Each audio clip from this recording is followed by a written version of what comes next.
I've been saying it since 2005 that really it's like an American Holocaust for people of color who are being snatched out of their communities, out of their homes, and then they're being pushed into a homeless situation or a ghetto, as they would define, and they're leaving us without any hope.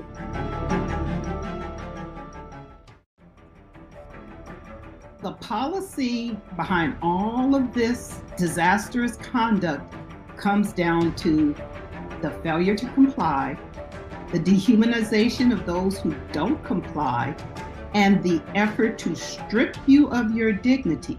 Because if they take your dignity, you can't fight back.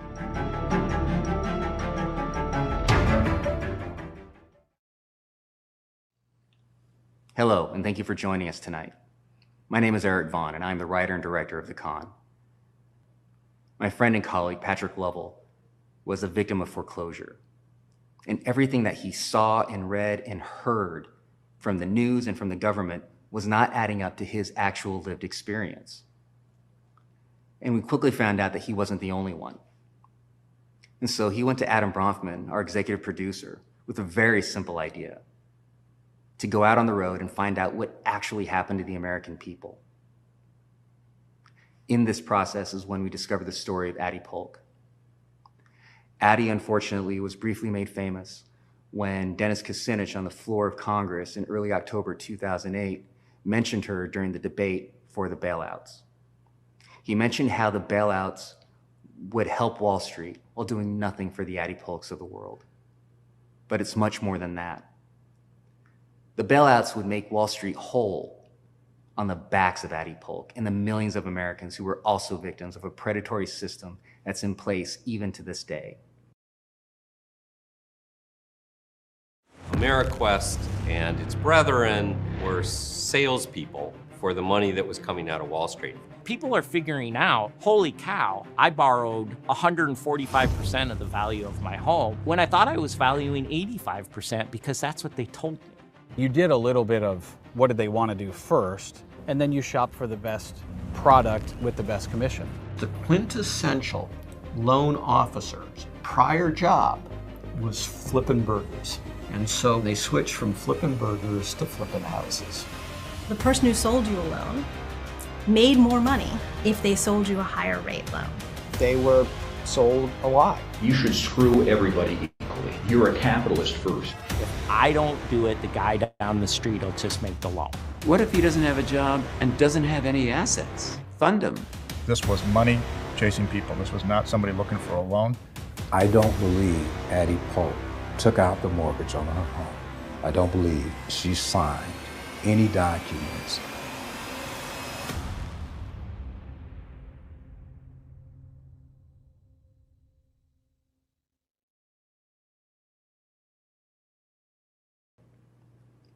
So as you're watching The Con, I hope that you're able to see how your life and your lived experience intersects with those of the stories that we tell of Addie's and Becky's and many of the other people. And if not yourself, a friend or family member, because ultimately, we were all affected by the great financial crisis. And we're continuing to be affected by it to this day. And finally, as you're watching The Con, I hope that we also understand that we're in this together.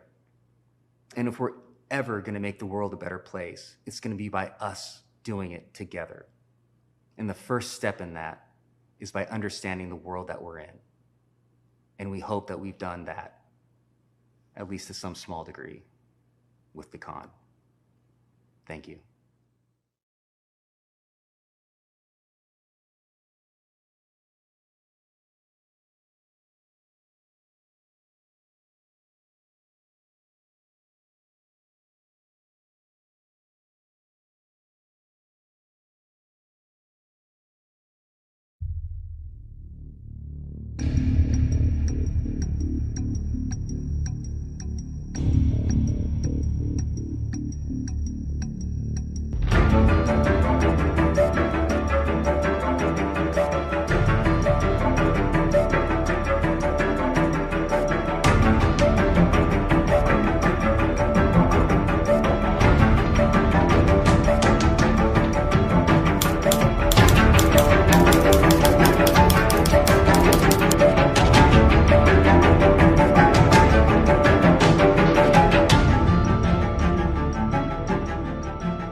This is Steve Grumbine. This is the new season 2 of the new Untouchables, the Pecora Files.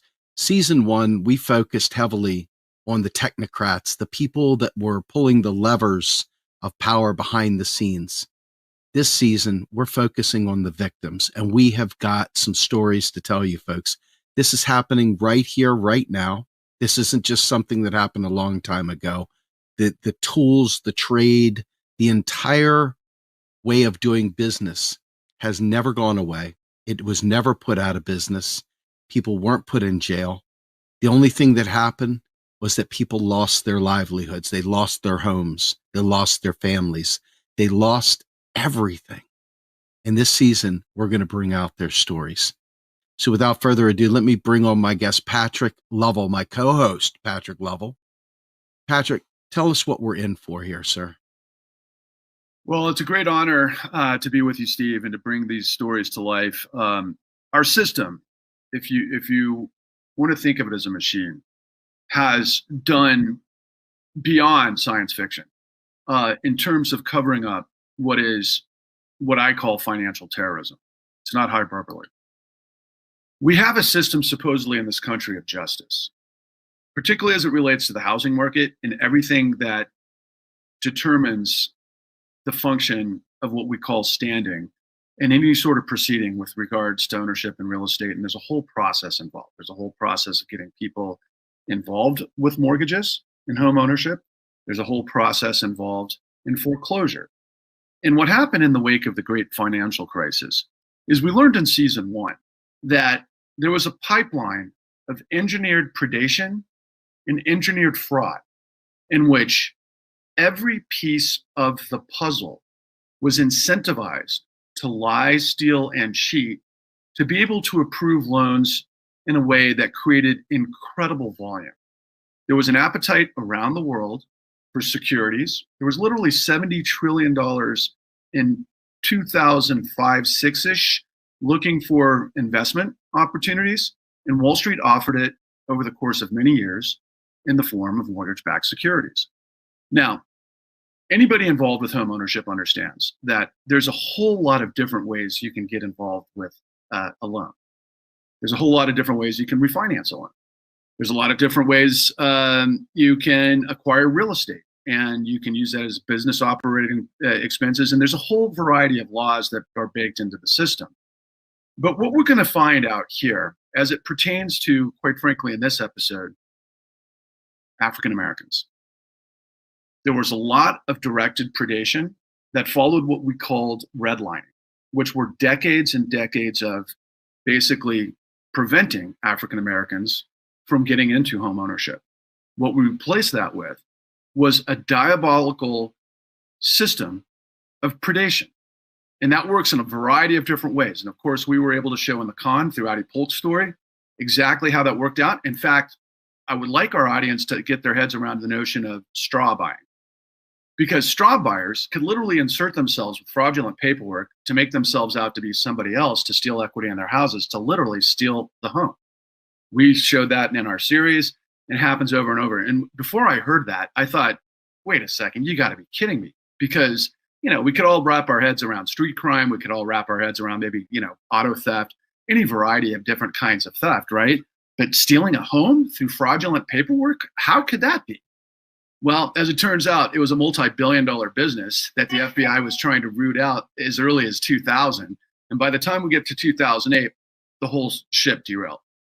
But what happens ultimately in these particular stories is a lot of people think that the 2008 great financial crisis is ancient history. It's not. It's destroyed the lives of millions of people. And I'd say the percentage of people that fought in the courts successfully are probably like 1 in 1,000. Now, I don't have the actual data in terms of what the corollary is, but center screen for me right now is a woman by the name of Cindy Brown. Cindy Brown is an Olympic medalist, gold medalist, played on USA Basketball.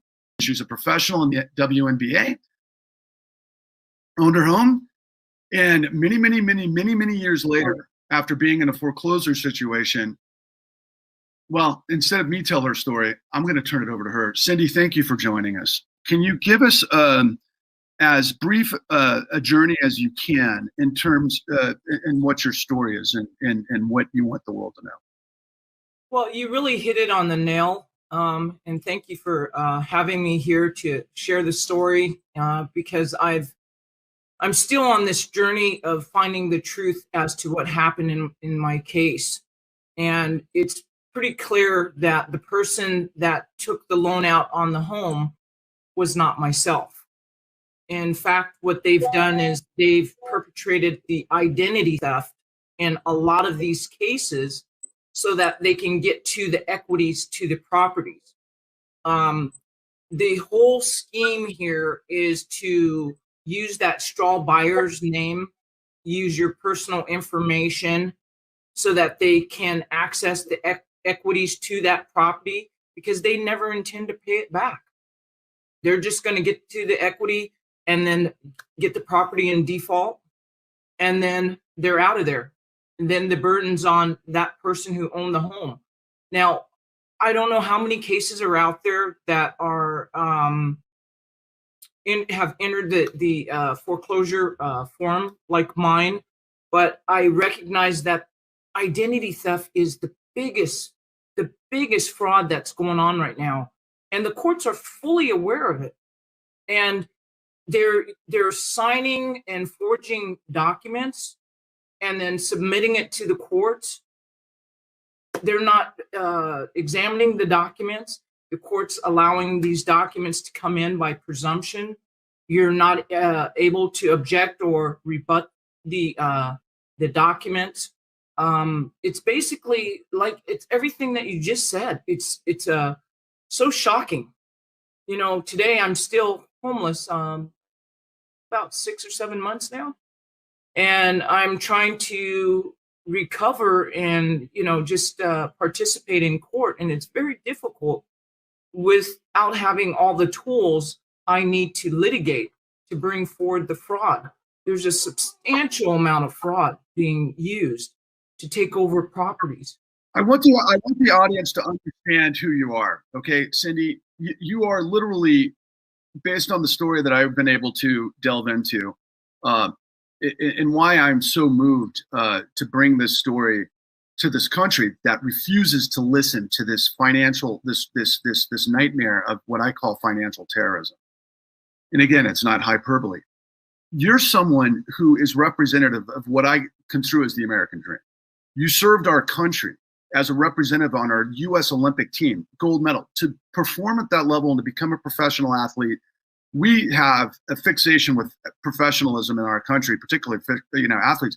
Can you convey to us, in the average person, what a betrayal this betrayal feels like to you, encapsulated in the battle that you have waged in the courts, and what you had to go through to wind up literally homeless?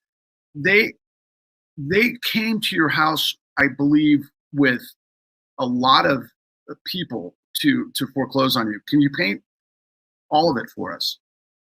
Well, that's spot on again. In fact, it's the greatest betrayal because that home absolutely represents everything that I have done for this country.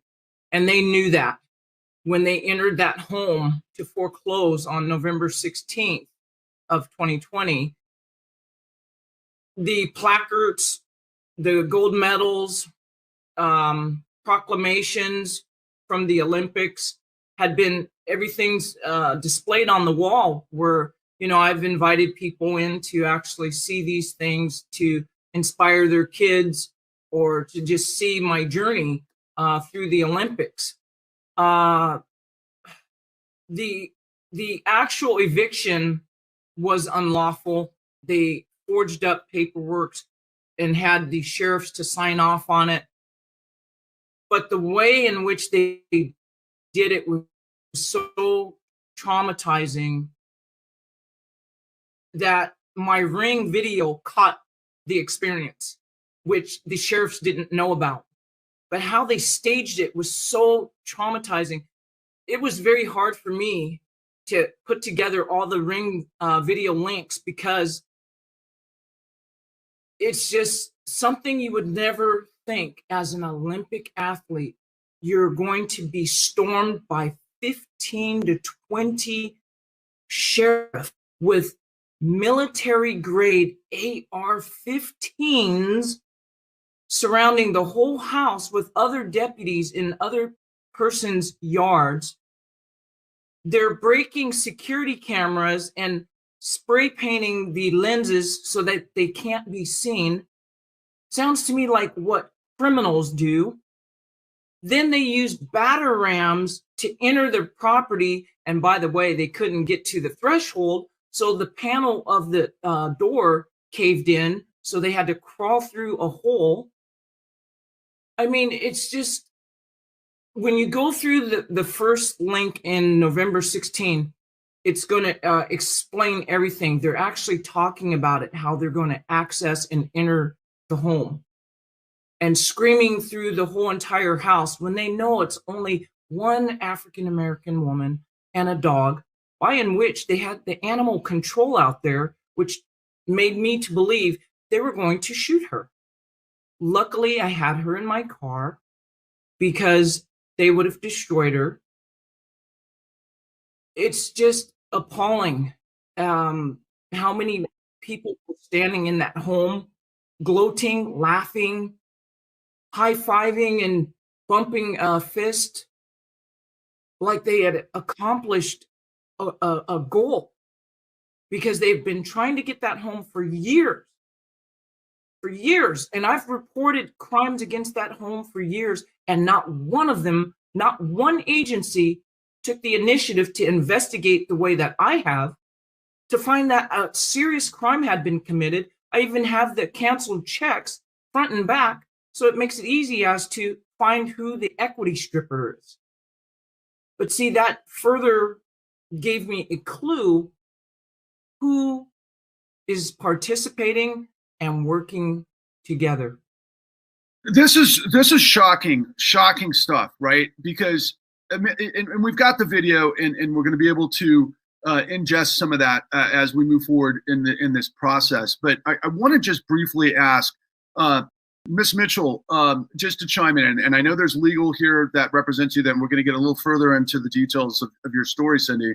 But as an overview, Ms. Mitchell, can you give us an understanding, a little bit of a background on who you are, and from your vantage, give the public some further awareness of what Ms. Brown is conveying here. Thank you for inviting me to participate in this very important conversation. One little caveat: I am a lawyer, but I'm not giving legal advice or counsel. Secondly, and as importantly, Ms. Brown, I feel you. I feel your outrage, and I can't even imagine how horrific your experience was and is and will continue to be. And you really start with the whole idea of what's the policy behind this type of experience. And as you were speaking, I wrote down some concepts, because I've been on same and similar cases that are horrendous. And they all start with the notion of this systematic effort to strip you of your dignity. The entire uncivil justice system, which is a podcast system I'm bringing forward, is built on the notion of dehumanizing you for your failure to comply with them. I'm not a conspiratorist. I'm not anything like that. But you have to understand that the entire civil justice system was built on the notion of us versus them, has versus the have-nots. And while there are laws and rules on the books, the interpretation and the execution of those laws are driven by who they want to see to succeed. That's the end point. So as I navigate these issues, and I don't really litigate a lot, I do a lot with policy, and I'm writing, and I'm doing some other advocacies, I'm working to educate people, particularly African Americans, about the law of home ownership, because it goes well beyond unlawful detainers. It goes light years ahead of the notion of foreclosures. It starts with the notion of property that started in this country. Who can own property? In law school, I went to Harvard Law School. I'm blessed to have had that privilege. The very first day in real property class, and I'm gonna be short and I'm gonna finish it, is the question was, who is allowed to own property? And when you start with that notion that some people are allowed to own property and others are not, you will walk head into why you're treated the way you are being treated, whereas while somebody else is not. So the policy behind all of this disastrous conduct comes down to the failure to comply, the dehumanization of those who don't comply, and the effort to strip you of your dignity. Because if they take your dignity, you can't fight back. Stay strong, and that will let you prevail. Thank you. I deeply appreciate that, Ms. Mitchell, as well as your accolades. Again, thank you for, being a part of this, because if anybody's going to try to poke holes in a situation, it's like typically in this country, particularly in mainstream media, they love to go to people from the Ivy League. Now, I personally think a lot of people in Ivy League aren't talking about this issue, so thank you for doing so. But I want to bring this back to this sort of notion, and Cindy, we're going to come back to your story specifically with the folks here that are representative of you and close to your case. But I want to give it an opportunity because you folks are on the West Coast. Miss Mitchell is out of the Bay Area. You're down in the Inland Empire, and actually Orange County, I believe, right, Cindy? Anyway, but we've got Miss Elizabeth Johnson from the NAACP in Maryland, as well as Miss Baker, a law firm that has dealt with a lot of foreclosures in a county called Prince George's County, Maryland, which I believe is one of the more affluent African-American communities in the United States, and I believe have been decimated by this foreclosure machine that I think, Ms. Johnson, if stats are correct in my mind, I think something in the case of 75,000 foreclosures in Prince George's County alone. Ms. Johnson, can you share with everybody that's on this call what it looks like from where you're sitting, and kind of dovetail into what Ms. Brown is talking about as it relates to what's happening in your neck of the woods? Thanks a lot for having us, and I'm so delighted to see everybody else, and not to feel that just us in Prince George's County are the only ones who are fighting this kind of a battle. It's what we've gone through here in this county is absolutely incredulous. And I'm not going to step into Kelly's avenue with the courts. I just want to tell you some things about the human kinds of things that we've seen here. I got into this battle myself because I built a house that was supposed to be a generational house for me and my kids, and I'll leave them something when I go to the great pizza parlor in the sky.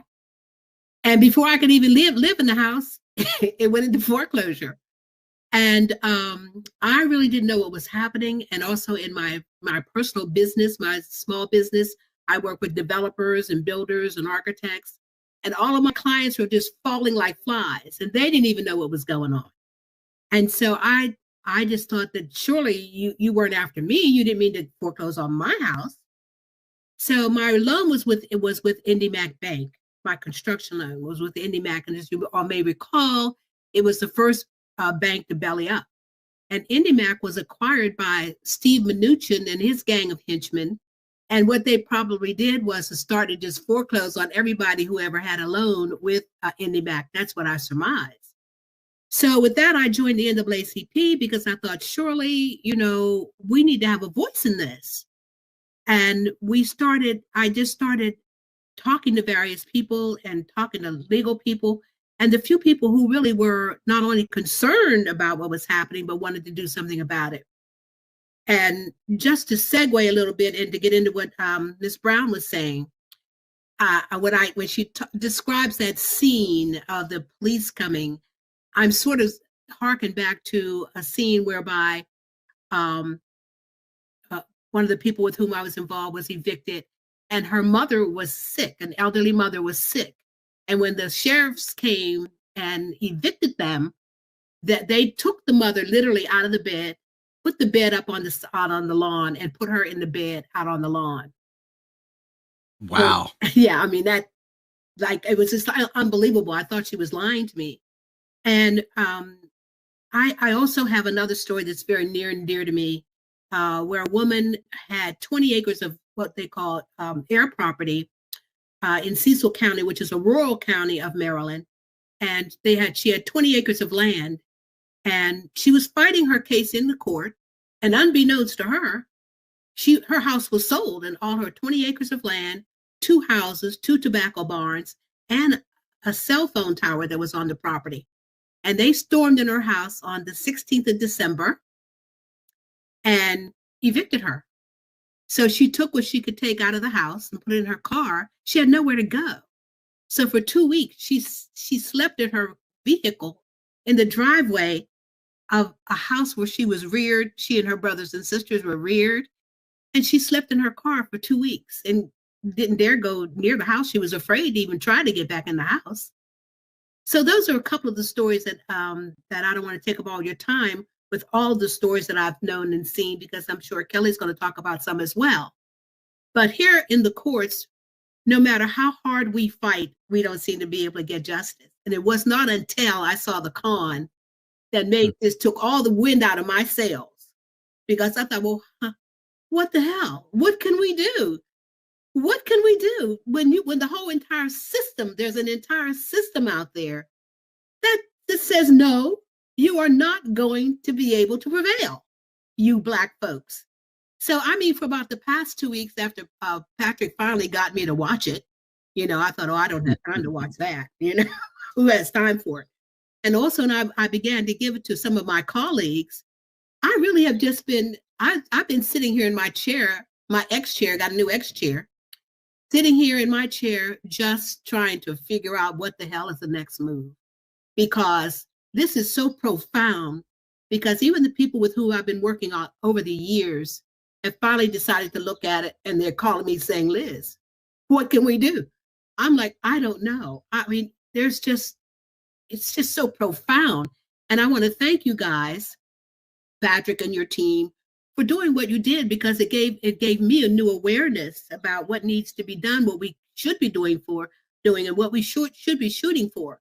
So then I've got a bunch of notables to whom I'm sending this the con, with the hope in mind and encouraging them that until you see this, we can't even have an intelligent conversation. We really can't, because I can't tell you all of this. And we had been working with MSNBC, I think I might have shared with you, Patrick, to see if and they were asking us questions and things like that. And I so naively thought that the story that you told was one that we could tell. And it's the story that I felt needed to be told. But we just didn't have the wherewithal, the know-how. We didn't have your access. We could not have done that. So without the con, I believe my trajectory and everything has changed, and I'm just going in a different direction in terms of seeing what we can do. And certainly it occurs to me that what you have said, we need 20 million people talking about this, because thank you, Steve. And so, because to go and try to fight the way we've been fighting is just, it's useless. And Kelly has some bright ideas we were talking on that she may share with you today, that she and I were talking about yesterday as to how to proceed. But one thing is for sure, until this is out in the open again, until 60 Minutes airs, and until it's on HBO, until we've got thousands of people screaming about this, it's just not going to go anywhere. We're not going to get any help. And I couldn't agree with you more. And I'm going to bring it back to you in a minute, Cindy, again. And I know I want to get to everybody. Please have a little patience. I apologize. We do have a lot to get through. But Steve, I want to ask you to respond to what you've seen so far, based on what what we've laid out in season 1 of the con. When you hear something like Cindy say, she's literally accosted by almost like a paramilitary force. And when you find out the details and realize, well, who knows who they are to begin with? I mean, it's like, what? In terms of it potentially being a criminal racket, which it is. But you've got the same stories in your neck of the woods, Steve, in Pennsylvania, in Maryland, on overdrive. And we're going to get into the details of the courts as this goes on. And you're hearing it all over the country. Tell our viewers what you're sensing right now. Well, so the first things first is that, my focus on pretty much everything that I've done is in my activism has been unearthing the truth of how our monetary system works and understanding modern monetary theory. And that conversion between what Patrick and Eric and Bill Black and the others that put together the con, the combination of modern monetary theory and understanding how this stuff works at the Federal Reserve and the whole business model that Wall Street employs to make these things happen is very complex. It's very behind the scenes. It's very shady. It's very in the dark on purpose, and yet right in front of your face, happening right in front of your face. And the average person, even a well-educated person, people from Harvard, as we've seen, people that have years of experience, people that are well known publicly, like Bill Black, who has been in front of Congress, and others like Richard Bowen, who have been in Congress, have made no advancements in getting this thing taken care of because they don't want it taken care of, number one. And number two, the most challenging thing is the fact that they predate on all of our ignorance, not just some, but all. Because if it was just predating on the ignorance of Black buyers and Black communities and hoping to prey on them, it wouldn't be so widespread. But it is absolutely this is a real epidemic, a pandemic similar to what we're going through with COVID, in the sense that this has happened in every state in the country. It's happened to people of all walks of life, but we've noticed specifically that the people that did the work within each of those companies, those pop-up tent companies that were sending these young kids out to sell these subprime loans and so forth, and all the straw buying, that they did this with knowledge, with intent, and targeted African-American communities. And if you look back, one of the best books I've ever read was Race for Profit by Keeanga-Yamahtta Taylor of Princeton. She outlines everything that happened once redlining ended to present. And it's really terrifying to see that this fraudulent model has been going on now for a very long time. I want to say half a century. It's been going on for a very long time, and it keeps shifting and changing. The players keep shifting and changing. And what I'm seeing from these individuals is much more of the same it's like, but yet the most important thing that I heard out of all this is nobody's listening. Nobody's paying attention. HBO won't touch it. Exactly, Steve, because this umbrella of the people that we're talking to today is extraordinary from the standpoint that what Americans have got to wrap their heads around, okay, is that this story never ended because it got drawn out in the courts. I'll give you guys a quick example.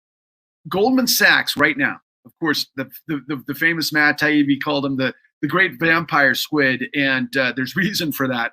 They're in the Supreme Court right now, which they were able to elevate a case, Goldman Sachs versus the Arkansas Teachers Pension Union and the American Plumbers and Pipefitters of America Union, which had done a class action against Goldman for a $13 billion class action based on illegal reps and warranties. So everything that we're looking at here and we're talking about in terms of Cindy's process, what Ms. Mitchell is telling us, what Ms. Johnson's told us so far, is that when, Cindy Brown's a professional athlete. She was worth a lot of money. She's college educated, very smart. There was a lot of bad loans that got generated through this business. Miss Brown wasn't one of them. But the thing was so gigantic that the good loans got put in with the bad loans that ended up blowing up the global economy, that ended up getting bulldozed in the courts after the government literally had a $25 billion national mortgage settlement predicated on illegal reps and warranties and all these things that we're talking about. But the public doesn't understand it because the media doesn't understand it. And then ultimately, guess what? The Supreme Court doesn't understand it because they're not looking at the facts of what we're going to present to you today. And on that note, I got to turn to you, Ms. Kelly. Your law firm has worked within the context of Prince George's County. Can you give us an idea of what Ms. Johnson's talking about in terms of things that you've seen in the court and how crazy it is that illegal foreclosures are happening all the time? Can you put that into context? Well, sure. A little bit about me. I started out as a real estate agent out of college back in 2002, and then graduated law school in 2006. And so throughout law school, I conducted a lot of sales in Prince George's County. And by 2008, by the time I had my law license, the real estate clients were coming back with foreclosure issues. And so, I signed up to volunteer with nonprofits in Maryland that were trying to stop the bleeding, but no one really knew what was going on. And I took on a few cases pro bono to start. What I found was initially is that the facts didn't matter. And so no matter what fact pattern you had and no matter what challenges the homeowner had, the narrative was there a loan? Was there a default? And okay, you got to go. And so I didn't quite understand what was going on at that time. And I do want to mention the woman that Ms. Johnson spoke about that was evicted on December 16th that had to sleep in her car. Mind you, her father, they foreclosed on her father's loan. He supposedly took out a reverse mortgage when he was most likely incompetent with Alzheimer's. And so she's yelling to the courts, my dad couldn't have signed this. He had Alzheimer's for the last 5 years. How could he sign a reverse mortgage? Secondly, with the commercial cell tower on his property, you're not eligible for a reverse mortgage because that's commercial property, not residential. And so even with the facts in hand, the judges turn their eye. And I love what Miss Mitchell said when she said, who can own property? I'm going to tell you, when I'm in Prince George's County courts, even though there are Black judges, even though in our county there are Black legislators and Black representatives, I feel like 3/5 of an attorney. And I feel like my clients are 3/5 of a resident of our county. And so to be the most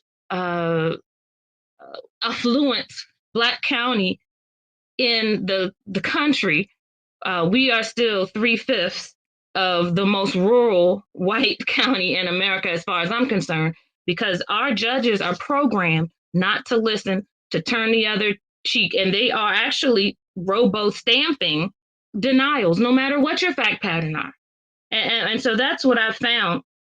In our county, I would say that what I see a lot of is the American dream lost. And so there were a lot of people who sold their townhomes, their condos. They had a lot of equity. The market was booming. They put a $100,000, $200,000 down payment down on their dream home, a $800,000 home built by a reputable home builder. What these home builders said was, use our lender and you'll get a $10,000 credit. And what we didn't know, and I've noticed, I'll put the bank out there, it was Wells Fargo on the majority of these new home communities. Yep. And what happened was, what I found is, here are people making six figures. I mean, I'm talking households making $250,000, $300,000 a year. Why do they have such bad loans in the first place? That was the only loan that was offered to them. And I had someone who moved into the same neighborhood. She was adamant that she was going to go with her credit union, and they almost wouldn't let her go to settlement. She said, and it's because she wouldn't use Wells Fargo. She said they didn't even all have a 30-year fixed option. She said, well, but other homeowners, when you're given a teaser rate, we can give you 3%, 4%. Don't worry about it, or it'll adjust. Well, poor people's loans adjust from $4,500 a month to $8,000 a month. And most people are not prepared to deal with that. And so, what? Yes, even though, people might say, oh, cry me a river, you guys are making, six figures.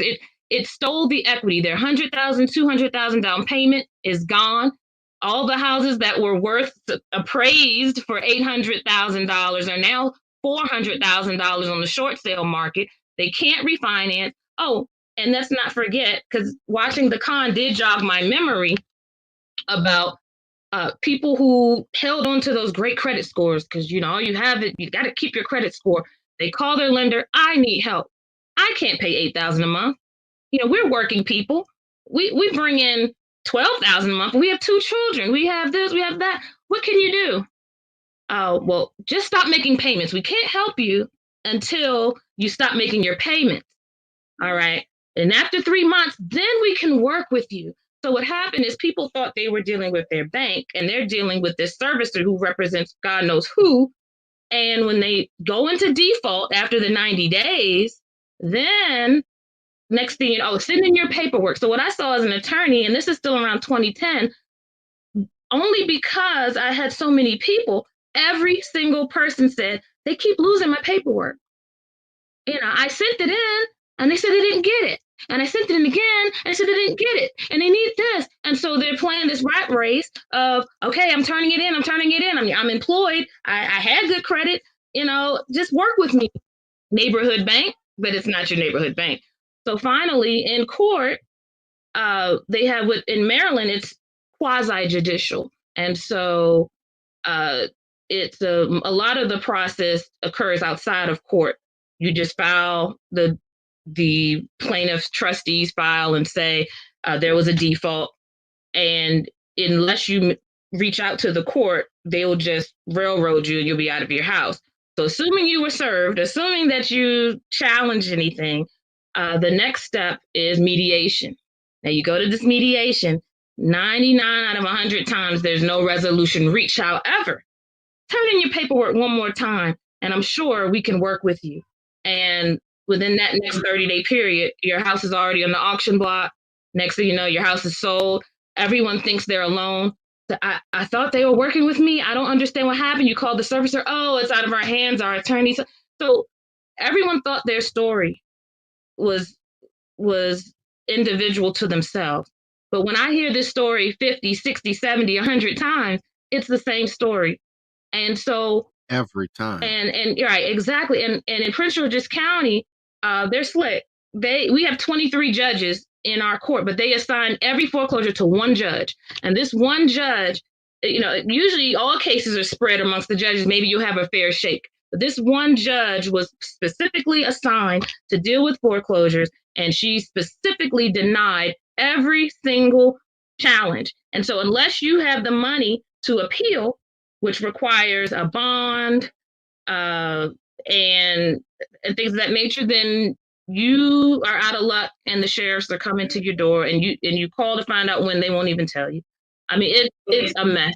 You nailed that brilliantly. And I got to tell you, I'm so grateful you hit all those touchstones, because I'm going to bring this back to you, Cindy, and I want you to guide us through the rest of this and ask any questions to some of the folks on the panel if you want to. But I know you've got some specific things that we need to roll out before we're done with time. But I just want to wrap a couple of things up here real quick. Guys, listen, there were 16 million filed foreclosures by 2012, okay? Now, we know, and we're going to lay out this in our podcast this afternoon, we know all the tricks of the trade. We know exactly what all the big guns, and I'm talking about the vertical lenders from Goldman with what they call the warehouse pipelines, and I'm talking Chase and Wells Fargo and everything else, all the way through down the pipeline, through perverse incentives, to the brokers on the field, searching everybody. And like what Ms. Baker just said was exactly right.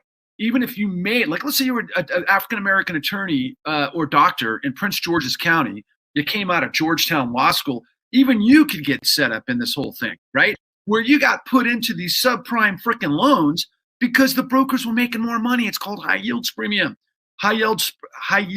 premium. As you know from Bill Black, Steve, it's all about control fraud through the whole system. And it's amazing that nobody understands what we've been trying to get to them. But of course, like you were saying in our first podcast, Steve, it was all technocratic stuff with whistleblowers that could tell you all the ins and outs of what were going on. And they did. But now America's seeing these folks tell you what's happening on the front lines in the courts. And I got to turn this back to you, Cindy. Look, take us home. Walk us through your people here. Tell us what the country needs to know. And like I said, you got some heavy duty people on this call. If you want some questions, I'd recommend you ask them questions as well. But it's all up to you right now. Everyone is so spot on. It's so rewarding to hear this fight is really finally starting to blossom, where people can actually get in and compare notes. And we're all saying the same thing. I've been saying it since 2005, that it's like an American Holocaust for people of color who are being snatched out of their communities, out of their homes, and then they're like being pushed into like a homeless situation or a ghetto, as they would define, and they're leaving us without any hope. Well, spiritually, I can say that they can take us from out of that box, which they call a house, but spiritually, we are stronger people.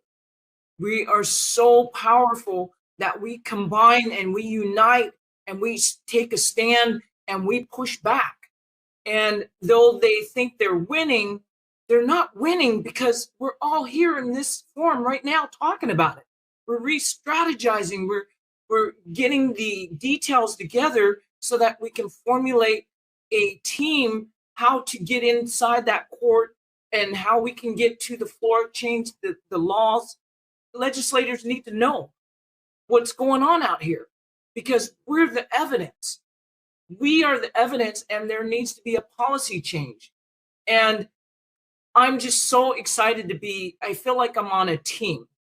And Joan Jackson and James Imperial, who's also here, they're also special appearing attorneys that work with me and several other homeowners in the community that can't afford to get inside the courts. They are some of the greatest advocates out here from San Diego, because we also work with other people who are experiencing disabilities. And these disabilities, it is so overwhelming when you come out of the court, you're traumatized. The post-traumatic stress disorders, anxiety, the withdrawals of your cognizant functioning. You know, I'm a certified administrative coordinator for the American Disabilities now, nationally. And I became a certified coordinator because of all the trauma that I had been going through these 16, 17 years. I felt like something was missing. And it was the unprotected elderly, senior citizens, people of color, people who had pre-existing conditions. It just goes hand in hand with the fight with advocates, these fine attorneys who are willing to take a stand. And I stand right there, right behind them, and I push, and I get in there and fight with the judges and let them know that we need access to the courts. You don't get to discriminate and pick and choose who can get justice and who's not. I think this is part of the other reason why the courts have really kind of shown and fluffed and, you know, puffed their chests out at me, because I stand with the people. And we're still currently in court and we're fighting, but it's this group that has combined together that's really going to give us the push, you know, to get back into that court and open up. Imperial and Joan Jackson come in, because they can tell you from firsthand and personal knowledge what they've seen inside better than I can. Joan and Mr. Imperial, why don't you tell us what you have? We're going to have, I'm so sorry because we've got a tight window here, but you guys please lay out what we need to hear. I mean, I can tell you that I spend my time in the courtroom every day. I had 3 cases on Friday. I believe that if I was someone who grew up in the 1960s, I would have been someone that fought for the civil rights of that era. It's important to understand now that housing civil rights are the rights that need to be fought for in this era. I've paid dearly. People have burned down my building in downtown Cincinnati. I've had multiple fires lit outside my office in the last couple of years. Doesn't mean I'm going to stop what I'm doing. But there's a lot of opposition when you're trying to change the course of where the money is going to and what the thieves are doing. It's a lot of unjust enrichment taking place. And part of the biggest problem is that the government's complicit in it, because when the houses are worth more, they get more tax revenue out of them. So they've been incentivized for years and years through the tax structure to have the artificially inflating the price of these homes well beyond what the average salary of an American is. You know, back in about 2003, 2004, you had a wild divergence between the average price of an American home and the average salary of an American. The homes went up, they've never come back down. And until they do, or until the average salary of an American comes back in line with them, people are going to remain homeless. And we're going to have to continue to fight this down at the courts.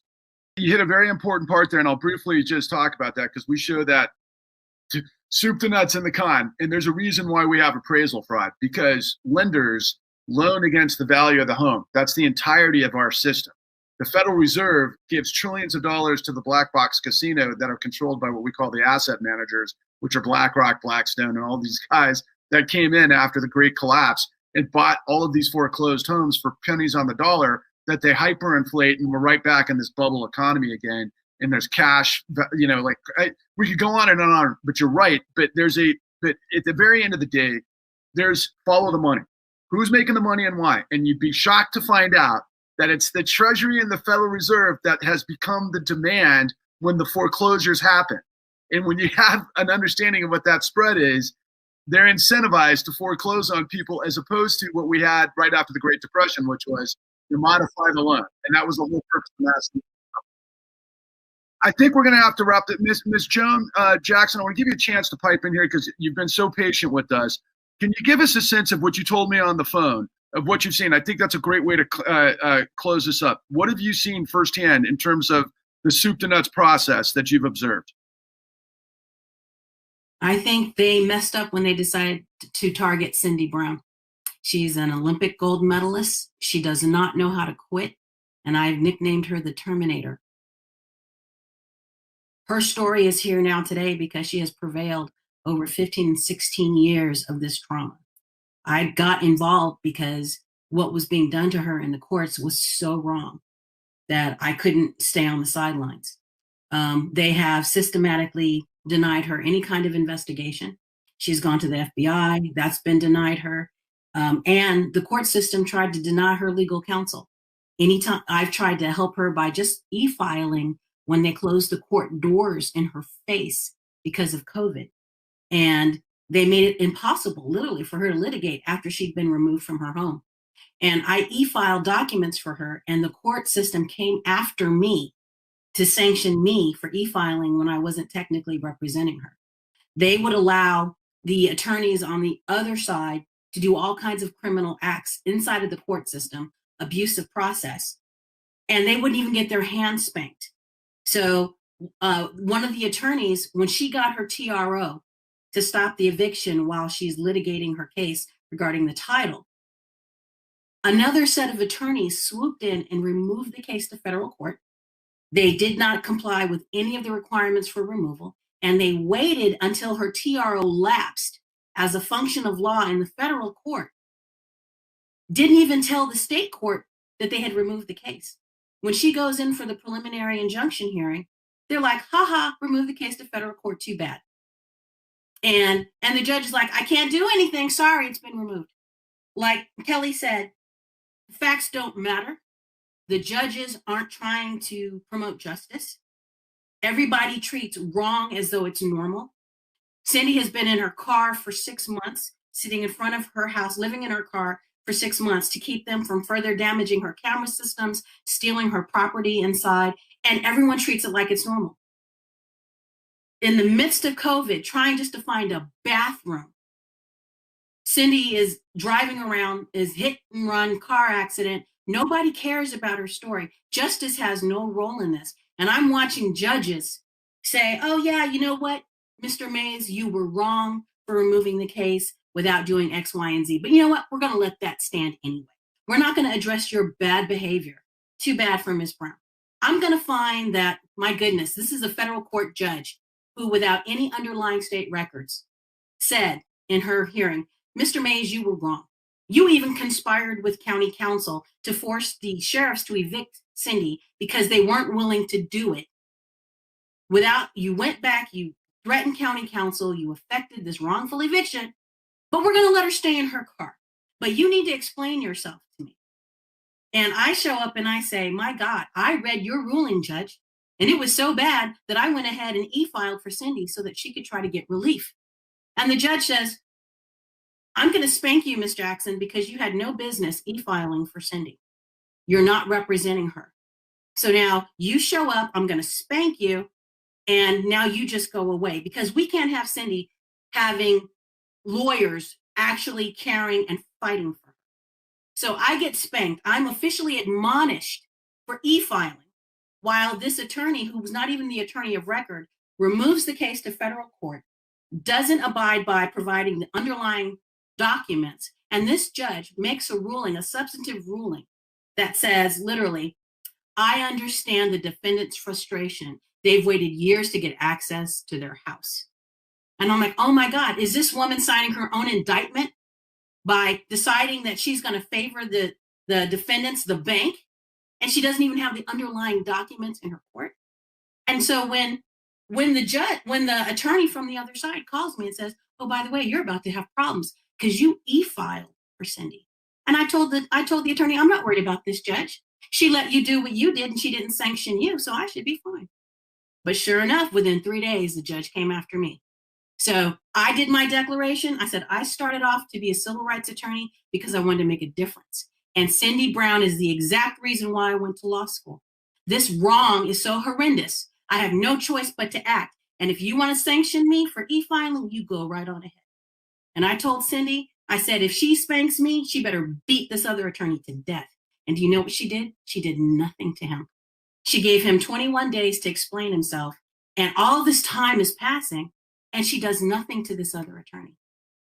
And then finally, Cindy gets it back into state court, and the judge acts like everything that the other attorney did was all legitimate and okay. Nobody is addressing his criminal actions, literally abusive process.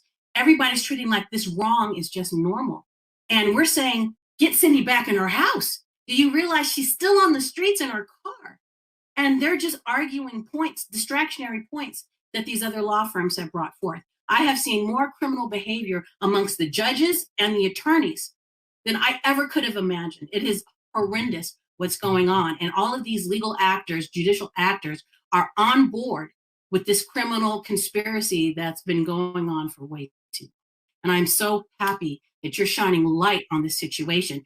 I know it's not going to make on 60 Minutes. They're not going to have it because there are all these folks out there that are meant to catch this information before it gets out to the public. And it takes programs like yours, podcasts that get out there for people to understand just how big and how horrible this is. But mainstream media is not going to put it out there because they're part of keeping it concealed.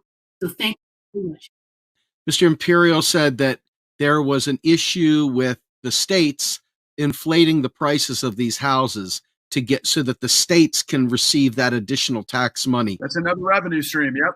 Let me explain to you why this is so mind blowing to me. I can't believe I didn't even think about this before now, because I typically am focused on the federal level because the feds have been the one that have basically backstopped the entire thing from Obama and Bush and Geithner and Paulson and you name it all, Robert Rubin, that whole gang of fools. But then to realize that the reason why the states allow what Ms. Jackson just eloquently laid out is because this is a funding mechanism for the state. And so by allowing the states, this is the race to the bottom. The states are cash restricted. They have literally cut the bottom out of the tax rate because they're trying to lure businesses into their state. So they got to find revenue by any means necessary. And what they have done is they've enabled a criminal syndicate to predate in their own communities that they live in to allow this to happen for funding for the state, when this could all be solved quite easily at the federal level by them simply providing block grants to states to keep them solvent so that the states are not left trying to play these horrific games where they literally destroy lives in the process of receiving a few extra tax dollars to stay in motion. I find this to be one of the most important things that I've gotten out of this. It may be a technocratic point, but it fuels all the evil that I see in it, all the pain. That's the point. And I want to leave this for the last comment. I want to give it back to Ms. Mitchell for a second because, look, first of all, I want to say from the bottom of my heart as we close this segment out, Ms. Jackson, you just made the hair on the back of my neck stand up. Thank you. My God, Miss Johnson, Miss Kelly, Mr. Imperial, of course, Cindy, and everybody else.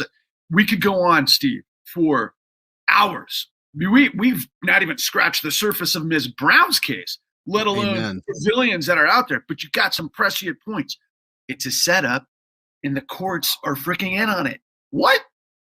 Sorry, Ms. Mitchell. Let's give some credibility to probably the most academically gifted amongst us to tell us what we need to know. Okay, well, I'm going to thank each and every one of you because you've enlightened me with your stories. And I do want to follow up with some members of the panel. In the last few minutes, I want to make this point. If you're going to defend the siege, you've got to re-engineer how you attack them as they attack you. Facts don't matter, law does not matter, and the judicial system is manifestly corrupt. Those are three things that we know. However, those are all three things that we have.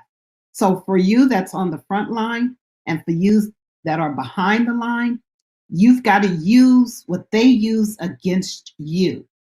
I've found success by reading every document of my opponent in every case where they have prevailed. And you find the small points. We've had a great conversation today about the big points, but you will take them down by finding the small points, because from the judges to the big lawyers to the big banks, they all have one thing in common. What's in it for me and how do I protect myself from the downfall? You find that one little pinhole that will humiliate them, implicate them, or make it harder for them to do what they're doing, and you have your wiggle room. And all we can ask for right now is a wiggle room to stay in the game. Whatever you do, you've got to stay in the game. And so my last word to everybody is stay in the game. We're going to provide emails to everybody here on our website so that they know where to find Miss Mitchell's information and so on and so forth. But I do, because I know that Miss Johnson shares my passion for creating a lightning storm around this country to where we surround the Capitol with 20 million Americans that say enough. Ms. Johnson, take us home. What do we got to do? What do you want to see happen? Who needs to listen and why? Well, I love what Attorney Mitchell had to say. And just as I said to one of the people on my team, okay, so what is the plan? How do we intend to do this? And so Kelly had a great idea that I was sleeping on the other day. Kelly, shall I tell them what it is, or do you want to tell them? Go ahead. Let Kelly tell you what her idea was. Because one of the kinds of things that I'm hearing, Ms. Mitchell, you got to hit these people where they live. And they live like WIIFM. What's in it for me? And the only language they understand is money. So then Kelly had a great idea, I felt, where the money was concerned. Okay, well, our Prince George's County is in the process of suing Bank of America and Wells Fargo, saying that they caused the county financial strain for all of the bad loans and foreclosures. And other cities such as Miami and across the country have done this. And they get settlements from these banks, and it doesn't reach the people, just like the attorney general money doesn't reach the people. However, I thought we could piggyback on our lawsuit and other cities' lawsuits against Bank of America and Wells Fargo and boycott them. Pick those two, and we can piggyback on that so we seem a little innocent, like, hey, our county is suing them. You're against them, so shouldn't we be? But I look at how much money is being held and the trillion in Bitcoin and other places. There's other places in credit unions. There's other places to put your money. So if you do have money, maybe pick those too. Our county is picking that. Other counties have sued them. I think this is the very beginning of what could be some smarter contextual conversation between the professionals out there. I'm glad we can make the connection on this call, but we can never forget, of course, who it's all about. Love to see Miss Brown right there front and center. You're a hero to me, Miss Brown. I love you. I love anybody who fights for freedom and liberty and justice for all, because that's what we got to do. We got to overcome this corruption. because it's killing what we are. And if we don't make everybody else aware of it, nobody else will. So I am deeply, deeply grateful for all of your time today. I hope we can do it again soon. I have a feeling we're going to create a groundswell. Let's keep pushing. Steve, take us home. Absolutely. I want to thank each and every one of you for joining us for this broadcast. Folks, the facts are that millions upon millions of people have been affected by this. And we've seen White House after White House after White House after White House not do anything about it. In fact, we even heard Obama say what they did may have been morally wrong, but it wasn't illegal. We need to make sure that we bring the spotlight to this and get the people in the streets and not let them slurk away into the dark, but keep the light bright on them and end this thing forever for everyone. So with that, thank you all very much. I really appreciate your time and can't wait to talk to you all again soon. Hopefully we can talk about each of your specific issues in much deeper context. With that, I'm Steve Grumbine. It's Patrick Lovell. Missing our third wheel. We miss you, Eric, but with Eric, we'll be back in future episodes. Without further ado, have a good day. We're out of here.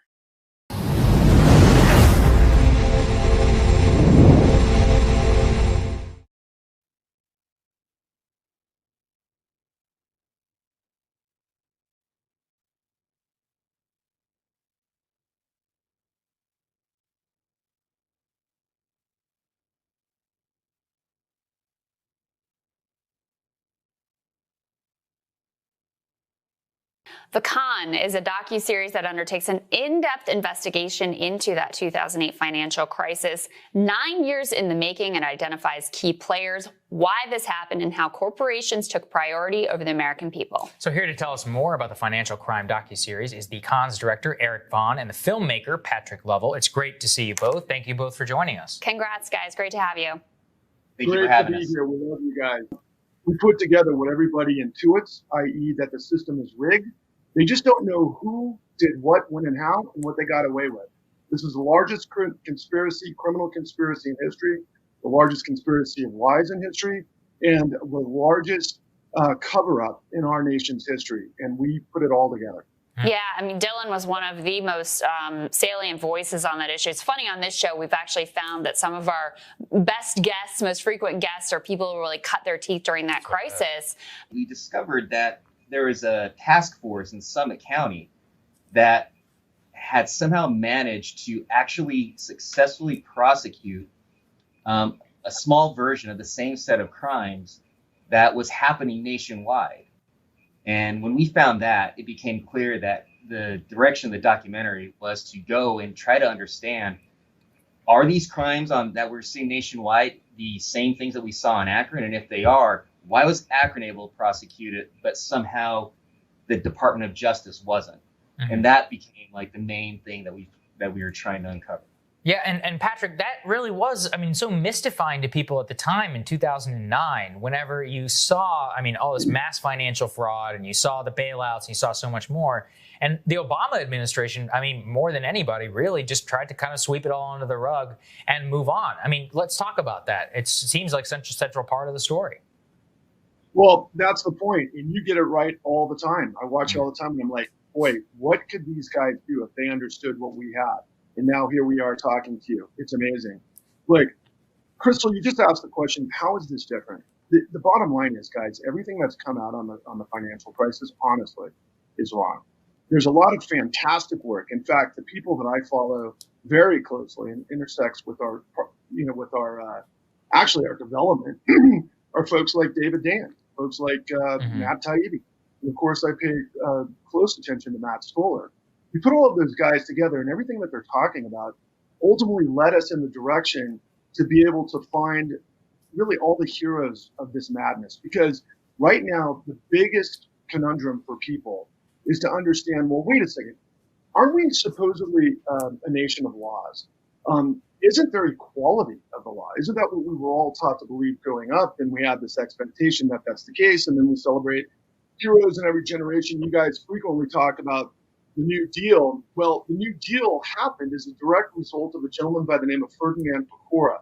He was an investigator, a Sicilian immigrant that FDR put into position to make the case against Wall Street. And as a result of that, They came up with Glass-Steagall, among other things, but basically they aired out the facts.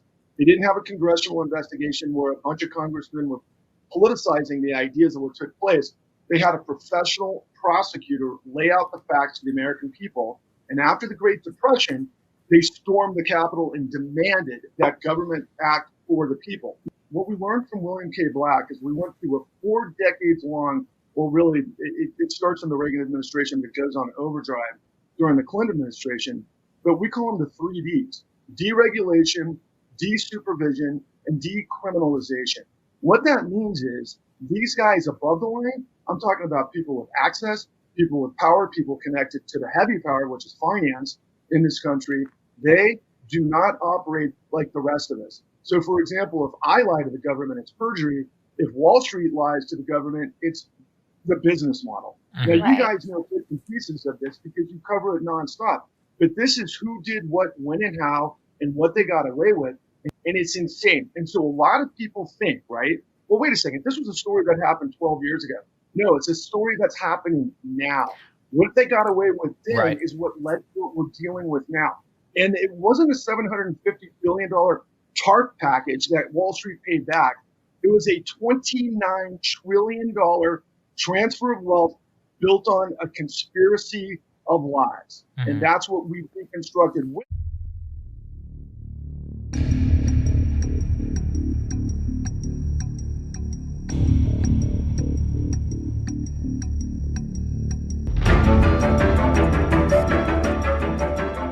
In the end, I would say that probably the worst of it all was the unlawful detainer action in the Santa Barbara court. Unlawful detainer in plain English is eviction.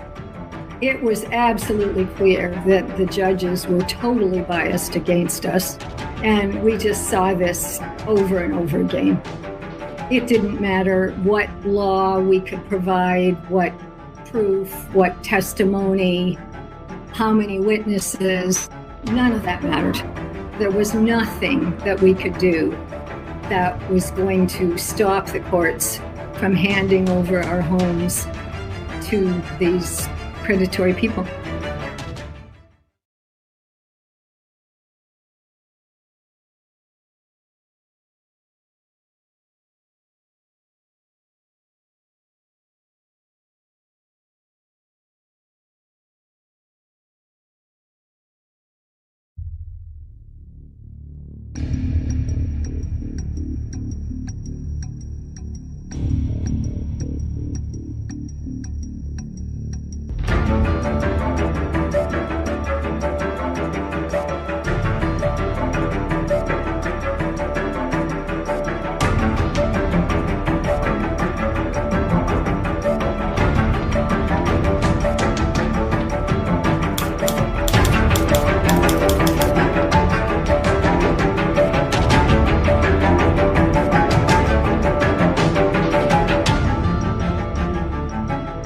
So thank you all very much. This is Steve Grumbine, your host, with the new Untouchables Season 2 of the Pecora Files. And we have just experienced some amazing information from our first episode. I hope if you all haven't heard it, that you'll go back and listen to it. But in this second episode, I'm going to let Patrick Lovell, my friend and co-host, introduce the new players to us on this second episode. And we'll get right to it. Patrick, thank you, brother.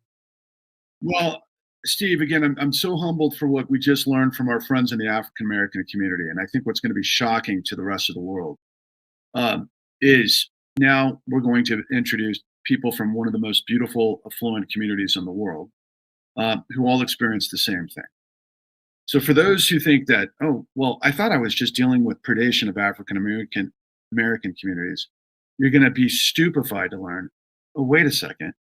Santa Barbara, California experienced the exact same thing. How could that be? Well, until you hear it from the people who have actually lived it themselves, you won't be able to process it. I'm going to do a quick overview first, and then I want to just direct the conversation to each one of these people, because each one of these people have stories that could last. Honestly, we could talk for 24 hours and still not get even that much of their real story. But I want to start with got Marina Reed and Leslie James.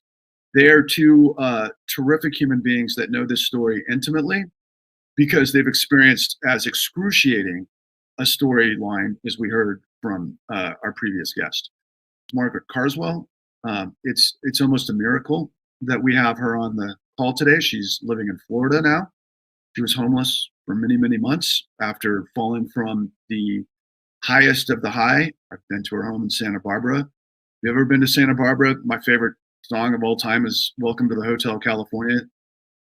I was like ghosted by that. I mean, how do I even put it? You can check out any time you like, but you can never leave. Always was coming to my mind as I was doing these stories for the con, which are all season 2.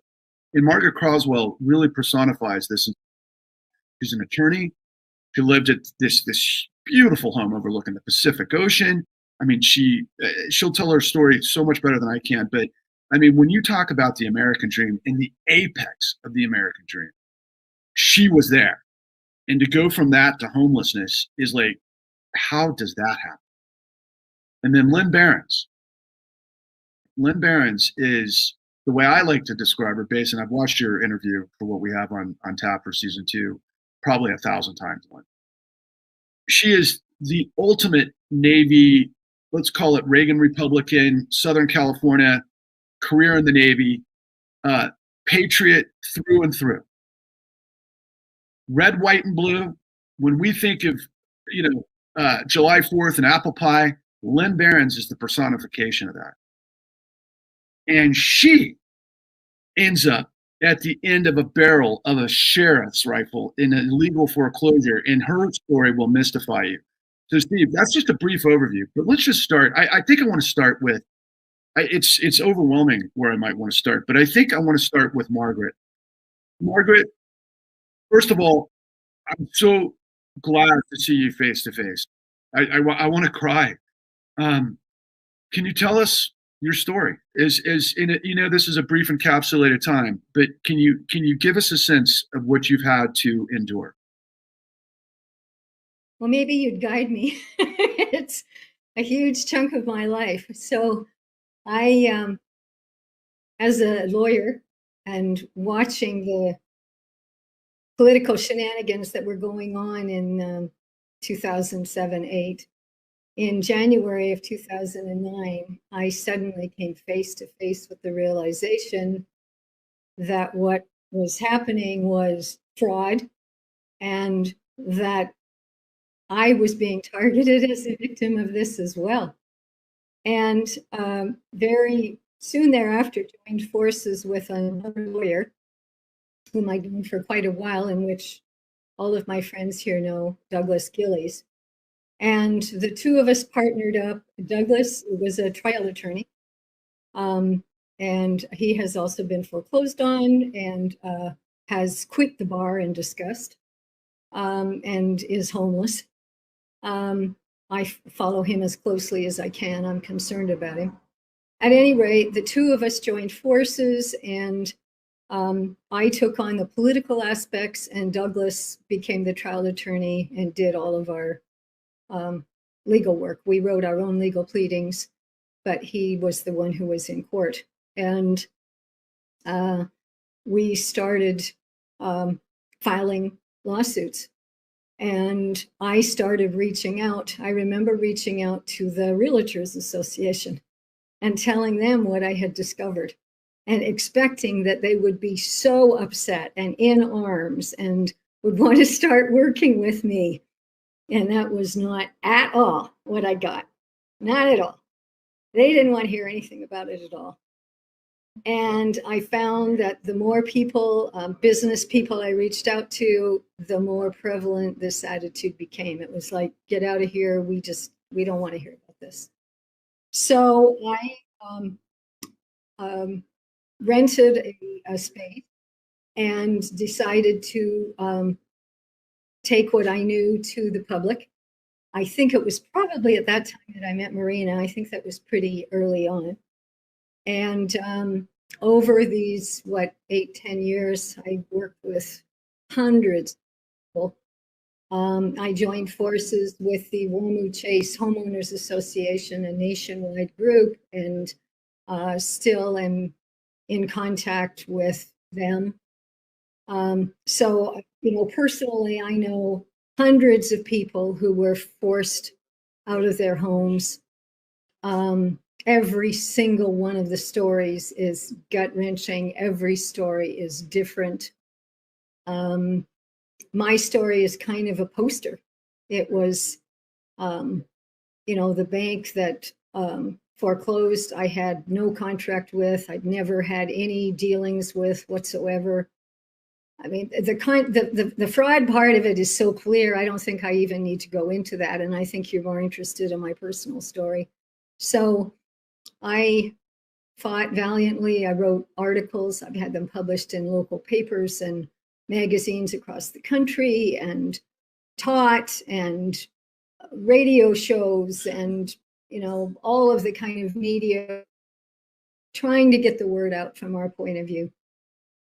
And in the end, I would say that probably the worst of it all was the unlawful detainer action in the Santa Barbara court. Unlawful detainer in plain English is eviction. Why California uses this stupid expression, I have no idea. But at any rate, it was absolutely clear that the judges were totally biased against us. Marina, you can start shaking your head here. And we just saw this over and over again. It didn't matter what law we could provide, what proof, what testimony, how many witnesses, none of that mattered. There was nothing that we could do that was going to stop the courts from handing over our homes to these predatory people. And so I was forced out of my home. They came, a sheriff and 6 other male goons. I was in my nightgown when they arrived. They started treating me like a criminal. In order for me to be able to get dressed, there was a man there watching me. I mean, it was just unbelievable. Thrown out in the street. And the way I had lived my life, I had acquired my land, my property in 1992.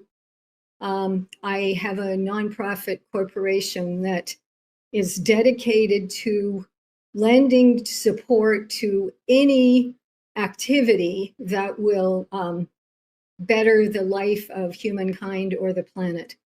And so I've done work in education, alternative energies, water, soil, farming, etc. And I bought this beautiful property, 2 acres, as Patrick said, overlooking the ocean. And I tore down the house that was there. I designed and built a beautiful home, as ecological, environmental as I could make it. And, this was my business. I was involved in green business, green construction. Cleared the land. I planted the land. We had an orchard of 60 fruit trees. We had recaptured water and recycled water and gray water and alternative energies, and everything that you can imagine was incorporated into this property and land. And I invited people and taught what I knew using my home and land as an example. And I also had Airbnb and other ways. So what I'm saying is that my income was derived from my land, and my work was really derived from my land. So when I was forced off, and I just have to say that I never believed it would happen. Even on that day, we had prepared documents that by law would have given us protection. And the sheriff took the documents and ripped them up, lied to the sheriff's department and to the courts. Anyways, so I was out. So I found myself overnight homeless and destitute. And it got worse before it got better. I actually, for a while, was taken in by Catholic Charities, who is a wonderful, heartfelt organization, and I got my food at a pantry there. What I did is I thought, well, these people are more down and out than me, and they didn't know about food, so I ended up starting to teach people in the pantry about the food that was there and how to cook it. Anyways, I'm slowly starting my way back up in life. I'd like to get back to my comfort level. I realized last December that, well, two things happened, that I just couldn't make it. There was just no support coming from Santa Barbara for me to stay on. And by the way, I've lived in Santa Barbara my entire adult life. All three of my children were born and raised there. I co-founded the Santa Barbara Waldorf School, was very, very active in the community all that time. And in the end, there was just no support that would enable me to stay. So I had this voice that came into my head that said, would you consider moving to Florida? And it was like, what? Anyways, the events that have happened in the 5 months since then have been absolutely and totally positive. And so I've just followed guidance and I'm in Florida. So I say I made my exodus from Santa Barbara and I've come to the promised land. But I've never given up on my property. One of the very last things I did before I left was to go to my land and just be there with it. And I still think of it every single day. It will be 4 years in June. And it was Camelot. It was a beautiful, wonderful place. All three of my colleagues here were there many, many times. I think most of the mortgage fraud meetings of Santa Barbara, kind of the top level thinking ones, happened around the big table in my dining room. So that's my story. I'd be happy to share my little poem if you want, Patrick. I do, but I want to come back to that, Margaret, just from the standpoint, because this is just the beginning and the primer for all of your just unbelievably tragic but yet heroic stories. I mean, Steve, I want you and your audience to understand what I experienced firsthand when we filmed in Santa Barbara was probably the most shocking experience I've ever had in my life, from the standpoint that, again, I know Santa Barbara well, and it is paradise. But yet there's an underbelly in Santa Barbara too, by the way, which they'll all attest to. The homelessness in Santa Barbara has been pretty extreme for some time, but now it's like probably through the roof. Much of which is based on this. But what people have to understand is that these are people that pre-2008, there was a lot of different ways we were kind of working with income, and like Margaret just so brilliantly liquidated. And I know that we're going to get for this from Marina Reed specifically. We're entrepreneurs. You're built within the system. You're kind of working the angles of how things work, and you can leverage, and you're doing just what actually corporate America is doing, right? A lot of independent business owners are doing, rentals, and they're getting, lower interest, and they know what they're doing. I mean, these are smart people that are engaged, and there's so many different aspects of this story, right? We're going to get into, like, for example, Lynn Behrens, and when she'll tell you what kind of equity she had in her home, it's devastating and shocking. But there's not a one size fits all here, except for the law was never worked in any of these cases within the court. They were ignored. They were fabricated, document fabrication. Judges, judiciaries from Miami to frickin' Sarasota to, Prince George's County to Detroit to Cleveland to Salt Lake City, to Vegas, to Phoenix, to LA, all of them. The entire judiciary system ignored the law. And it got everybody. And so they don't want to talk about it. We want to talk about it. I'm going to talk. America needs to hear now from Lynn Behrens. Lynn, please tell us your story. And I don't want to put you on the spot. I don't want you to feel rushed. I need people to hear your story. Okay. in 2014, I started getting junk mail about a foreclosure. Bud and I had bought our home in 2000, and we had we bought it for 600,000. We put 200,000 down, and we had chunked away at it because our desire was to completely pay that home off. And part of the way we were doing that is it had an attached apartment, so all that rental money was going towards the house. We never borrowed against it to improve it or anything. We did improve it a lot, but we always just saved up. And when we had enough money to do this or that, we did that. Anyway, he had passed away in 2010. But after he passed away, for 51 months, I walked in the house payment into Wells Fargo, took it in physically every month. And so I was current, and I could prove I was current. So I started getting this junk mail about they're going to help me with my foreclosure, So I took that into the bank with me when I made a couple payments, and they looked up my loan and they said, we don't know what, it's just junk, And so then, and it kept coming, and it made me very, very anxious.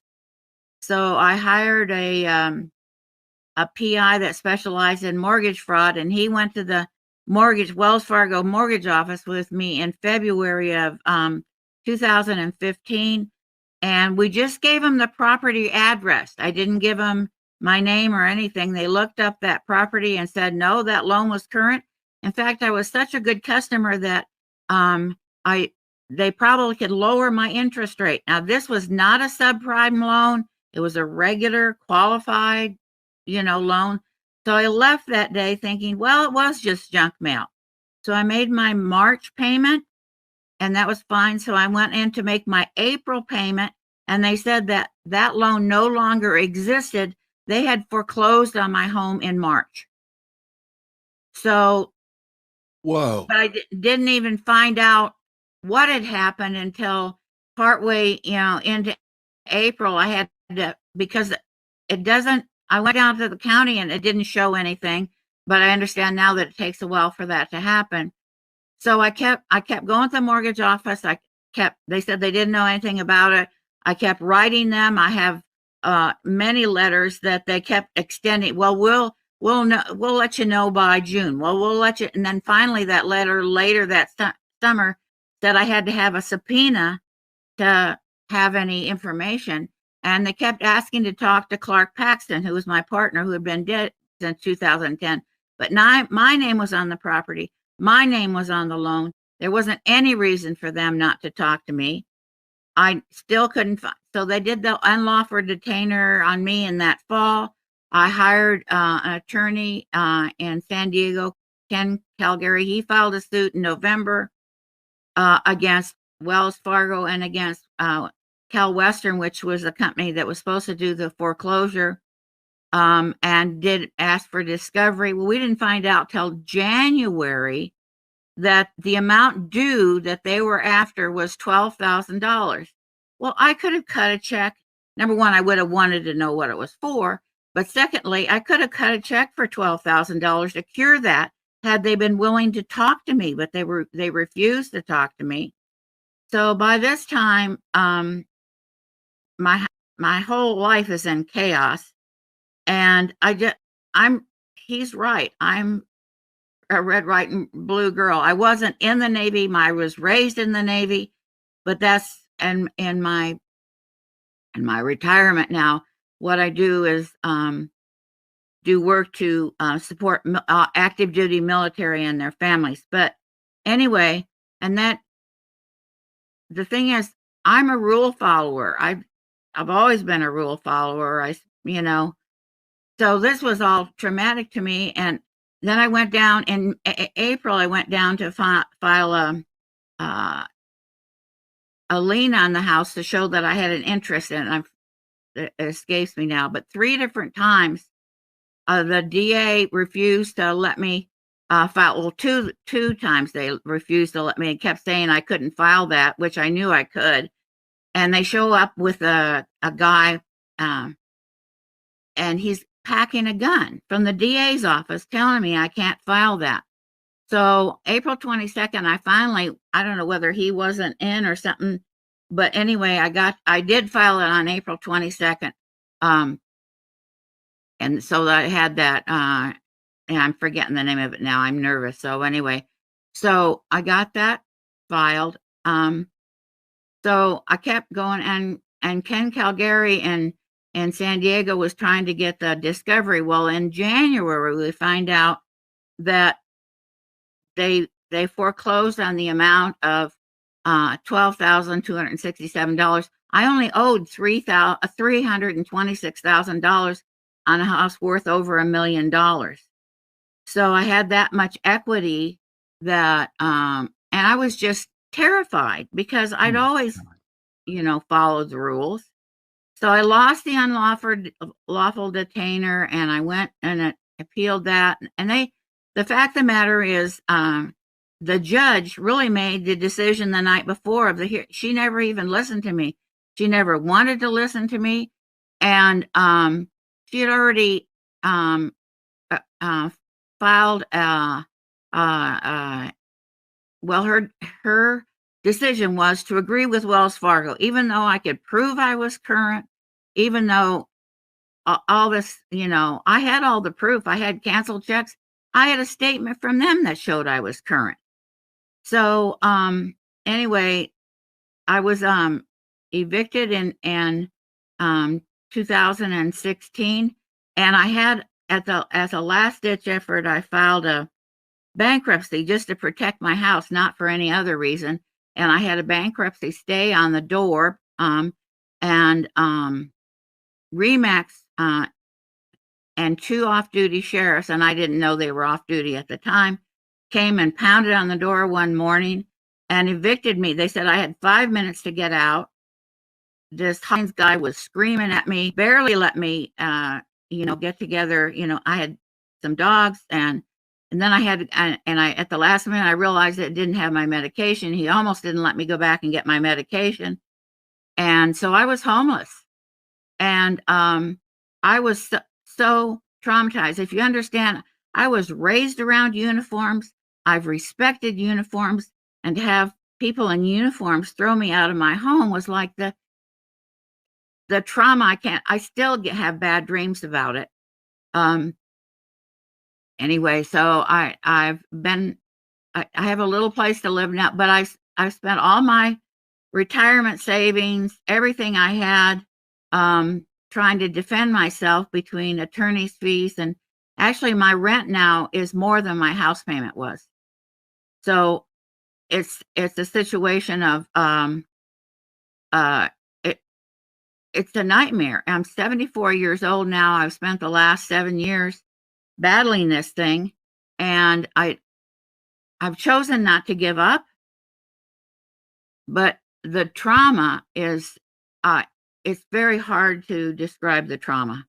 All right, I got to jump in here just because I want to get Marina and Leslie in as well. But Miss Behrens, thank you for sharing that with me. I every time I hear that, I feel like I have a physical revulsion. I mean, it's so horrific to me to think that this country and everything that we believe, that we have values and principles and honor and integrity in a system that we depend on, would literally, for a woman who had very little payments left on equity that she wasn't behind, would end up at the end of a sheriff's gun and forced out of her home. They stole the home, Steve. They stole the home of someone who gives to veterans. Okay, there is nobody safe. Okay, nobody safe from this. Once you get ensnared in it, they will destroy you, and they have destroyed everybody in the wake. You're just seeing a handful of people. We know there's millions, but this is the first time the voices are going to be heard by audiences around the world and get this thing, in a way that people can hopefully get to their freaking thick heads that live in a system that's corrupt. I want to say something. One of the things that jumped out at me most about her story is the contradictions, if you will, in terms of the average person's belief in who gets foreclosed on and who doesn't get foreclosed on. Most people don't have the resources that Lynn had in the beginning. Most people don't have any of that. And so when they hear stories like this, a lot of times they can check themselves out and say, oh, that's not me. Okay. But here we go. We see end to end. We've seen poor people. We've seen rich people. We've seen people in African-American communities, and we've seen people in affluent white communities and so forth. We've seen Democrats. We've seen Republicans. We've seen people of independent character, all of which have been impacted by this. Literally, no one is safe and no one is talking about this. I think this is very vital. Okay, and on that note, let's first. I wanted to ask you, Marina, first, because Leslie has a particularly curious and incredibly important way to tie this up. But Marina, your story is epic and huge, and we could talk to you for literally days. Obviously, we have a limited amount of time, and we have. But I'm so grateful you're on the call. But you know what people need to hear. Please tell us what is the world not listening to, and what was your story in the context of that? What people aren't realizing is they won't stop until we stop them. Period. It's a machine that has no heart, no soul, and cannot be satiated. Bottom line. And it doesn't care what kind of collateral damage it causes. Period. And that those who have had the power to stop it, to put integrity back in, are part of the machinery. And yeah, that's that big piece. Okay, so I'll tee you up from this standpoint. You were a woman who was an entrepreneur. You had several properties. You understood cash flows. You were doing just like any business person would do. In fact, I've got friends that are developers right now getting 0% interest, doing the exact same thing many people did back in the 2002 through 2006 era. Give us kind of a sense of your business model, but then ultimately where it led, and then ultimately what you were up against, and then what were the consequences of that? I was a single mother of a daughter, and my dream was to obtain a real estate portfolio. You know, I got trained in that. I became I was studying to become a private lender. In the course of all of this foreclosure, which dragged on for about 5 years inside of all that, I became a mortgage broker with an underlying real estate license because I wanted to stay close to the industry to find out what was going on. I purchased a home with the intention of renting out to tenants, so that would help pay the mortgages. That was that perspective. I went from $0 to $3.5 million worth of property. I had 2 properties in Santa Barbara and some commercial property in Bakersfield, with the intention of right at the edge of switching those over into what's called a 1030. It's very interesting how things have gone, to the wayside. 1031 exchange to move into commercial property for having apartments and things of that sort. Ultimately, the bank stole all of my properties. I had, like Lynn, on one property, I didn't even know it was foreclosed on. I had short sale, buyers ready for it. They were on their desk. The lenders ignored those facts, just went for foreclosure. I then was going to make sure it didn't happen to a second property. I brought them another one, and I had to take it all the way up to the president of that lending association, which was Aurora at that time, and threatened to take them to the media and all that. My home ultimately, I got backed into a corner, and it was the last one. I was at the beginning of the false, them taking the paperwork, destroying the paperwork, requiring me to do it again, submit paperwork. They told me I had to put my home, I had to go delinquent for 3 months. And I said, well, that's going to ruin my credit. I had stellar credit to be able to do those things. And they said, well, that's what you need to qualify, show hardship. I did that. What I didn't know at the time was that 2 months, for 3 months. So at 2 months, they can claim insurance and get full value to pay off the loans. Let me interrupt you for just 1 second, because it's important, because we heard in our previous show, and Steve, I want you to make you aware of this. You'll hear this over and over and over all over the country. This is known as dual tracking. They told all of us, hey, miss your payment for 3 months. We'll put you in default. Then we can negotiate modifications, loan mods. That's all wrapped up in another section in terms of the loan modification, the $25 billion. But here you're hearing it in California. We just heard that in Prince George's County, Maryland, right? Okay, so sorry to interrupt, Renee, but I just wanted the audience to realize this isn't just an isolated incident. This is what happened to everybody. So please continue. So they take the money after 2 months through insurance, which is why AIG collapsed. Then at 3 months in the state of California, they can then begin foreclosure. And I have some important things to say around that. And so while I was submitting for modification, they started submitting for foreclosure documentation through the recorder's office. That ensued.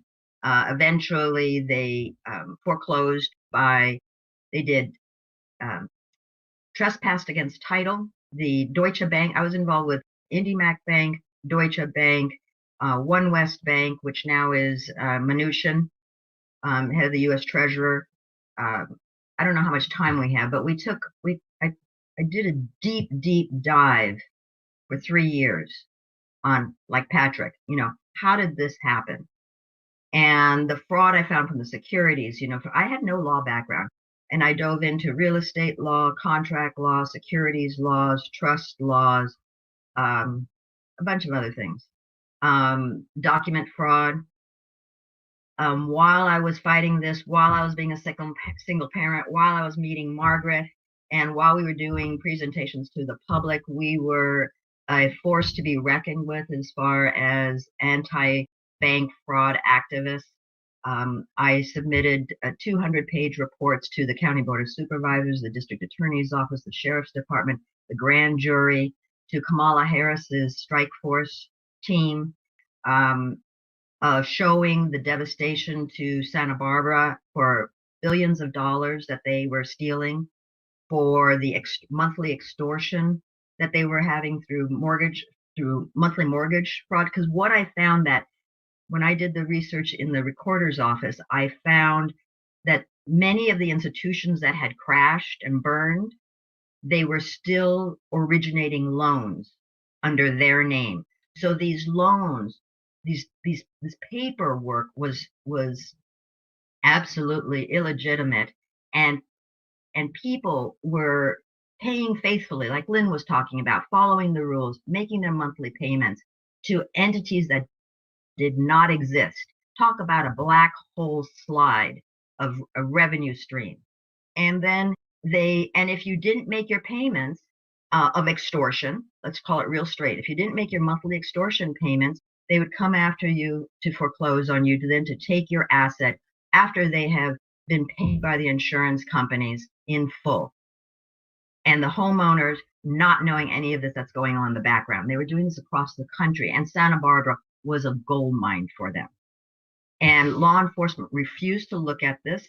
They went even on, Margaret for over a year was always with petitions and signs, many of us in front of the courthouse at the auctions to try to raise awareness.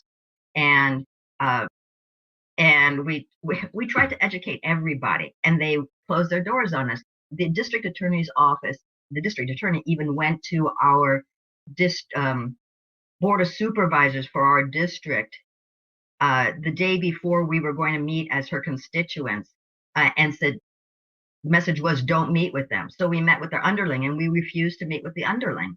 No, we have an appointment with our, local government representative. They did not want to meet with us because we needed their go ahead, their green light to get onto the meetings for the County Board of Supervisors. So they did not want to hear any of that. Now, back to, that's just on the activist side. That's just on that. I want to go in two directions, so please remind me, Patrick. I want to address the color of authority of the DA, the sheriff, our judges, and the state bar, because they're all rogue and illegally operating based on California law. I did a lot of constitutional law research as well. But back on my situation, I have been in 8 lawsuits.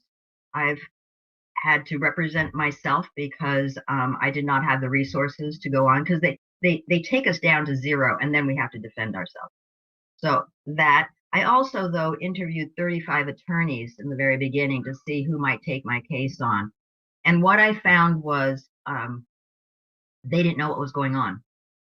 People, this scheme, this fraud scheme by the financial institutions was a new kid on the block in a way. You know, everybody didn't believe that such a thing was going on. They didn't believe what we were all pounding the pavement saying. You know, they didn't hear that it was person after person after person, because the narrative that they created, these institutions created, were that we were deadbeats and that they were being injured, and that they had actually done loans, which they hadn't. All it was just digital numbers, and that's another whole thing. They never put any skin in the game. They don't sign the documents, so there's not a legitimate contract. On and on and on in that arena. And then multi-pledge assets. We could get into the details of, and we're going to lay a lot of this out in season 2, guys. And I do want to redirect you slightly, but Steve, let me just touch upon something that she said extremely important. Okay, as we've demonstrated in season 1, and this is the reason we built it that way. It was all built on this fraud recipe, this control fraud that created perverse incentives to where the least knowledgeable brokers, quite frankly, were hired to basically churn as much volume as they could. And these institutions like Wells Fargo and Goldman Sachs and so on and so forth, they had built-in predicated sales engineered schemes to get people approved regardless. Like, for example, and we covered this in the last call, you could be worth $600,000 if you were African-American. They'd still put you in subprime loans because of the yield spread premium. We could get into all of the different tricks of the trade, and we will, because we're going to lay that out. But what you just said was so extremely important, because every single step of the way was a conspiracy that should have been handled under RICO. Okay. And let me reveal to all of you guys what I know. Okay. Because I've gone back through our 300 plus hours of footage that we shot that includes you guys. And I've got guys from Policy Institute in Washington, D.C. that told me that during 2002, Linda Thompson of the Office of the Comptroller of the Currency laid out to the attorneys general around the United States, including, of course, Kamala Harris at that time, that, look, you're not going to be able to use your predation laws, in the cases of these wrongful foreclosures, because they were going to stop paying the bonds. Wall Street was going to stop paying the bonds of every county around the country if they couldn't do their grand design. And then, of course, policy-wise at that time, they did, interstate banking deregulation. They created a massive pipeline of warehouse lines from the $72 trillion demand into the safest thing that they could possibly find. But what they ended up doing was they needed volume to feed the beast based on what we call short-term, perverse incentives that were leading to executive compensation. So you have these CEOs at the top of Wall Street, and I know, Leslie, we're going to get into this, like Jamie Dimon and so on and so forth. They've got these huge short-term quarterly bases based on this fictional process that's all built on literally racketeering from the ground up, right? And then on the backside of this whole thing, once they decided to short it, and then they created the runs, created the $29 trillion backstop by the Federal Reserve, then they had to get rid of it in the courts, which brings me back full circle to you, Marina, because you understood what was going on. You challenged them. You realized it was racketeering. What happened? Well, as I said, 8 lawsuits. I've taken it up to the state Supreme Court, up to the federal Supreme Court twice, and they just shut us. They should have shut us down. I've done RICO action. I still have another RICO action to file. But they came after you, Marina. Didn't they come after you? Yes. When they did the foreclosure, when they did the eviction, a SWAT team was sent out. I was in court that day trying to, for the 5th, 8th time, get a stay on the property, showing the fraud, showing the evidence of that. Meanwhile, they send out 5 undercover cars. They came in tactical gear with semi-automatic rifles to evict on my household. My daughter was there. She's, as a teenager, she's still traumatized every time she recalls that incident. We were very peaceful. We had everything out sitting there, but the banks had told them that we were sovereign citizens. And so that's how they came out to extract us from our properties at gunpoint. There's a lot baked into that, and I don't want to take any shortcuts, but what's important here, and I'm going to lead into Leslie here for a second, because as you can see, America, you've got three very sharp, intelligent, professional women that ended up at under siege by sheriffs at gunpoint, or the way Margaret discussed it, 5 goons that showed up with guns. Tell me, guys. Okay, Steve, do they look like they could warrant that sort of threat response? Unless what? Possibly. Maybe they were too close to the truth. What would warrant having a SWAT team in a case of a woman? Or, I'm sorry, I hope it's on grand display. But on that note, Leslie, obviously your name could be misconstrued by someone as potentially you're a woman. What happened to you, Leslie? Well, my story was very, very similar, and my background quite similar to Lynn's story. And hearing what Marina's just said, and Margaret also, reminds me of what happened to me. Because quite honestly, you try to forget about this stuff, not live with it all the time. But I also, I'm an immigrant. I came from Ireland. I arrived in this great country by walking across the Buffalo Bridge. In 1966, I landed in Malibu and then worked my way up to Santa Barbara, where I rented my first property in 1969 for just a few months, and then I sort of dropped out and went to India. I was going through marital difficulties, sadly. Anyway, coming back to town, and I always felt Santa Barbara, it throws you out and it throws you back, it throws you out.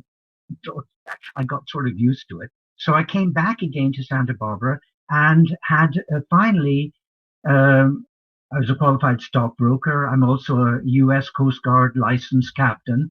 And I had a nice little marine business here where I would take my classic boat out with clients from the Four Seasons Biltmore, the Pecora in Galita. And I had enough money going, so I was able to acquire a property in Montecito. My second one, my first one a long time ago was on Olive Mill Road.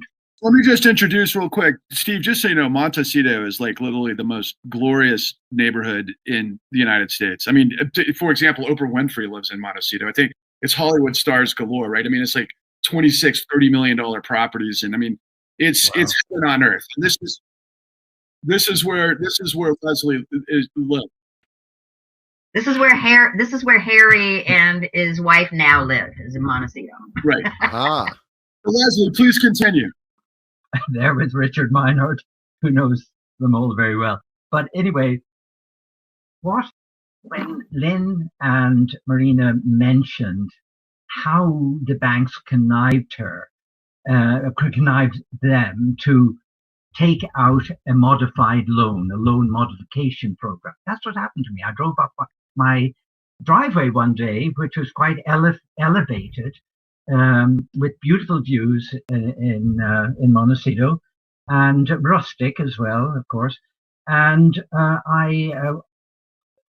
Jamie Dimon's crew called me and said, Leslie, you're one of the select few here because you have what's called a jumbo loan, and we have a special program for you guys. And I said, you got to be joking. And he said, no, we're serious.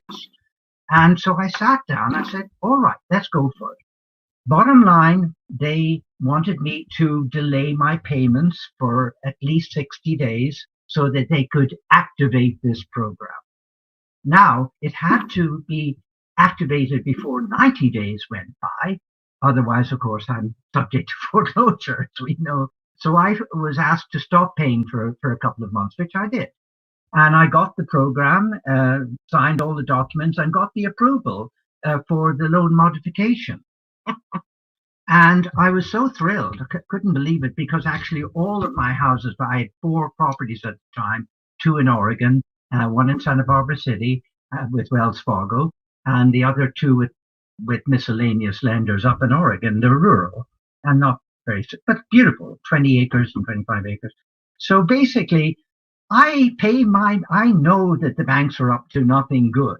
So I made sure that I paid JP Morgan Chase in cash at their bank in Carpinteria, because I had a little gallery there at the time. And on the first of the month, not the middle of the month, I wanted to get it in and done in hard cash. For the next 3 months, 5 days after I make my payment, a UPS van comes up my driveway and throws packages. I was there a number of times when they were doing it, saying that I was in default and that I hadn't made my payment. It was impossible to win. I was terribly fortunate. I had to close my little gallery, a little dinky art gallery in Carpinteria, because every single book, every single level on the counter was covered in loan modification papers. I had 4 properties all going to court all at the time. I would have lost my Oregon properties if the state of Oregon didn't institute a division to assist us. And that took the whole thing. It's taken about 5 or 6 years. I still, fortunately, have my properties rented in Oregon. But I'm like Lynn. We're both sailors. She's a member of the same yacht club that I'm a member of. She's a very senior member. I'm 81 years of age, and now, unfortunately, I'm having difficulties even staying on my yacht in the harbor. It seems that I'm going to be evicted next Monday at noon. If you're listening to all these things, it's so overwhelming in terms of the information, and questions can start to elicit. You know, Leslie, you told me a story on camera that I'll never forget, because I was meeting all of these women around the country.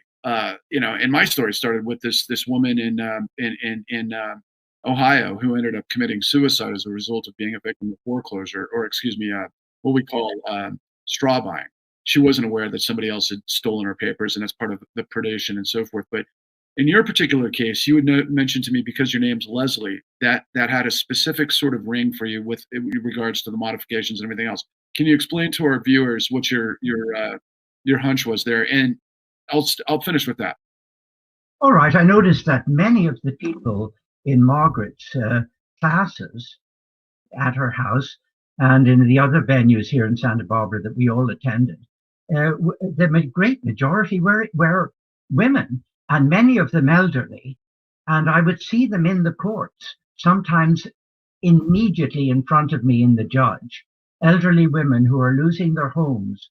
In one case, the woman had paid her mortgage off and merely owned a homeowners association fee, and the judge right in front of me evicted her from her home.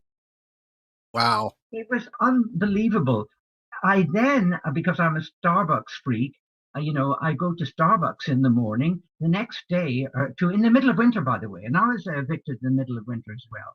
Rain, everything at the worst. They're in Starbucks, covered in a plastic sheet, shivering, having slept on the ice plants on the beach here in Santa Barbara. And every morning there were 4 ambulances on Cabrillo Boulevard every morning, because I'm a very early riser. It's a horrible thing, a nightmare, and it's continuing to this day. And what it means is that women were being foreclosed upon, and they go homeless to the beach and then wind up. I mean, these are women of Santa Barbara. This is like, I'm telling you guys, it's the jewel of the crown jewel of the United States in real estate. And like Marina said, it was a target, and the system itself was making a gold mine on these things. But I mean, we could go over. But I think really the genesis of these stories, we're gonna put up in these podcasts, information on who you are, where they can get more information from you guys. We want to tell more about your detailed stories. Like I said, we could talk for hours and hours and hours, but the pain, the suffering, the homelessness of women in Leslie, this is the United States, people. This is how we're treating everybody across the board and have been. And people in this country have to understand and wake up that our judicial system has completely turned over on itself to maintain a revenue supply from, quite frankly, Steve, the Federal Reserve through the black box casino to backstop these assets once again. And these are real people that are being crushed by the system. And I think I have to just ask Margaret, if you will, again, I mean, there's nothing that, I mean, these stories are so horrific, all of you, that you wound up homeless. And I don't even know how you're still living today, given everything that you've gone through, but it inspired you to write a poem based on a wonderful James Taylor song. Would you share that with us as we close out of this? I don't know why I'm still alive or how I'm still alive. It's amazing to me, given what has happened. I do know that my spiritual teachings say that when Leslie talked earlier about being a victim, that this actually gives us the opportunity to prove that we can be victorious. And I'm certainly intending that all of us will ultimately be victorious. So anyways, about a year after I was forced off my land, I started having dreams at night where what the words that came were in pieces on the ground, night after night. And I thought, what is this? What does this mean? And so I put in that phrase on my computer. And eventually I ended up in the James Taylor song, Fire and Rain. And I read the lyrics, and it just struck me how similar his story, for those who don't know, his story was about the suicide of his friend Suzanne, and how difficult this was for him. And so I took the words and of the lyrics, and I rewrote it and sing it to myself when I really, I'm the most homesick. So I can share that with you. Please do. So I call it the Ode to My Querencia. And querencia is the Spanish word that refers to that area in the bull ring, when the bullfighters, where the bull returns to as its safe place. It's understood that the bullfighter will not aggress the bull when it goes to its querencia. And the term is coming to be used as one's sacred, safe place, one's secure place. And my home of 28 years was absolutely that. So here's what I wrote. Just yesterday morning, they let me know you were gone. Dear house, the plans they made put an end to you. I woke up this morning and I wrote down the song. I just can't remember who to send it to. Oh, I've seen fire and I've seen rain. I've seen sunny days that I thought would never end. I've had lonely days when I could not find a friend, but I always thought I would see you again. Been mocking my mind to the easy times, my back turned towards the sun. Lord knows when the cold wind blows, it will turn your head around. Well, there always was time on the telephone line to talk about things to come. Sweet dreams are shattered now, in pieces on the ground. Oh, I've seen fire and I've seen rain. I've seen sunny days that I thought would never end. I've had lonely days when I could not find a friend, but I always thought I would see you again. Beautiful. Absolutely wonderful.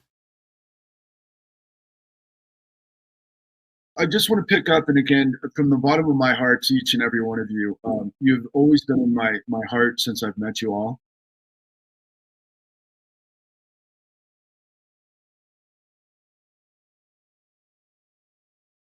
We're trying really hard. We're trying.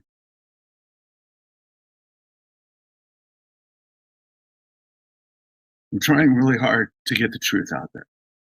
We need to create a unified force of Americans across this great country to refuse to allow corruption to destroy us any longer. You're looking, America, at people who are the best amongst us, who are the kindest, the most gentle, that wound up destroyed by what is nothing less than terrorism. And it doesn't care who you are, it doesn't care what you look like, it doesn't care for where you're from, it doesn't care what your education is. And all of the naysayers out there that pretend like, oh, you know what, everybody else had it coming to them. The tricks of this diabolical system, I could literally spend 26 hours laying out for you, right? We've done the first 5 hours in the con. We're going to do the second 5 hours in this show. And I'm going to leave it to you, Steve, because you're an expert in fiscal policy. You're an expert in what happens in the Treasury and the Federal Reserve. This is the consequence. Yeah, and I think one of the things that jumped out at me is that every step along the way, we talk about this, and it's going to be a recurring theme. But every step along the way, you've got a small veneer of people that really, really, really understand what the heck is going on, know inherently what is going on. The bad guys that know what's going on, and then a few voices screaming in the dark, hey, that know what's going on. And that would be people like who we have on the show right now. But the other thing is that the people writing the laws, many of them are cowards. Many of them are ignorant, unbelievably ignorant. And they're protected by paternalistic voters who worship and revere their politicians. They are protected by the party system itself. And people literally, we're not getting any laws written. Glass-Steagall, when it was repealed, and all the other laws that they've put in place to block the ability to get information from these companies and to be able to put that information into court record, statute of limitations, you name it. They have purposely done everything they can. And the people that could fix that are either underfunded, as it is with the auditors, or they are undereducated in terms of our politicians and also our local reps and people. They just think, because we've conditioned everyone in this country to believe that if you fall on hard times, it's got to be your fault, right? Bootstraps, baby. It's all about personal responsibility. And this fraud, it's another fraud. They use that fraud and they predated on someone such as Lynn, who is a notorious new rule follower, to be able to once again lay bare that it really doesn't matter whether you follow the rules or not. This is fraud. This is crime. And to quote our friend Rose, it's theft. So, to me at this point in time, we're going to see highs, we're going to see lows, we're going to see middles, because this was indiscriminate and it took down people. You saw women, elderly women predated upon, women that were ripe for being defrauded of their entire home, their life savings, whether it be pensions, you name it.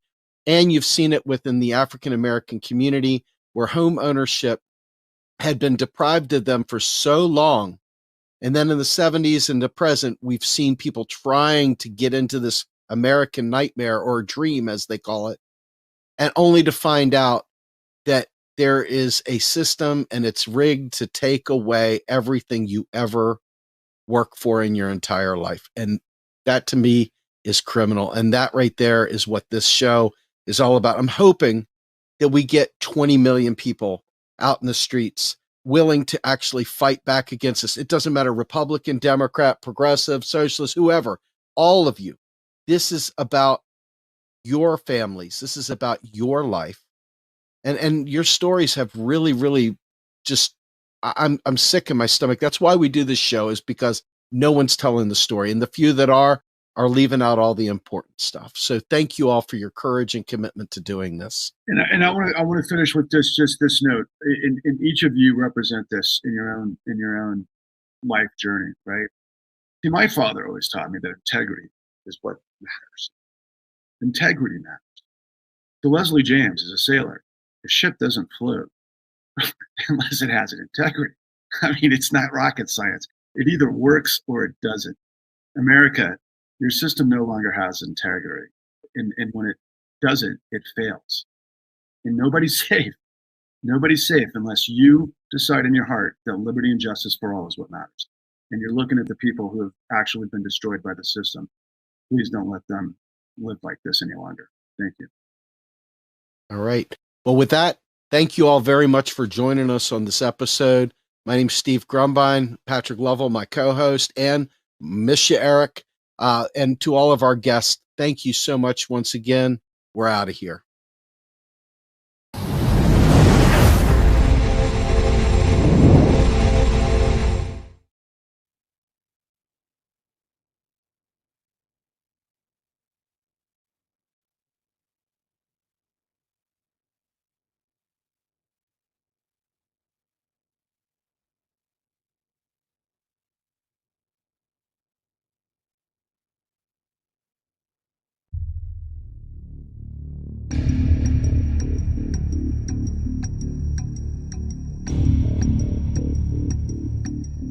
When we talk about trying to save someone's home, that's fine.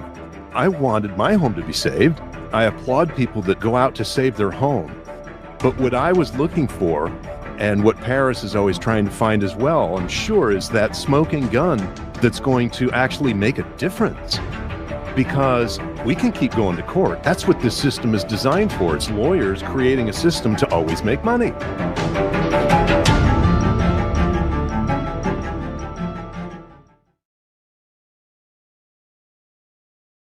This looks like a conspiracy. This looks like a scheme to defraud. The Bush administration put folks into the regulatory agencies who believed in destroying regulations. Memories of the Great Depression faded. They stood on the floor of the Senate day after day attacking what they were trying to do. They just generated all this junk, took home huge bonuses, and then when it collapsed, they said, oh, not us. What they ginned up was pure extortion, putting a gun to the head of Congress. Time and again, they heard the devastation that was happening in low and moderate income communities caused by bankers, by lenders, and they chose to ignore it. I understood that the SEC was not merely a weakened version of what it was supposed to be. It was an agent of Wall Street. When no one's enforcing the law, the criminals take over.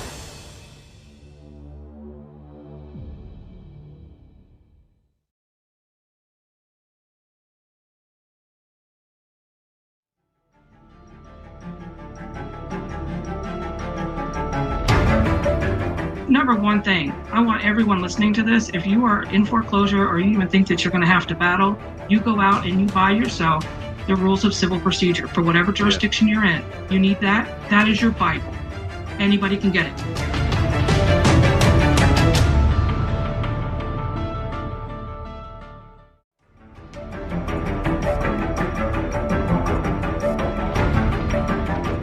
When this country started, it was started on the fact that anyone could go and argue for themselves because there weren't that many lawyers in the country. So people would go to court, and that's where pro se came from. You're allowed to argue your case.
Welcome, everybody. This is Steve with the new Untouchables. Patrick Lovell, my co-host, and we are into episode 3 of season 2, and we have just learned so much. We've watched the California elite be predated upon by this fraud, and we've watched the fraud occur in the area of Maryland, in particular Prince George's County. We've seen Olympic gold medalists be defrauded, and we have seen people who dotted their I's and crossed their T's, and every step along the way, literal rule followers.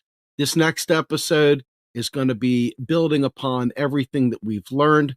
With that, I'm going to turn it over to Patrick to be able to introduce our guests. Well, thank you, Steve. I appreciate that. And these two people are genuinely, I think, some of the most important, prescient people and experts of what's taking shape in the courts that exist in this country. And both of their journeys to this point are quite extraordinary. So I've been in contact with Paris Fay for some time. Paris Fay is a paralegal out of the state of Florida. She had worked in the industry, the legal profession, for her entire career. She comes from a criminology background, and she's always believed in the law, in the dignity of the law. And that's a great starting point to come to the realization of what we've been exploring in these particular episodes. Doug Boggs is a particular, there's really no words I can do to express what I believe Doug Boggs has been able to do. Doug Boggs, I like to refer to as kind of a Renaissance guy. He is an entrepreneur like a lot of other great Americans. He had development, a developer building houses in the state of Texas and California, which took a great deal of understanding of detail, as you know yourself, Steve, being the engineer that you are, as well as a sound mixer and engineer. He's worked with great acts in the state of California. He's an artist at the same time of being a business guy. So it comes from that sort of background, right? So like a lot of us in the run-up to the great financial crisis, we were making money. I was making quite a bit of money at the time, being involved with the problem that I didn't even realize was a problem. But suddenly this thing came to a screeching halt, where we literally all, it reminds me of that movie, you've seen it a million times, where someone hits the brakes and somebody kisses the windshield, right? I mean, it's, in this case, we all went through the windshield and then got run over by the frickin' semi and then dragged down the street. And then it got worse from there. That was just the beginning. And, in the case of Doug, he's a can-do guy. And so he ends up being a pro se guy. And the reason why I wanted to bring him and Paris together is because he did insane research to save his own house. And he'll go into detail on what that's all about. But it led him to understanding all of the laws. And this is extremely complicated stuff, particularly in the state of California. All of the states have different rules of foreclosure process based on being judicial or non-judicial. There's all of these ins and outs. But we know now, right, we've established the fraud pipeline that created this madness. And you can't transmute lead into gold. So if you've got a whole bunch of dirty securities predicated on mortgage loans, right, that go into blowing up the world company and dirty securities, you can't suddenly manifest, stuff that has improper documentation and all of this other stuff that goes into this complicated securitization process that gets really insane and have legal standing. The only person who's ever done a piece of work on this in a way that there's some in this space might have understood what was going on was a gentleman by the name of David Dan, who wrote a book called Chain of Title. But since then, not much, right? Len Sismoniak got the attention of 60 Minutes back before the national mortgage settlement when she revealed what was happening in the robo-signing problem. But that was kind of here and there and then just disappeared.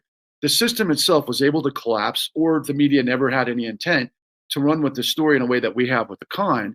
And Doug Boggs had to, by his own grit and determination, literally rewire his brain, spend his entire freaking time trying to understand the system. And he did. And he got all of the details of the rules and the regulations of what was supposed to happen and what didn't happen in the courts. And he wrote a book called Quantum of Justice, which he's just about to reveal to the American people. But on top of our previous episodes, what Paris and Doug are going to be able to show to us is the details of what is supposed to happen in the courts and what actually happens in the courts. And Paris actually is in the midst of a monumental case that she'll bring full circle. But I think I'm going to start, Paris, with Doug, just because I want to set the tone of what caused you to go down this path, Doug. And if you can give us a sense of what it is that you had to explore and expose to get to the point of being able to write this book, Quantum of Justice. Yeah, Patrick, thanks, and Steve, thanks for having me on. I had, it was in 2010, December 31, and there's actually reasons for that I don't want to get into because it takes us back through another whole rabbit hole that we don't want to go down. But at the end of 2010, I received the first foreclosure documents. Now, prior to that, my wife at the time and I had been for about almost 2 years talking to Wells Fargo, saying that there's going to be a day coming up at some point because of what was taking place in the economy that we would not be able to pay our mortgage. In 2008, I had 20 properties across the United States, and I was building 18 houses in Texas, and I had construction projects in California, so I was moving all over the place. And the wheels were in motion with the projects that I had in Texas. You can't just stop, as much as the world collapsed and I would have liked to. But yeah, so there was a momentum that was moving forward. And so we were trying to talk to the bank and let them know that we were willing to try to figure something out before chaos hit. And so we were in and out of, as we were hearing on the other show, the previous show, we were in and out of HAMP, TARP, and all the other programs that both presidents from both parties put together. And every time the paperwork got lost, et cetera, it's the same old story. You've heard it all. So we were advised we were current on our mortgage. So I'd lost everything else because of the debacle and everything imploded. But I maintained my house that I built in Oakland, California. And so we had been trying to call and try to figure that out. Because I hadn't worked for about 2 years, being in the real estate development and construction business. Everything was done. So as we were trying to talk about that, so the bank finally said, look, we can't help you until you literally stop paying your mortgage. So stop paying your mortgage, and then we'll be able to help. Well, it's the old adage that you trust the bank because they have all your money, but got to trust somebody. So we did. We finally stopped paying the mortgage in November of 2010. And in December of 2010, we started being foreclosed on. And I found that interesting because there's a process of foreclosure in California where there's a 90-day period for us to put our ducks in a row prior to us getting that paperwork to getting foreclosed on. And so because of all of that, I was like, well, this just doesn't seem right, And so we opened up the very first documents, and it was saying the banks checked a specific box on one of the documents. There's 3 documents that come in that notice. And they marked a box that said they tried everything they could to be in contact with us and talk to us about this process, and they could not reach us. Now we'd been on the phone with them every day for the last couple of years. And so there's absolutely no way they can mark the box that says they couldn't contact us, and therefore they're moving forward with foreclosure. And so I started just thinking, well, none of this makes any sense since paper number 1. And as things started to unfold, the only way to stop this was in a non-judicial foreclosure, what happens is the banks are presumed to be right. And this happens because in a non-judicial foreclosure, you're supposed to have an independent trustee in the middle of all this. I didn't know all of this at the time. I had an inkling because I'd been involved in real estate for a long time, but none of it made any sense. So as I started to read and whatnot, in the non-judicial process, there's an independent party in the middle, and it's called the trustee. They're supposed to make sure that everything is correct and being able to protect the title from a bank doing harm to my title, so to speak. And they are also supposed to protect the bank and make sure that I pay the bill. That's their job.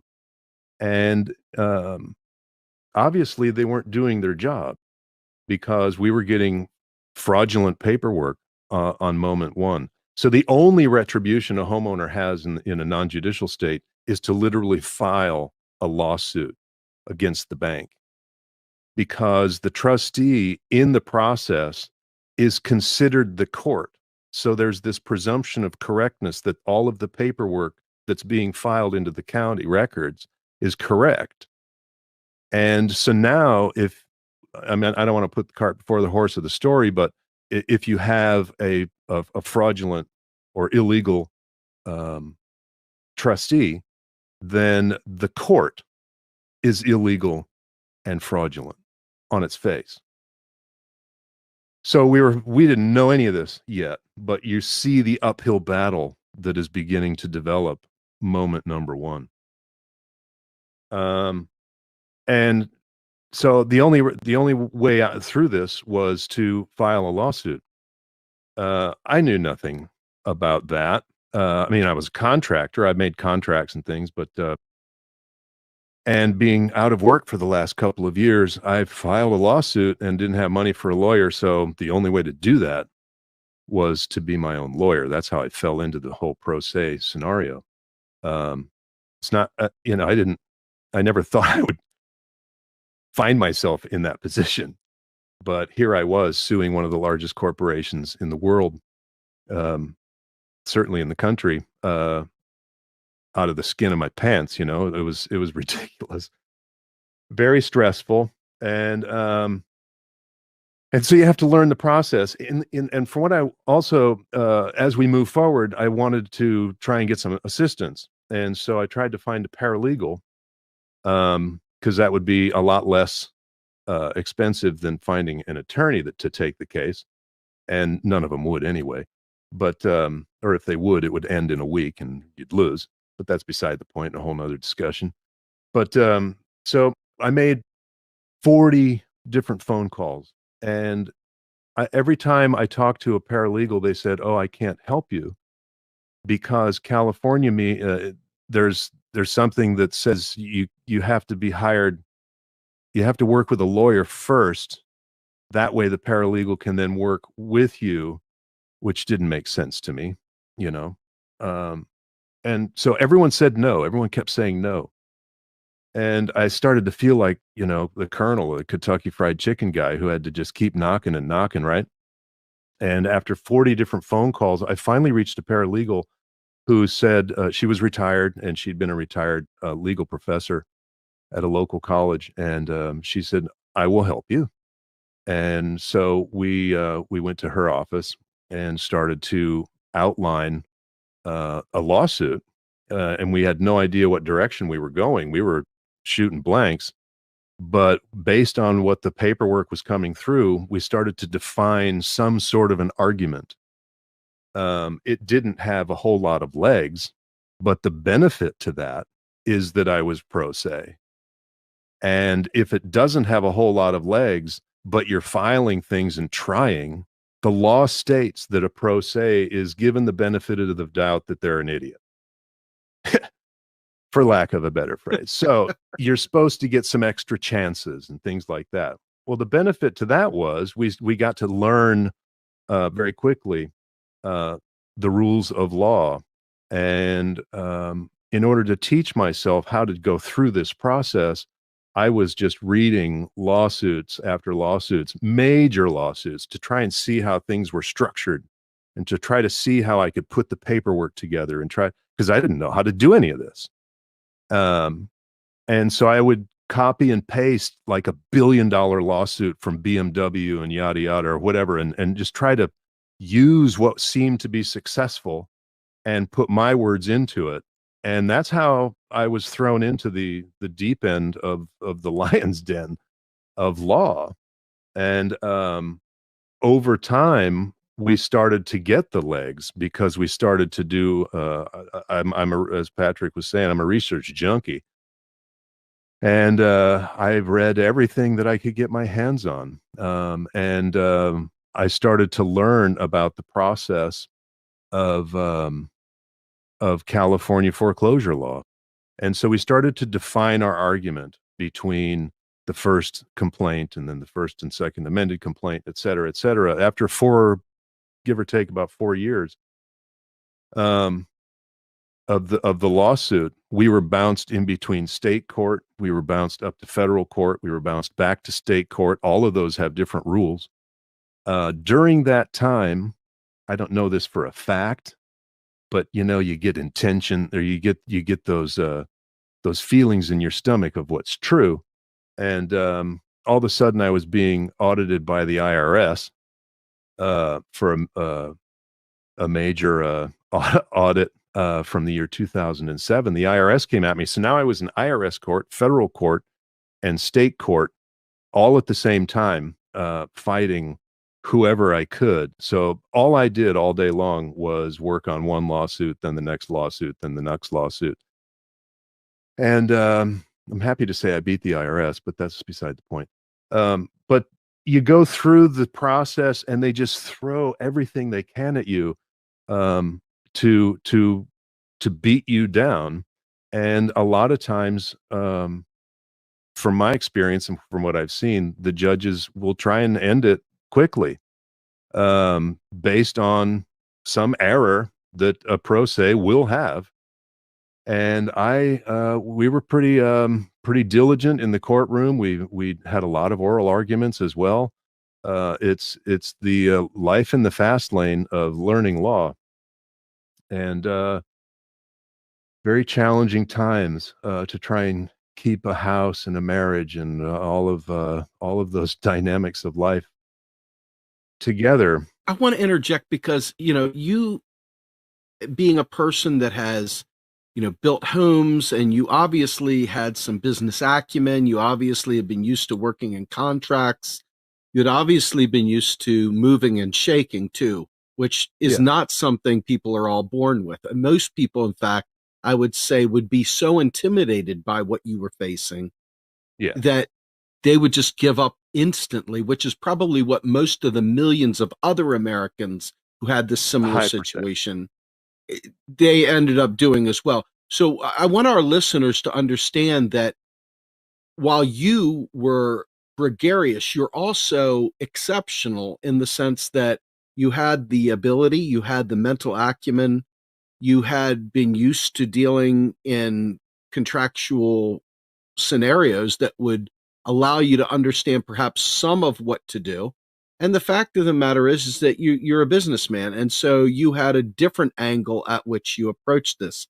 I think it's important that everybody understands that just because you did these things and you're struggling still, you did these things, the average person that is still suffering to this very day, this moment right now, who has all the horror stories, just no one's supporting them. This is real, and this is happening right now. And that, quite frankly, the law shouldn't be this hard. We shouldn't have to do what you did for someone to get justice. Yeah. That's very true. We shouldn't have to do, law shouldn't be this hard. When this country started, it was started on the fact that anyone could go and argue for themselves because there weren't that many lawyers in the country. So people would go to court, and that's where pro se came from. You're allowed to argue your case, and anyone can do that. And but what we've gotten into in the world of law, from my experience, is that there's so many little intricacies of just filing a document there's all these little intricacies that if you do one of those wrong, it can be thrown out. Now, if I had hired a lawyer and made some of the errors that I made as a pro se, and I've seen some lawyers' paperwork that gets submitted and everything is incorrect and it was against me. Everything in their filing was incorrect, yet they stayed in the game. But if I would have done that, I'd be out. You'd be on the street. Yep. Yeah. So it's not fair for sure, because it's a good old boys club, so to that phrase. And so they look out for themselves. I mean, they play golf together and whatnot, it's the game. I'm not in that game. I'm building houses on the golf course where they play golf together, so it was a different game for me. But one of the arguments that I ended up getting involved in when I get into the third amended complaint was a friend of mine who was helping me with my research. He said, what you're dealing with is we needed to find out how a true deed of trust, because part of my complaint was it's not the deed of the trustee is faulty, and we're filing faulty paperwork. And when all this was taking place, I was like, how does this happen? How do you do that? And part of my argument, in order to set up the argument, was you have to show a valid deed of trust and what that looks like, because according to the rule of law, my paperwork wasn't set up correctly by how the rule of law says it's supposed to be set up. Okay.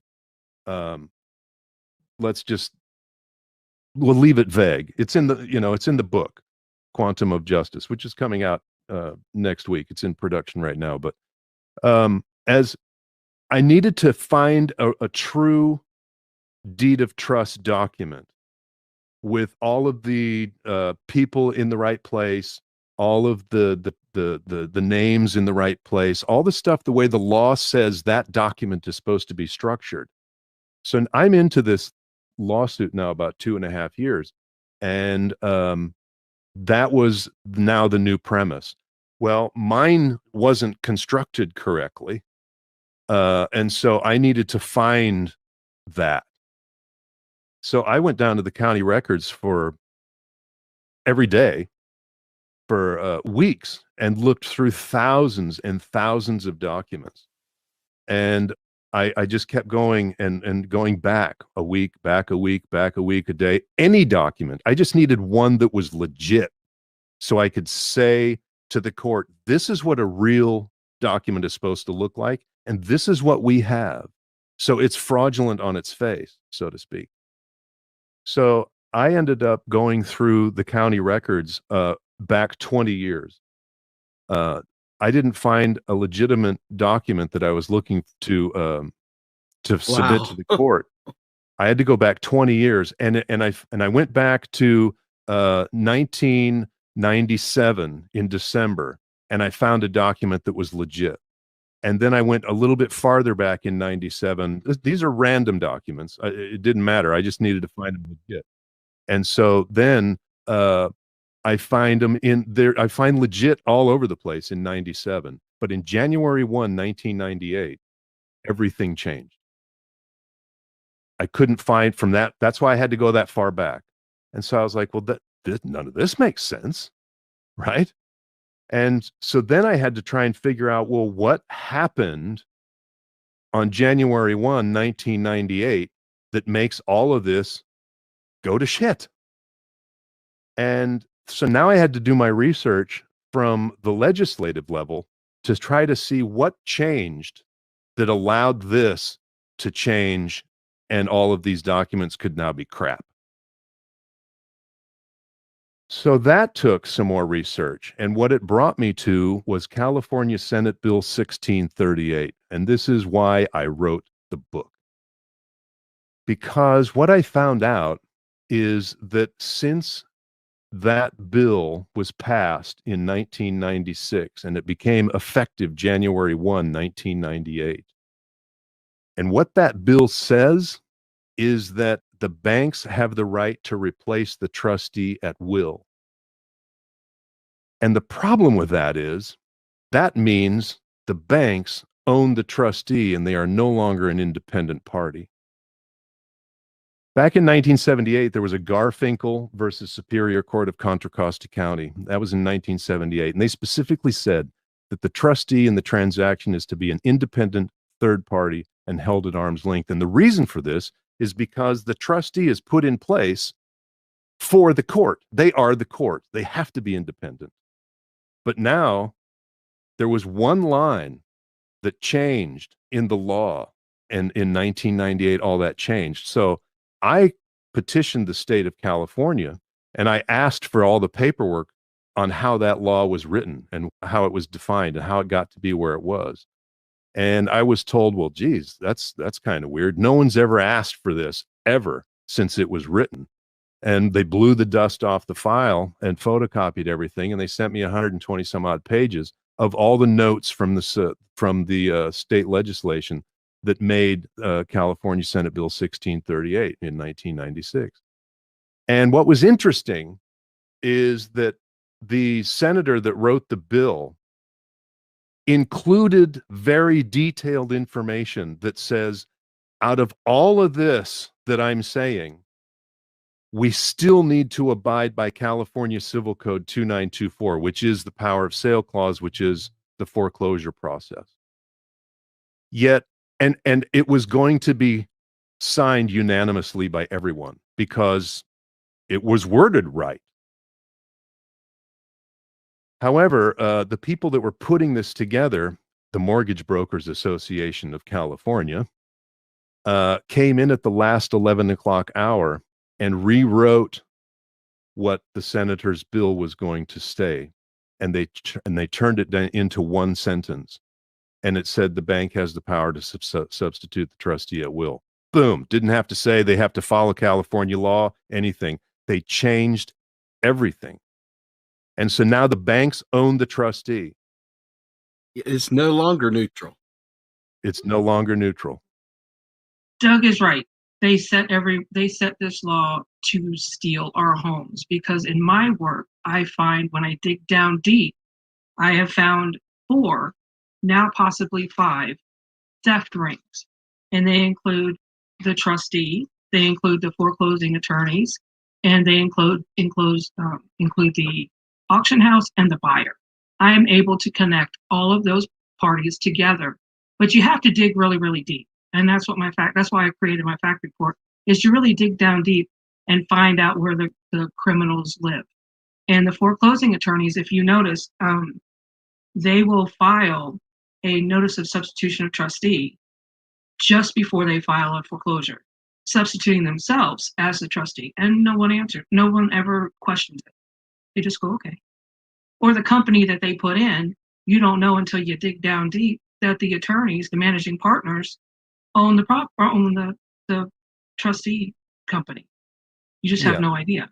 Let me set the table for the audience. Okay, so Paris, just off the top, give us just a brief overview of your background as a paralegal, and then ultimately you had been working at a foreclosure mill. Can you explain to us what a foreclosure mill is and what you discovered? Okay, a foreclosure mill is just that. It's just a mill. It's just a bunch of people pushing paper really fast. And I worked for, at the time, I only thought it was just a single, law firm here in Tampa. It wasn't until I started doing this work that I found out it's one of the largest foreclosure mills in the country. Anything with Shapiro in the first name is probably connected to the Logs Network and this firm that I worked for. So I came in, I was the only paralegal out of the bunch. Most everyone else worked for that industry the entire time. They were servicers or for foreclosure attorneys. And you walk in the morning and they hand you a piece of paper with a bunch of account numbers on it. And you have to pull up the account number, put the package together, give it to the foreclosing attorney so he can attach a form complaint. And they're all formatted. So I was getting in trouble for not keeping my numbers up because everything is about numbers. Wait a second. Explain what that means. Numbers for what? They were account numbers. So we were tagged into, and I don't remember because I wasn't there very long after they told me, they asked me to do something that was highly illegal. They were just account numbers. So you would go up and you would pull up the account number in the program that they had created. And I'm pretty sure the logs network, if you look it up, belongs to Shapiro. And you would pull it up and then you would pull up the number with the bank. And the bank or servicers and or debt collectors would send you all the documents, the copy of the note, the security instrument, which is the deed of trust and or mortgage, and all the assignments. So my job was to make sure that I had all the proper parts to show the chain of lien ownership, and to divert just a little bit. But wait a second, that they created in the aftermath, right? I didn't know that at the time. All I know is I'm collecting these documents and I have to give it to the foreclosure attorney. Okay. So I would get in trouble because I wasn't putting my packages together enough because I didn't have all the documents. I'm like, I can't give the attorney this and foreclose in this party's name if I don't have all the proper assignments because it's not the originator. And I was told, you have 48 hours to get it. And if you don't get it, we had IM back then. I am this department and they'll make one up for you. And I'm like, what? So I'm like, okay, curious. And I'm like, okay. So I went and I am the lady and told her what I needed. She said, okay, I'll let you know when I have it. I'm like, okay. So kind of not, still puzzled, when you have something that you know is wrong, but they're doing it like normal business. You're going, what the hell? So I went, she IM'd me. I went upstairs. She wasn't even looking at me. She was just like typing and then just passed it off to me. Said, here, go down there and she'll notarize it. I'm like, and I'm holding it going, this is illegal. We can't do this. And I got dismissed. So I went down, got it notarized, went back down to my desk, totally stunned because I come from law firms. I'm a paralegal. I know what's the right thing to do, but they're going to write me up again if I don't get this done, right? So put it together, walk into the attorney, and my cover my own ass thing is always to tell the attorney, say, listen, they told me to put this assignment here for you, but they created the assignment. And he's like, okay, put it down over there on a stack and go get me another one. I'm like, okay. So it was disheartening. And the more it sank in as what was going on. And again, I had no idea this was going on a global, on a national level. I just knew this particular law firm was committing fraud. So I went home and I thought about it and I cried because somebody was going to possibly lose their home because I didn't stand up and say, you can't do this. I'm not going to do this. If you don't have the right paperwork, sorry about your luck, figure out another way to foreclose on it because I'm not going to do it. But I did it. I felt horrible. The next day I went to work and I swear to you, sat in my car, cried, was walking out and just looked to the heavens and said, God, please, I can't do this. You got to protect me and my kids. I don't have another job.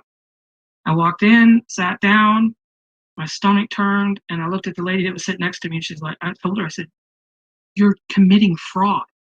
Do you not understand that? When the shit hits the fan, we are the ones that are going to get in trouble. And she's like, yeah, but you need this job. I was in the middle of a really bad divorce. And I said, dude, I can't do this. And I picked up my stuff and where are you going? I said, I'm out. You guys are doing illegal shit here, man. And I left. So that was an introduction. Right. And that's the perfect introduction because what we discovered in Making the Con in this new Untouchables broadcast, and here you guys are again, I on the ground level, this is the flip side of what we showed, Steve, in series 1, right? You've got the highest level executive CEOs, C-suite type people, Richard Bowen, Michael Winston, so on and so forth, all the way through the FBI, the DOJ, and the FBI, saying all of this stuff at the highest levels, right? Here's the stuff that's happening in the granular levels, right? And then, of course, what Doug has to go through in the courts. But so because of that, and because your belief in the system, Paris, because your quite frankly, your natural moral compass, which I know millions of us Americans have, we're not all freaking lying, stealing, and cheating. Not all of us. There's a lot of good people out there. You're one of them. So you discover like this massive Florida and California. These two states were probably outside of Arizona percentage-wise. In Nevada, I could go on and on. Everybody got crushed, but Florida and California particularly, the numbers of foreclosures were insane. They were insane. So Right. you start getting into the forensic evidence, Paris. I did by my own case.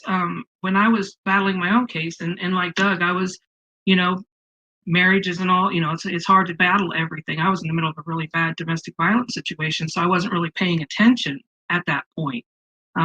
Mine started in 2007 was my first foreclosure. It wasn't even with a party. The plaintiff has never been in my recorded records or anything to do with my chain of lien ownership, nothing. So we ended up getting that one dismissed. My second one was being filed by one of the worst foreclosure criminals in the state of Florida, David Stern. David Stern ended up getting closed down. He had horrible robo-signers, and I've been working against him for years in bankruptcy. If you had a foreclosure, David Stern was the attorney. So after I finally got rid of the threat of my life, I finally started to dig in. I was like, okay, now I got to get my house straight. And I was going through the paperwork, and I had called, and it was Homecomings. I had called Homecomings, and I said, okay. They said, no, U.S. Bank is the owner of your loan. I'm like, okay. So I called U.S. Bank, and they said, we've never even heard. We have no idea what you're talking about. Now I'm looking. So I find that my very first assignment of mortgage, who was requested by David Stern, the notary had backdated the document a year before she was even commissioned. It's fraud on its face. Try to find an attorney to help me say that. I couldn't find one. I went to bankruptcy court. I finally ended up filing bankruptcy. And as I'm walking in, the opposing counsel walked in, standing right behind me, whispered in my ear, "You're not getting a free house." Oh, well, I whipped around in all my Southern charm and said, "Neither are you." And we went into court, and I never got a chance to say a word. And the judge says, okay, go back to state court. Came back to state court. I finally found an attorney that would fight for me. And he did. My house did sell, but we had it reversed on this document. So long story short, I end up winning, but only by a dismissal. The opposing counsel realized that it was fraud. And if you're an attorney and you come into court and you perpetuate the fraud, it's a felony and you're going to jail and you're losing your license. So she was like, I'm out, and she ended up getting sanctioned for it. And they came up with all this crazy stuff because they didn't want to admit on record that it was fraud. Fast forward, we get my house is out of sale. My house is out of foreclosure. The court put the order in my recorded document.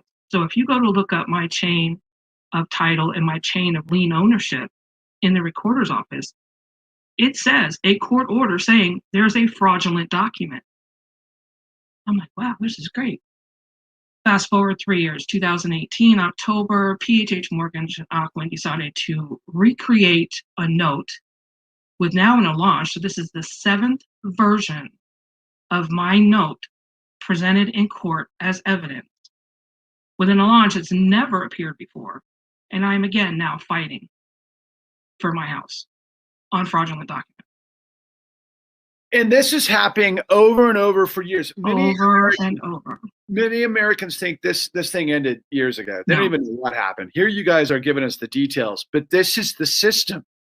and once you really pull back the layers, you understand who's getting paid by whom and why, because you always got to follow the money. But it's like, once again, I want to see if you guys can blend this together, Doug and Paris, because we have probably about another 15, 20 minutes before we have to jump, because we've got some people waiting and we've been getting logjam. But the bottom line is, as we all know, we could talk about this stuff for days. And that's why the audience really needs to read your book, Doug, Quantum of Justice.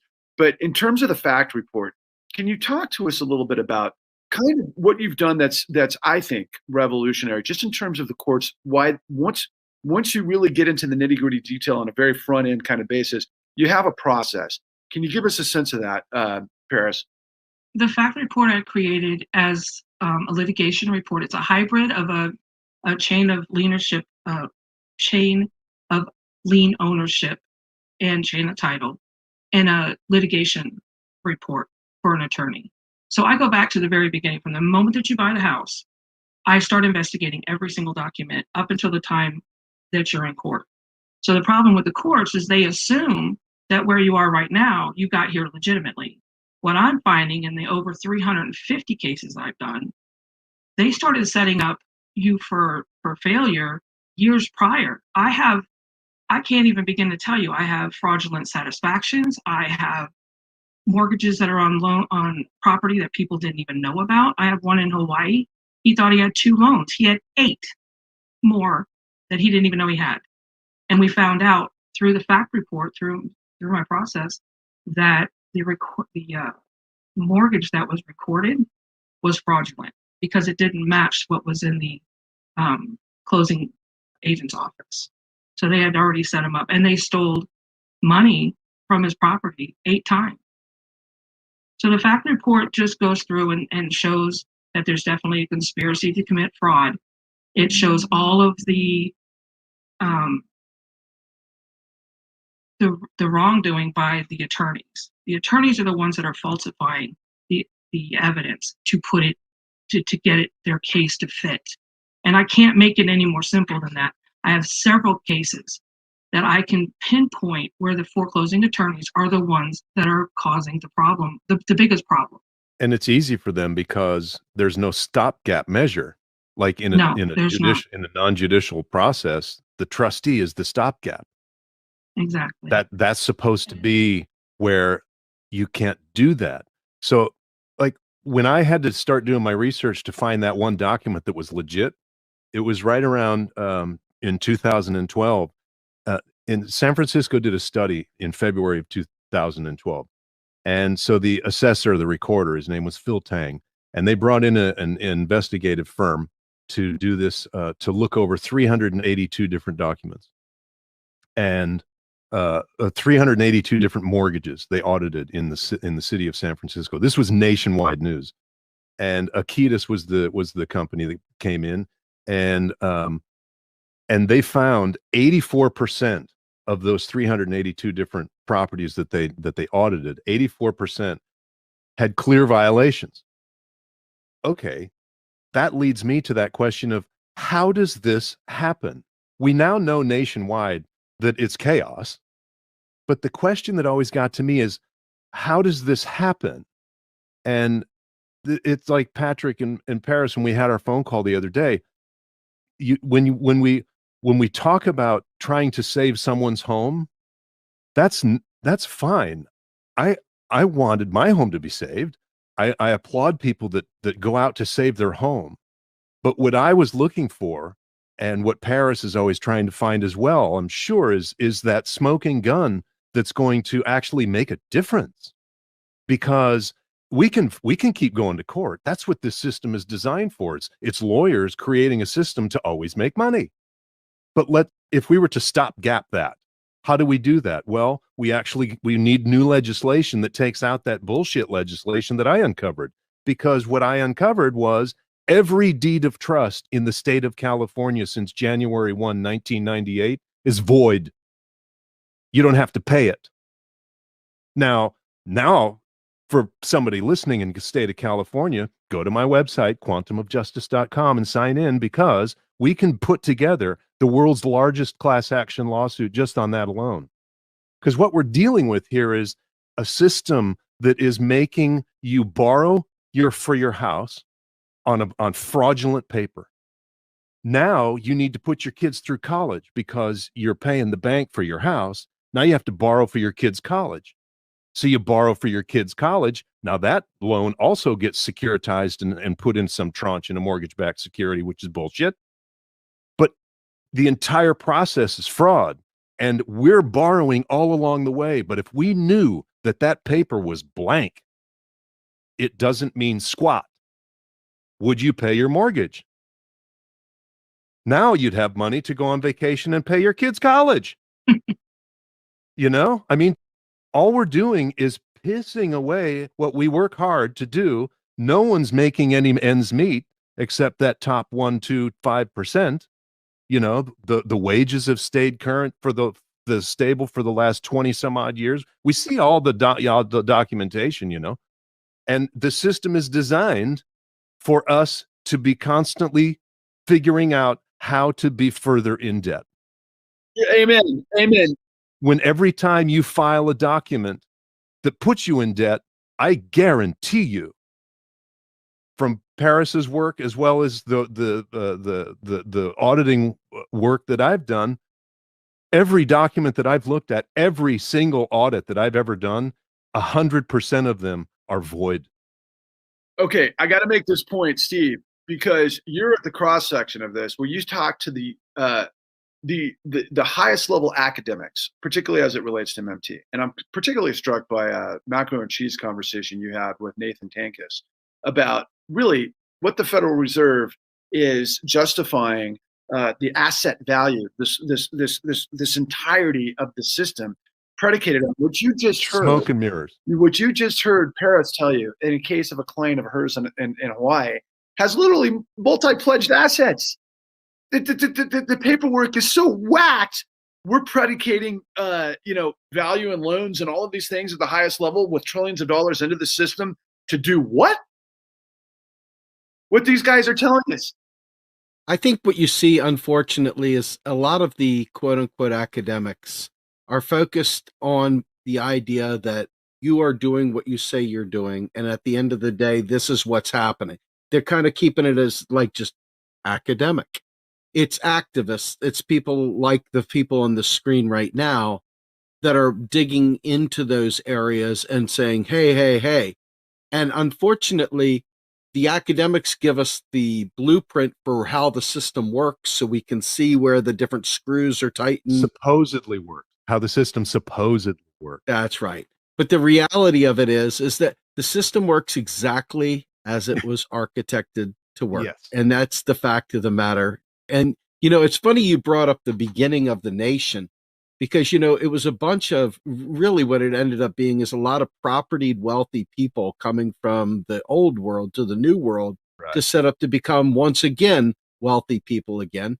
And they kind of made it seem like it was just this populist revival where there was all these regular people. But reality is that property laws then and very much the same kind of thing. This has been going on forever. You have a real literal Howard Zinn style history class. Yes. You can see we've been going back to the old world to find the way that they've been doing this, to the rights of kings and you name it.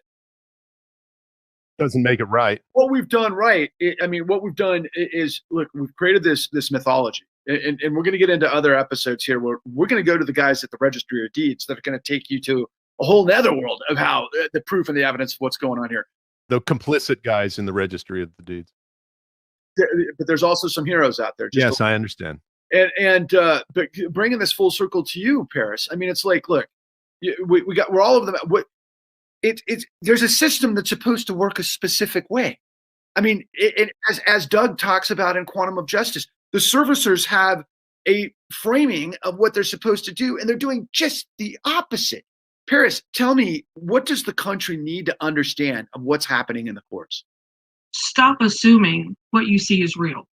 Yes. Stop assuming it, because it's not real. It's not. Everything, you're assuming that the people that we are supposed to trust in society, the respectable people, are telling you the truth. They're not telling you the truth. They are working a machine. Everything that happens, you have to understand is, I used to think that it was sloppy lawyering. That's what would get me so worked up. And now I'm finding out I have a case going on right now that I'm blown away. Patrick's been following it. We have hit them. We have uncovered a loan mod scam inside the court. You don't understand. People don't understand. You have to keep standing up for yourself. You have to keep telling the truth. You have rights. If you do not stand up for your rights and know how the system works, you will lose those rights and they will run over you. You can't keep in it. My client that she got my fact report. And that's another thing. You have to when you go into this, you can't go into it without being completely prepared. And all the clients that I have, the ones that have really understood the fact report, understood the crimes that are happening, that actually they're tort actions in civil court. They're not crimes. We don't have the power to say that it's a crime or not.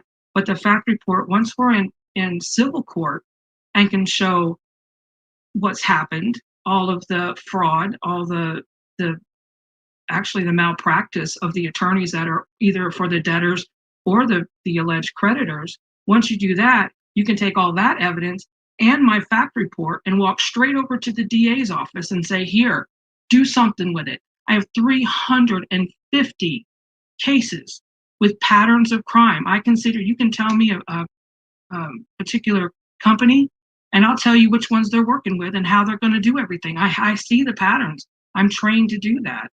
And that's what my fact report does, is pull out those crimes. Number one thing, I want everyone listening to this, if you are in foreclosure or you even think that you're going to have to battle, you go out and you buy yourself the rules of civil procedure for whatever jurisdiction you're in. Yeah. You need that. That is your Bible. Yeah. Anybody can get it. Get a Black Laws dictionary, Yeah. study it, look up everything. Reading case law, you can do that, but not everyone's savvy enough to do that. Right. And case law, I had to go to class. I had to take classes for almost 2 years to learn how to interpret case law. I was doing that while I was trying to save I know, and it's difficult. And still, I work with attorneys that are going, and I just had one of the top constitutional attorneys in the country just lose his house. Wow. And he's livid. I can't even begin to tell you how pissed off he is. I wanted to touch base on something in filing. How I can't remember exactly what you said, Paris, but it reminded me of when I filed my third amended complaint. I was under a lot of pressure in various different lawsuits at the time, and it was a crap writing. It was just, I was trying to get it in for deadline, moving a 30-day response timeline. I was playing with the court process because it wasn't written very well. And in that 30-day timeline, they didn't respond with the demur or anything. So that allowed me, by the court rules, to write without asking. I can write a fourth amended complaint. So now I get to a hearing for the third amended complaint. And on the day of that hearing, I went before the hearing, I ran across the street and I walked into the court filing office and I filed the fourth amended, or I tried to file the fourth amended complaint. Now, the person behind the desk knew who I was because I've given them 110 different filings over 4 years. And I tried to file it. And she said, oh, you need the judge's permission. I said, no, according to code such and such and yada, yada, blah, blah, I do not, because they didn't respond with any sort of demur or response at all. So I can file this without the judge's knowing or permission. And she said, I can't accept that. Okay. So now I go back across the street for my hearing. I walk in and the judge says, okay, the courtroom is filled with people. And the judge says, okay, are you ready, Mr. Boggs, to argue the complaint? And Wells Fargo's attorneys said, well, hold on, Your Honor. Are we arguing the third amended complaint or the fourth amended complaint? I didn't file anything. I went across the street. That tells me that someone in the court office is working for Wells Fargo's attorneys, right? There's no other way. And so I said, well, geez, that's interesting, out loud. And the judge says, well, I'm aware of a third amended complaint, but not a fourth amended complaint. And I told him, I said, I just walked across the street to file this, Your Honor. I didn't file it. I was unable to file it because your clerk would not accept it, saying I needed your permission. How do they know about this? And you could hear a pin drop in the courtroom. Wow. So I want to stop you. Just give me 1 second, because this is really important. And I brought it up, but one of the main reasons, one of the primary reasons why our organization has been putting forward this podcast and such is because we want to get average Jane and Joe Q public angry enough to actually stop sucking down infotainment and clicks and likes on, you know, nonsense out there, and really focus their attention on something as diabolical and important and here and now as this.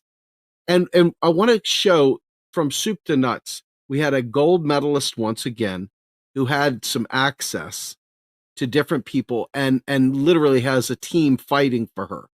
We have you, who is a developer who has gone through great pains to learn all these tricks of the trade and to do all this research.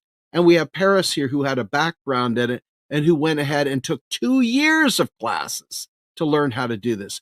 And at the same time, we're talking about go get yourself a rules for civil discourse in the courtroom. Go out and get. And I want you to think about how insane that is. Just on its face, you guys are such exceptions.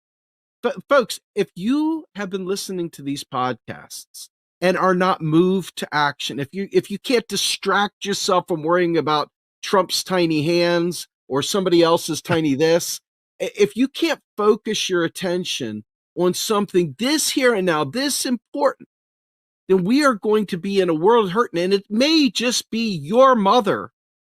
It may just be your daughter. It may just be you that goes through this next.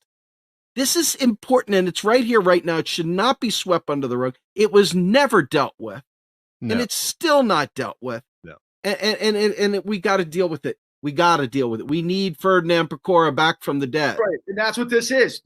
Look, and I want to toss it. First of all, I want to say thank you to both for your friendship, your professional consultation to me over the years. You guys are the gold standard. I cherish you both. Steve, my team and I have gone to the ends of the universe and back to understand the largest criminal conspiracy and cover-up and ongoing criminal conspiracy and cover-up in history. Okay? People will be like, well, okay, look, slavery, Holocaust, this. I mean, there's a lot of horrible things in history, right? This is our freaking situation that we got to get a hold of. Why? Because everything's a myth. If the courts aren't functioning the way the courts are supposed to function to be able to allow this to happen, what are we? Exactly. Right. And so I've got to turn this back, and I'm gonna give you both a chance to give final comments. But Doug, I want to just toss it to you because again, I was so amazed at all of these things that you had to balance to be able to go deep dive. Because Steve, to get deep dive on this stuff, to understand all the procedure that he understands, all the civil stuff, all the policy, all of the different prescriptions. I mean, what he talked about today was probably that much of what's in his book, which is probably that much of what he knows, right? And so, Doug, yeah, there you go, brother. It's infinitum. It's infinitum. And so, Doug, in his encapsulated a version, what can you express based on your personal journey? What do we have to understand? And where do you want us to go? What we have to understand is that life as you know it is smoke and mirrors. That's it. Our entire country is based around a capitalistic paradigm that is crap. I use other words, but it's crap. It's what we reside in, and everyone needs to pay. It's not going to change tomorrow, so you still have to get up. You got to go to work. You got to do it. Because that's what we're in. But I'm telling you, everything that you think is real isn't. And if you try to figure out how to get through it, just by listening to these podcasts, you can see, and I can attest, it's a nightmare to try to figure out. If I were to try to encapsulate this and try to put a fix on it, it's everyone told me when I was writing the book that I was talking to, everyone said, you can't make this a downer. There has to be something at the end that gives people optimism. So what I put at the end is an attempt at a solution. So I have a lot of information in this book, and it's also a story. In this process, I tried to get people to understand the law the way that I learned it, and there, you will be confused when you read it, but then I'll try to bring you back, because that's how I was, right? And so I tried to put it out there on the table. But at the end, I finally realized, and this is why I did what I did at the end, because as I was closing out the book, a friend of mine called me and she said, I just wanted to tell you, I've been following your blog, which is at mycourthistory.com. That's the precursor of the book. And she says, I've been following your blog for years, and I just wanted you to know that all the participants are in my lawsuit as well. And I just wanted to touch base with you. And we've become good friends now. And she told me, she said, you've never mentioned this, but I just want you to know that the bank that initiated your loan was absolutely not licensed to do business in the state of California. And that floored me, because in order to do business, anyone, if you want to open a corner store and you're an LLC or whatever business, you have to go down, you got to fill out paperwork, it has to be dotted and crossed before you open your door. Otherwise, that entity isn't born, right? And so now we have a bank which has become the third largest bank in the country, making over $30 billion of mortgages, and they weren't licensed to do so, which means everyone who has and that's not the only bank, because I started doing research. I was getting I do audits, loan audits, securitization audits, and I got trained to do that during my legal process because it was just so idiotic. I couldn't figure. So I learned how to do that as well. Every one of those started. I started to see that not everyone, but I started to see that a lot of those banks weren't even licensed to do business. And so then I started putting those pieces together. So I thought, well, that's it. In the back of the book, I simply said, send me an email. If you are with Wells Fargo Bank, send me an email, because we can put together the world's largest class action lawsuit. And I guarantee you, there will be people that read this and they will send an email. I'm not with Wells Fargo, but I'm with such and such a bank, and I don't think they're legit. And I know of many banks that aren't legit to do business. So we'll just compile it together. And it immediately what's interesting about this is the Secretary of State that allows that business to do business now makes that state complicit. We've got all 50 states complicit.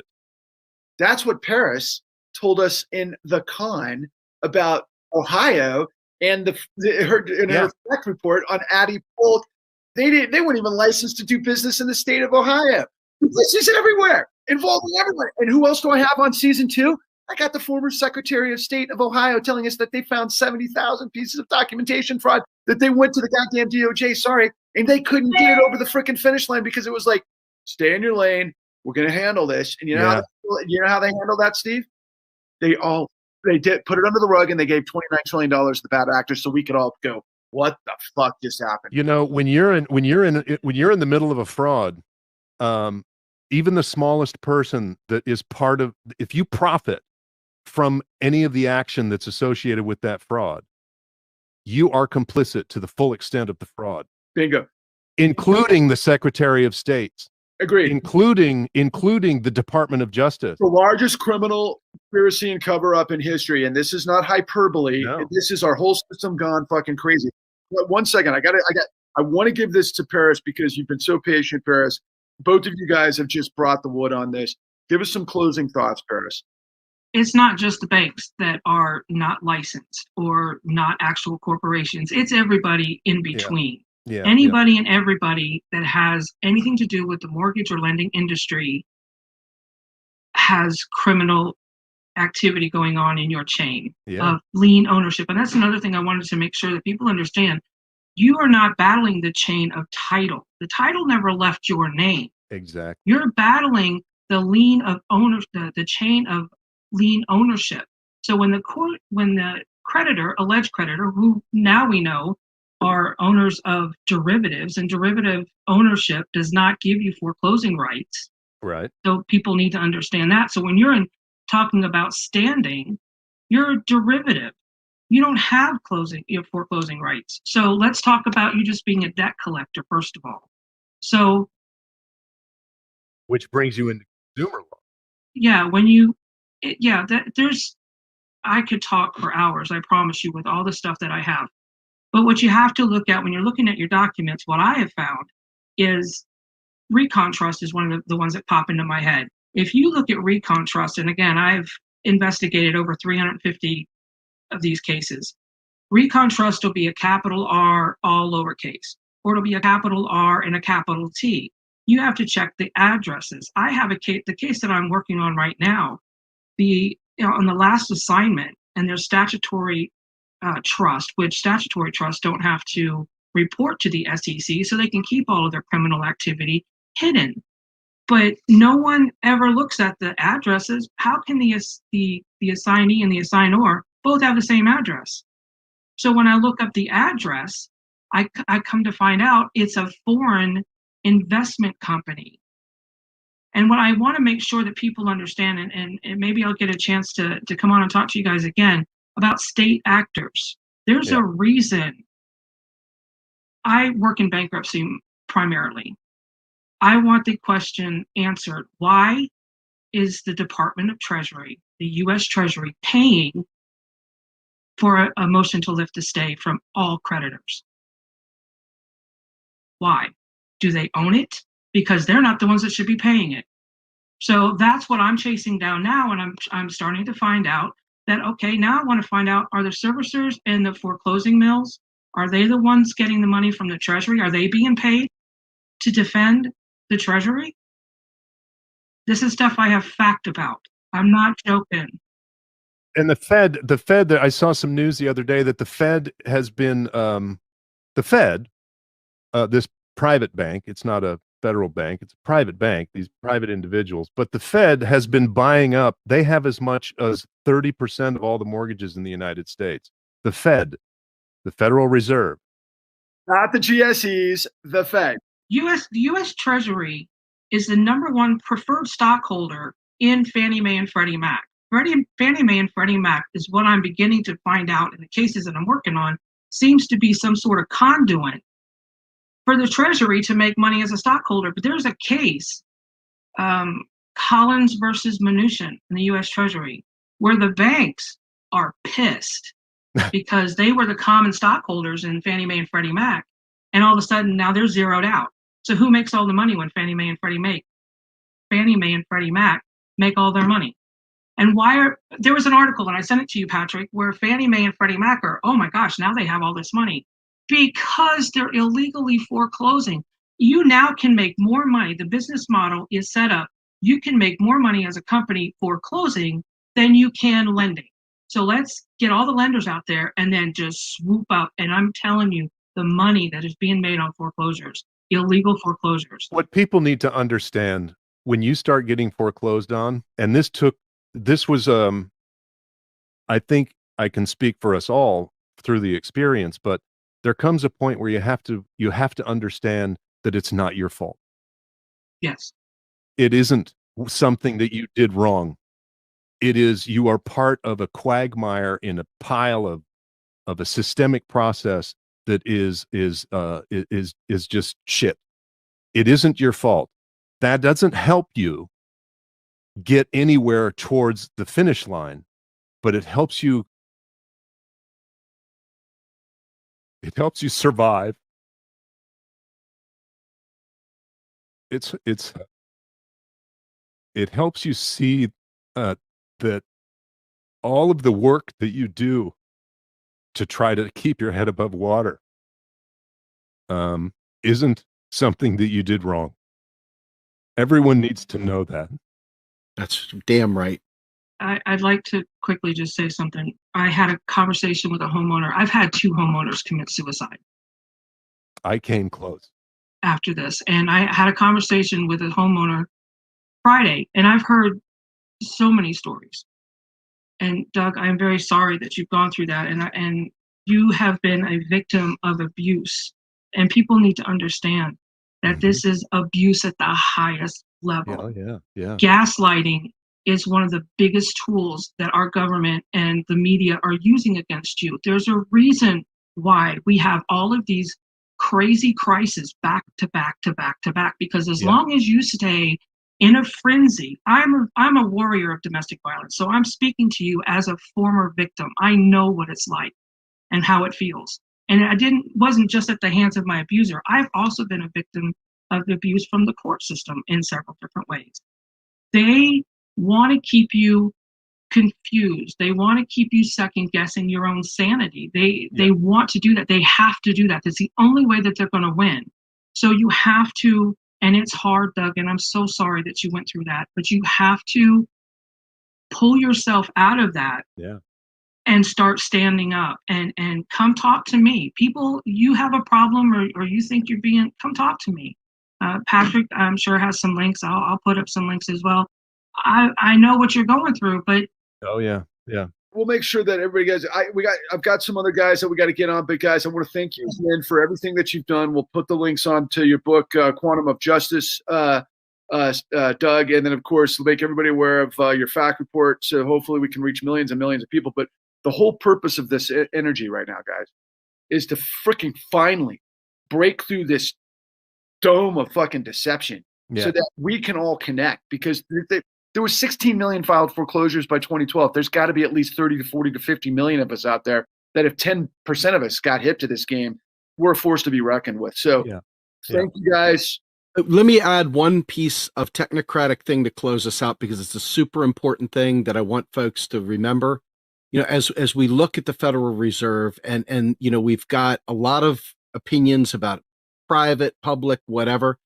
Remember this, the Federal Reserve is the United States central bank. It is their bank, and it's a creature of Congress, and Congress has control over it. It chooses not to, because like every one of these other state agencies, out of every one of these federal agencies, you name it, when you see capture occurring, when you see industry capturing the actual entity that's supposed to be serving the public good, this right here, by pushing it off and just saying, oh, it's private, it doesn't help us, because what has happened is that it allows Congress once again to go, I don't know what to do about that. Bullshit. They're liars. The Federal Reserve Act is 100% in their ball court, just like Glass-Steagall, just like every other thing. They have complete control, and they have abdicated their responsibility. I want to be crystal clear. This is one of the most important things that I am fighting for in this, is that the Federal Reserve is a part of our government, the board of directors, etc.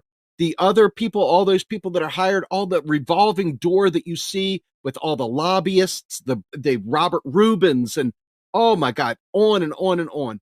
That right there is a form of capture that is allowing and facilitating this criminal syndicate right in front of your face. And it is our government right there. I want to be clear about that. So let me ask you something then. So I wanted to find a little nibble of something that everyone could not be finished with my book and be depressed. So I'm like, okay, go down this path and we'll file the world's largest class action lawsuit against who?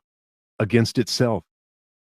We would be filing a class action lawsuit against the system itself. Do you think that'll ever happen?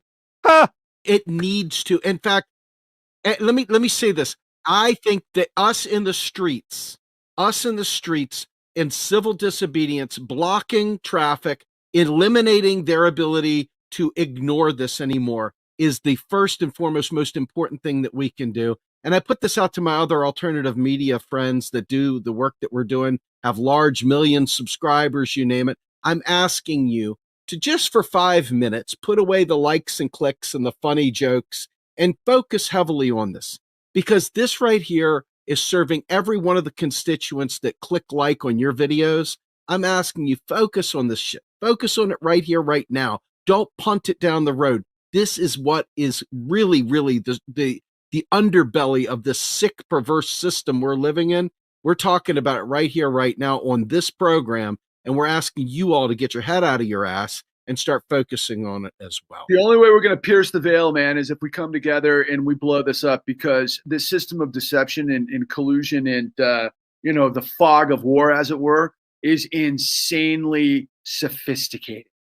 We're dealing with some of the smartest, most diabolical, clever people that get paid a lot of money to run circles around us. But as you can see from everybody who's appeared on our shows, we're not a bunch of suckers. And I know we can galvanize, man. Thank you guys. Thank you, Doug, for everything. When you're calling people out to keep us going and to promote what we're all doing, do it face to face, because I have noticed on Facebook especially, I get shadow banned. So if there's any kind of, if I try sharing your stuff or Patrick's stuff, even Doug's stuff, I get shadow banned. Because I'll ask my friends privately. I said, "Do you see those posts?" Because I play with it a lot. I do a lot of jokes just to see how many clicks and stuff.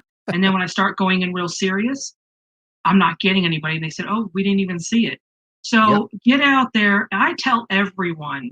I carry a pen and paper.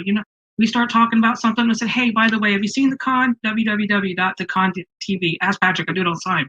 And I send it back to him. People calling to ask or sending texts wanting to buy my home because I'm in foreclosure. "Oh, here, let me tell you something. Let me tell you why you're a part of the problem. Why don't you watch The Con? Go to the Real Progressives, the new Untouchables." I've showed Patrick. I do it all the time. So you have to do it face to face, because social media. They've shut us down. They're not letting us out there yet. And by the way, Nancy Abraham and Lisa Heller, if you guys are watching from HBO and you're going to hide the fact that all of the African-American community and other people throughout the United States have been victimized by this situation, I hope you consider what you're hiding from the public. And the elderly, I can't tell you how many elderly clients I have that are in their 70s, have gone through all of their stuff, and they're done. And they're like, "I don't want to be out on the street. I have one right now, and I can't even find her an attorney. I'm not an attorney. I can't do that for her." And it's frustrating. She's like, "Paris, what am I going to do?" And I said, "I don't know." I said, "I'm doing everything I can." So Steve and Patrick and the new Untouchables folks, we're out of here. Thank you so much for riding with us.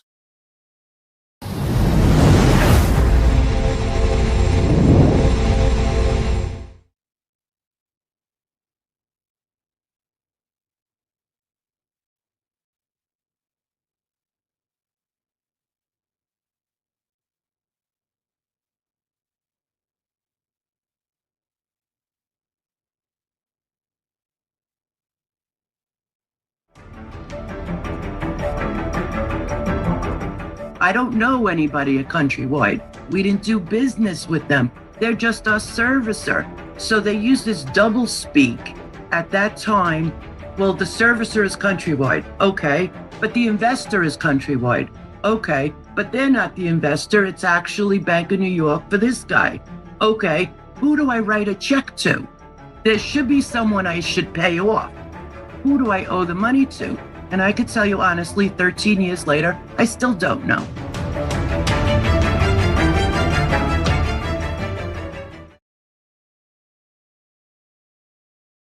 In September and October of 2008, the financial world virtually collapsed. We have not in 70 plus years seen anything like it. What started as a snowball turned into a giant avalanche. And all of these institutions were so interconnected to one another that they started to fail. It's inexcusable people were not prosecuted. We as prosecutors knew and understand what our job was going to be. We were waiting for the leadership to say, go. That never happened. Banks got bailed out. We got sold out. These bonuses are outrageous. They were earned with taxpayer money by the same bankers who brought the economy to the brink of disaster. They not only didn't try to succeed to stop the crisis, they stopped even the investigations. Both parties, to a substantial extent, have been compromised and one could even say captured by the financial industry. The rule of law ceased to exist.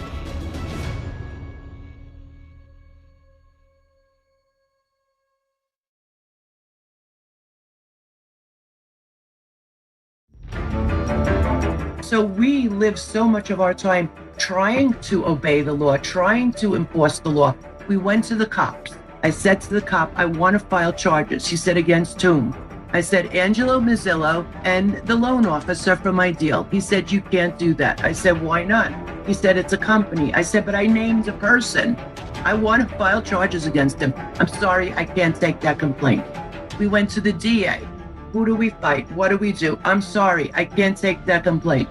Go to the Attorney General. Oh, yeah, they're bad boys. We're going to get money for them. Don't worry. Did we ever see a dime of one settlement? Not the mortgage settlement, not the robo-signing settlements, not the B of A settlements, not the countrywide settlements, not the help for the homeowners. Nothing, just more money out of our pocket to lose, knowing we could probably, most definitely lose, except we're really stubborn and I wouldn't give up. And here's the big kahuna, Two things, right? Eric talked about Addie Polk. She's a 91-year-old African-American widow who, on the day that the sheriff came to evict her from a house that she lived in for 4 decades, she shot herself in the chest 5 times. She didn't die right away. She died 6 months later, but as a result of the complications of the situation. But when she committed suicide, well, she did it because she didn't want to be homeless. But she was actually targeted by this system. The last 2 years, they had a girl coming every week knocking on the door. Every week. And I told her, if you keep coming on my property, I'm going to get you arrested for trespassing. She'd laugh at me like, you're a deadbeat, go away, shut up, pay your mortgage.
So in our ongoing investigation, Steve and Eric, within the context of what happened in the aftermath of the great financial crisis of 2008, there are unbelievable amounts of misinformation out there about what actually constituted the 2008 great financial crisis and ultimately who the victims were.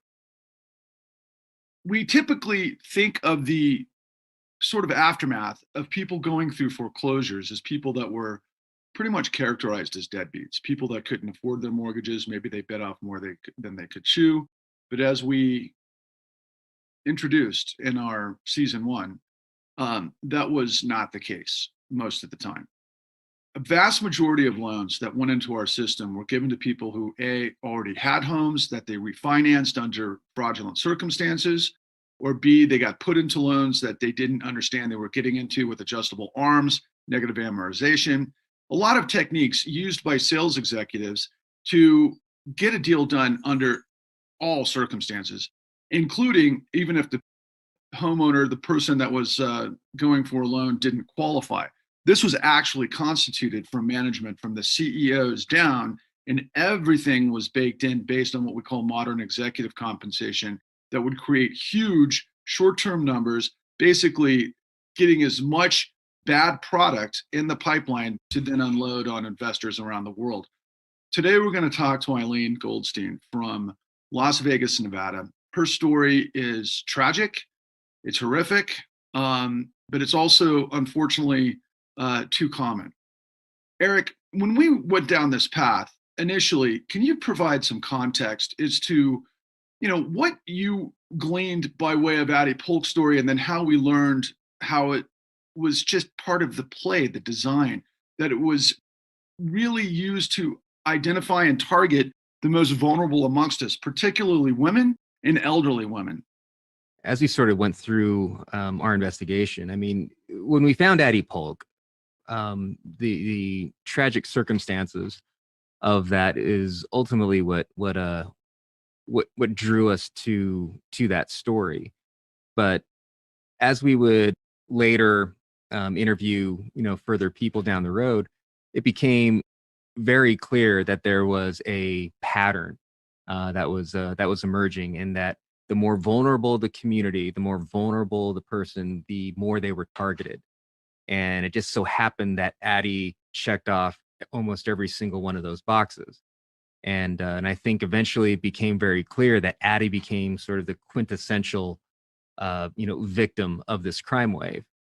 Now, the interesting thing that I always thought, and this is something that was a realization a little bit down the road as we were piecing our documentary together, was that even the very notion, if you were to take the bank's, story and give them all the benefit of the doubt, they're saying that somehow people bit off more than they could chew. They said somehow that there were all these dead people, right?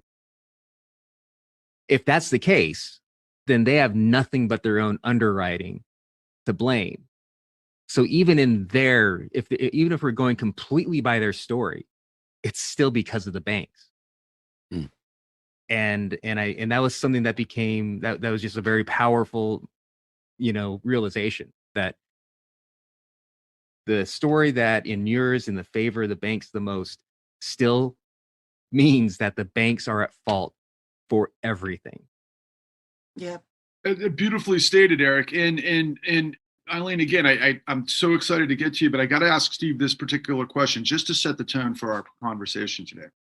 So we've learned through you, Steve, and your tremendous podcast of Macro and Cheese, and your interaction with some of the most astute economists, really, that exist, by way of what the opportunities and the possibilities are, by way of what could happen versus what actually does happen to constitute our financial system. And I've heard over and over from many of your guests that really the entirety of our financial system is predicated on asset value. And that, determines ultimately, capital flows. And I don't want to get into the weeds, but I'm just curious if you could give us kind of a broad, just opening statement of what that means in terms of the Fed's capacity to create flow through our financial system predicated on asset value. One of the most important things to understand is that there are these auditors and evaluators and other people throughout the process that boost the value of assets up high. And the Fed, whenever those things fail, seems to backstop them immediately to provide don't worry about how high you evaluate those we're going to take care of you. Your losses we'll cover them. They don't say that openly, but that's what they do in practice. And I think it's really important to understand that when you are the one driving the ship and you're able to control the prices and you're able to control the valuations and you're able to control all the means behind the scenes to ensure that you make huge windfalls of money at someone else's expense, in particular this environment, it becomes very, very obvious that we have to really take a hard look at, number one, how assets are valued, number two, who is evaluating those assets, and then in terms how in the world, when those assets go bad, loans that are taken out against those assets, how that is in turn handled as well. And right now it seems to all point towards the owners of the Wall Street class investors, the bankers, these shadow banking groups, people like JP Morgan, Jamie Dimon, that whole gang of folks are really, they know how the system works. They throughout this process, they have invented a wealth or an asset that doesn't really exist in these CDOs and other sorts of debt instruments that they sell on the open market to cover their tracks. And ultimately, we see all sorts of tragedy come from this because they make off with windfalls of cash. We end up without our homes. And I'm so happy that we were able to demonstrate this from the get-go. So viewers, please spread the word. Steve Grumbine is the guy who actually knows what he's talking about, particularly in the universe of podcast, because everybody out there thinks they know what they're talking about, but they don't. Without further ado, I want to introduce our guest for this morning's show. Welcome. Eileen Goldstein is in Las Vegas, Nevada, and I know you have been through a story that we'll never be able to cover in the short amount of time that we have, but we're going to do our best to get to the prescient points. I think I'd like to just give you an opportunity to introduce yourself, Ms. Goldstein, and give us kind of an initial overview of what your story is. My husband and I married a long time. We went ahead and he's disabled, and we decided to refinance because we had a first and second. So in 2005, we got this brochure for this terrific 1% mortgage. We would just have to pay 1% fixed rate. We made the mistake of calling them, and then our nightmare started. During the origination process, they inflated our income, doubled it. We didn't know that till later. We didn't know anything till later. And we thought we were just signing up for a regular 30-year first mortgage. We found out a few weeks later, when we got our welcome package from Countrywide, that we didn't get that. In fact, it was a pay option arm, and we only had one payment that did a principal reduction. Everything else was interest. Well, I think you identified something extremely important at the outset. Without your knowledge, they inflated your income. Yes, more than double. More than double your income. And to do so, they wanted to be able to, get you approved for a loan that could have potentially been, depending on what the paperwork construed downstream. But just the shortcut for the audience is typically they would do this for what we call high yield spread premium, because they were working specifically on volume and commissions. So they wanted to get you into a loan that would pay them the highest commission that could ultimately have devastating consequences on you downstream. So I understand you had a physical emergency that put you into arrears when the initial collapse took place. Can you walk us through that? The loan was originated October 2005. And by October 2007, after almost 24 months of making payments, I could not watch one more month losing more equity, because we were at 50% loan to value when this started. I wanted a loan for 143. We got one for 183 that we would never, ever be affordable, ever. Unless, of course, it was that 1% that they tricked us on. And so I couldn't take it, and I had major depressive disorder, and I attempted suicide on October 28, 2007. Fortunately, somebody was there in the house with me, and I got to the hospital. I was in a coma for 4 days. And as I told you the other day, Patrick, when I woke up, I saw the popcorn ceiling and said, this can't be heaven. God would have a better ceiling than this. And so then at that moment, I went into therapy, and I started learning. I mean, unfortunately, I was a realtor before all of this, and my husband was a Wall Street stockbroker before all of this, before I became disabled. And so we thought we knew stuff. We thought we were somewhat sophisticated. And so then I just started learning about the awful world of credit default swaps and securitization, and going through watching the system break down. I actually had a deal that earlier in February that died. My office died. Everything died on February 7th, 2007. And then it just got worse. So in May of 2008, we didn't know what to do. So, because Countrywide at that point had been saying to us, just send money. We're like, how much? They're like, anything. So for 4 months, we sent whatever we wanted.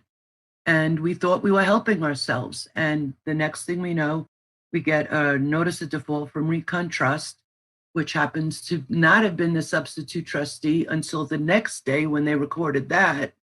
And years later, we found out the notary who signed that notice of default pled guilty to notary fraud in the state of Nevada. It was part of a 453 count indictment that eventually led to Lorraine Brown and DocX. Okay, let me put pause right now, because see, America, I think, and I've been in this midst of this for a long time, and I'm going to turn this a question kind of towards my co-panelists for the moment before we move on to the next phase. We all know the term robo-signing. And at that time, the only major media operation to do a story on this was Steve Croft at CBS's 60 Minutes. And they did a story on DocX and Lorraine Brown, and it transpired from a woman that we know very well, Lynn Sismoniak out of Florida, who, because she's an attorney and an investigator, she realized that, wait a second, there were these document shops that were fabricating documents across the United States to get people through foreclosure as quickly as possible. So here we just had an example of someone who was a victim of that. And this was outright fraud, Steve.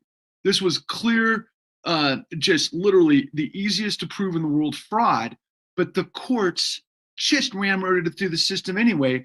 And nobody to this day has put together a confluence, a complete comprehensive understanding of what judge actually knew what, when, and how about documentation fraud, particularly as it comes through the Secretary of State and all of these different entities within the government. Steve, how do you think that's possible?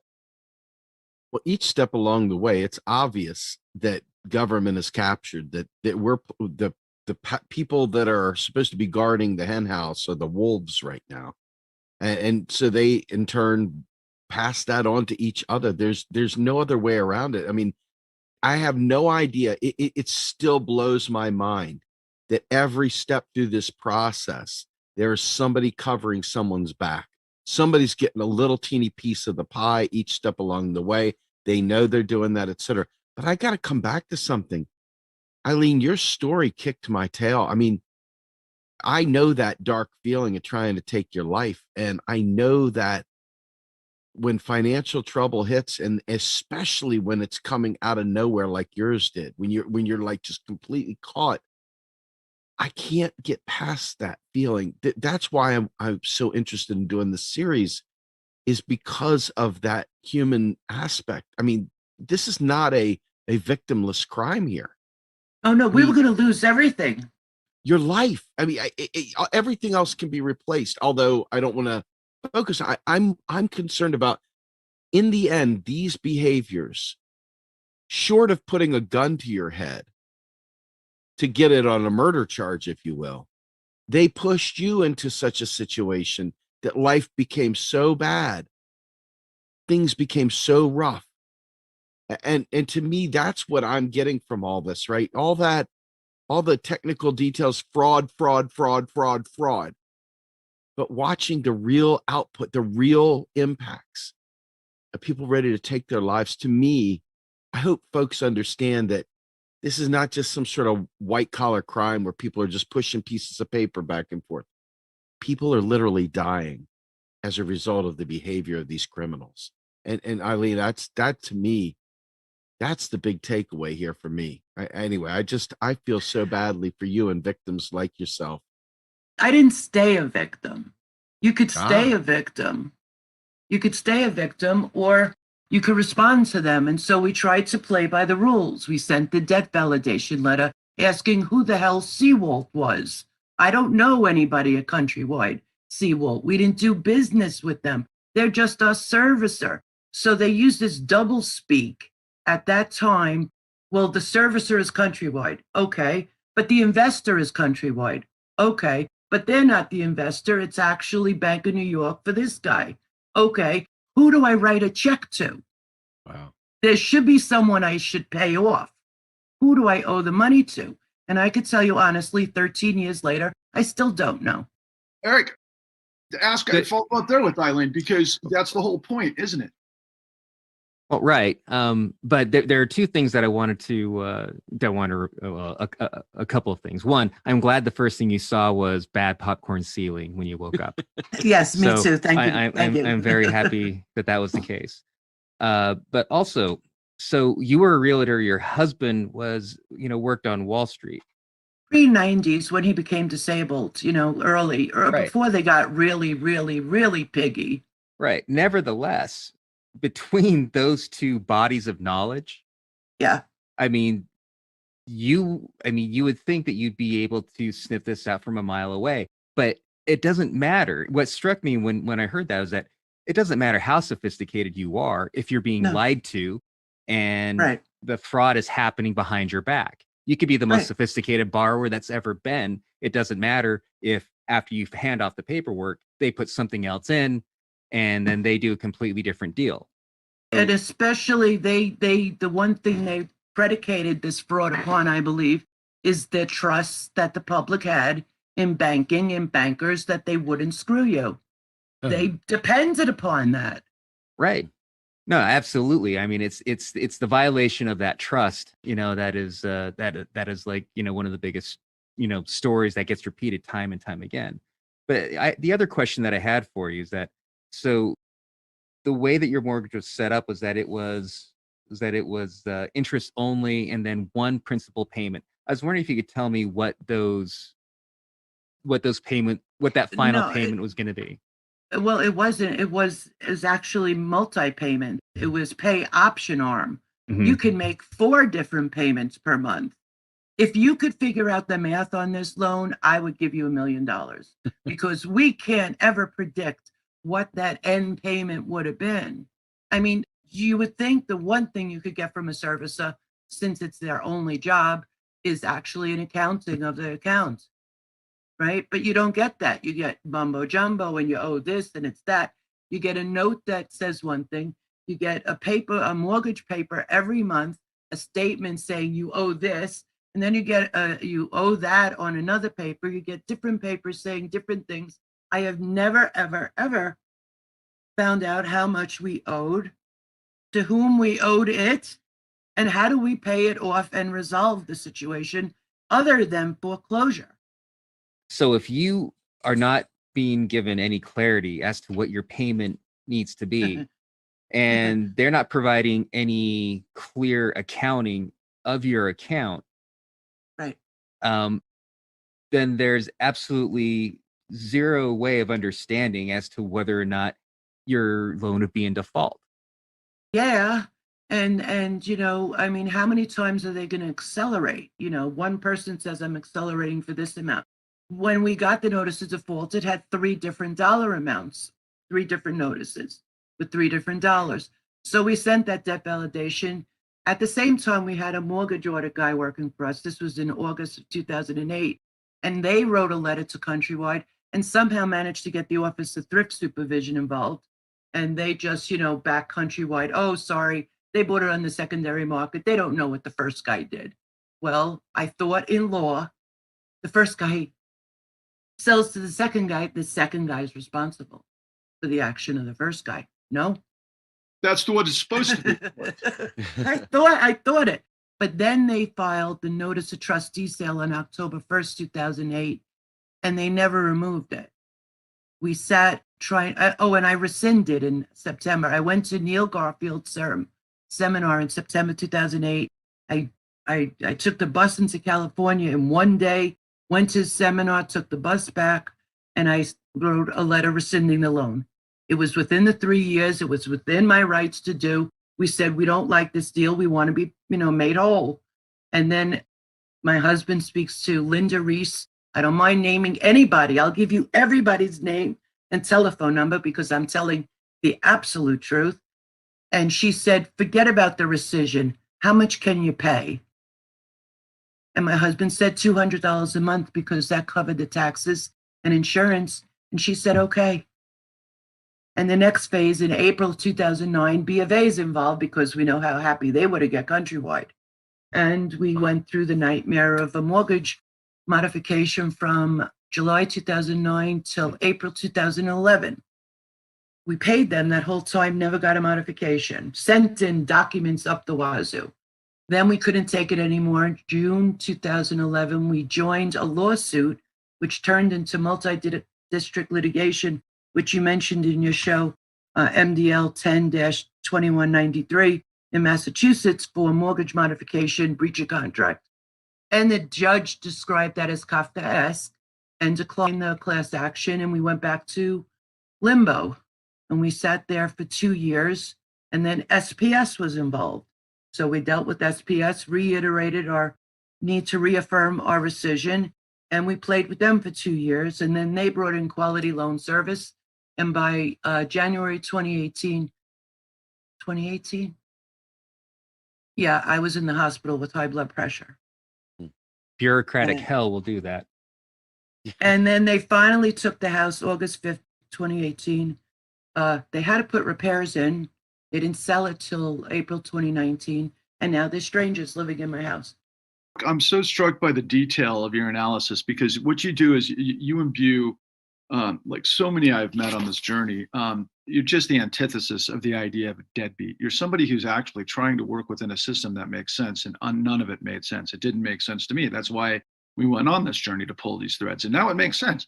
The whole thing was designed to destroy everybody. So a system at the top could literally steal from both sides. The American people, it collapsed the middle class, it collapsed, working class, it collapsed minorities, and then it got insanely rich, building on quite frankly the ashes of the American dream, which of course is this insane nightmare. Can you tell us some of the god awful emotional turmoil that you experienced? I mean, it's one thing to say suicide early, but you just went through, I mean, this is beyond marathon, this is beyond triathlon, this is beyond anybody's expectation of being able to survive. Can you explain to our viewers what it's like to have to try to survive this? The one thing I decided I was not going to feel right away was guilt for attempting suicide, because I'm human and I could only take so much. And under very bad conditions, I made a choice that maybe not everyone else believes, but I believe God chose me not to disappear off the face of the earth. And I kind of figured if I had one more day doing this, I was going to fight them. But that meant going to have psychological, counseling for 3.5 years and believing that the truth matters. And quite frankly, being so disappointed so many times hearing about this consent order and that judgment and the mortgage settlement, and being called a deadbeat and calling notary fraud robo-signing, making the reality of it into an unreality where it became entertainment for people, and then not wanting to share this with people, not wanting to explain year after year why I'm still fighting the bank. And they're like, but you didn't pay.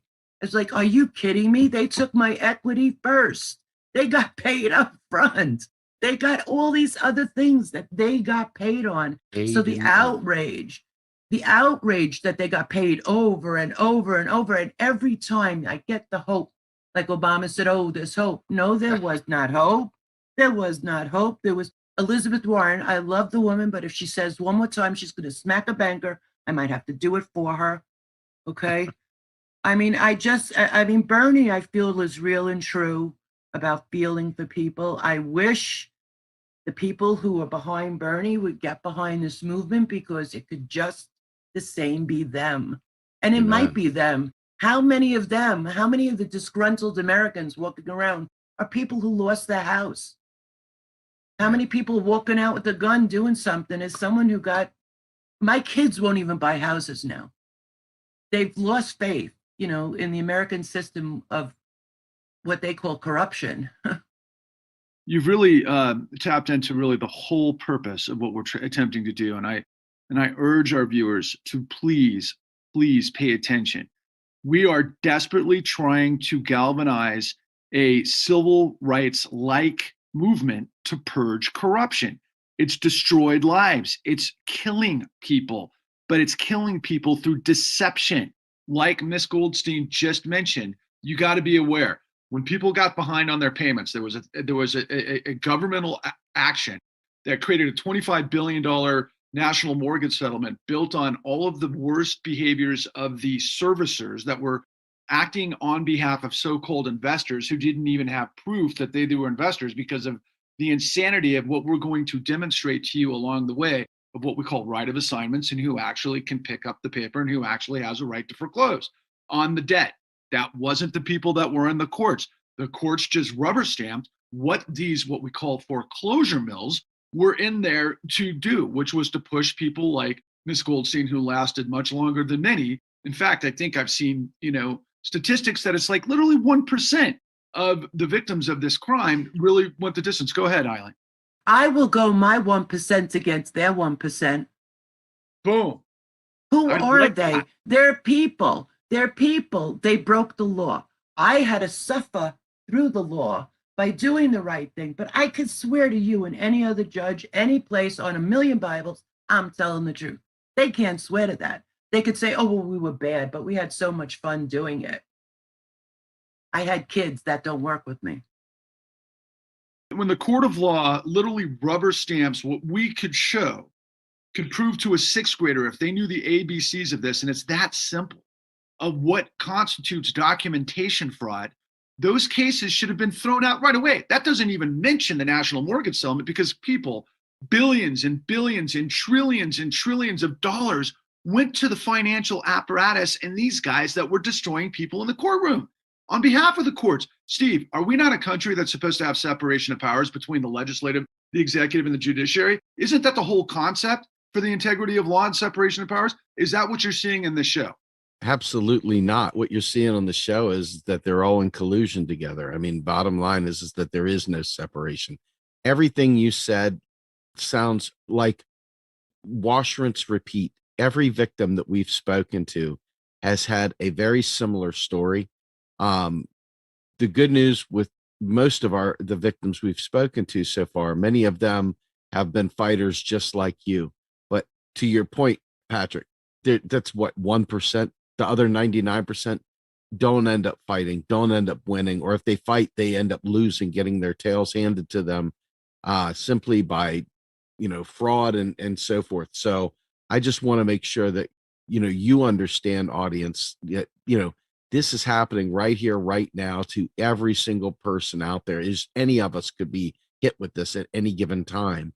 And there's no confidence in the housing business. There's no confidence that when you buy a home, that you're actually getting what you say you're getting, and that these loans and so forth are actually going to be handled in a way that is actually in your best interest.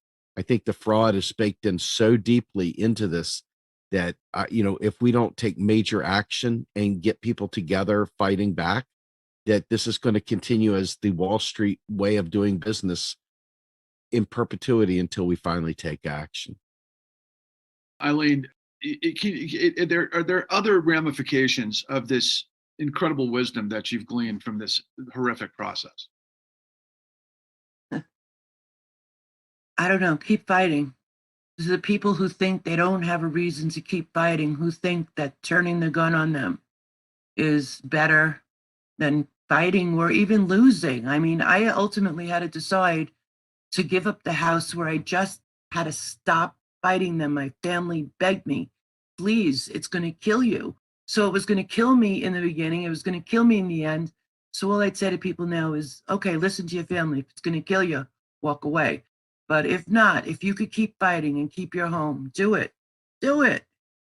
I don't know if that's wisdom, but heck, better than just letting them win by default. The only way we're going to win is if we all come together on this and create a civil rights-like movement that's going to purge corruption from our country. And there's about 17 million other people right now on the verge of default when the mortgage moratorium goes off, not to mention the rentals. And if for anybody paying attention, there's a lot of homelessness out there and more to come.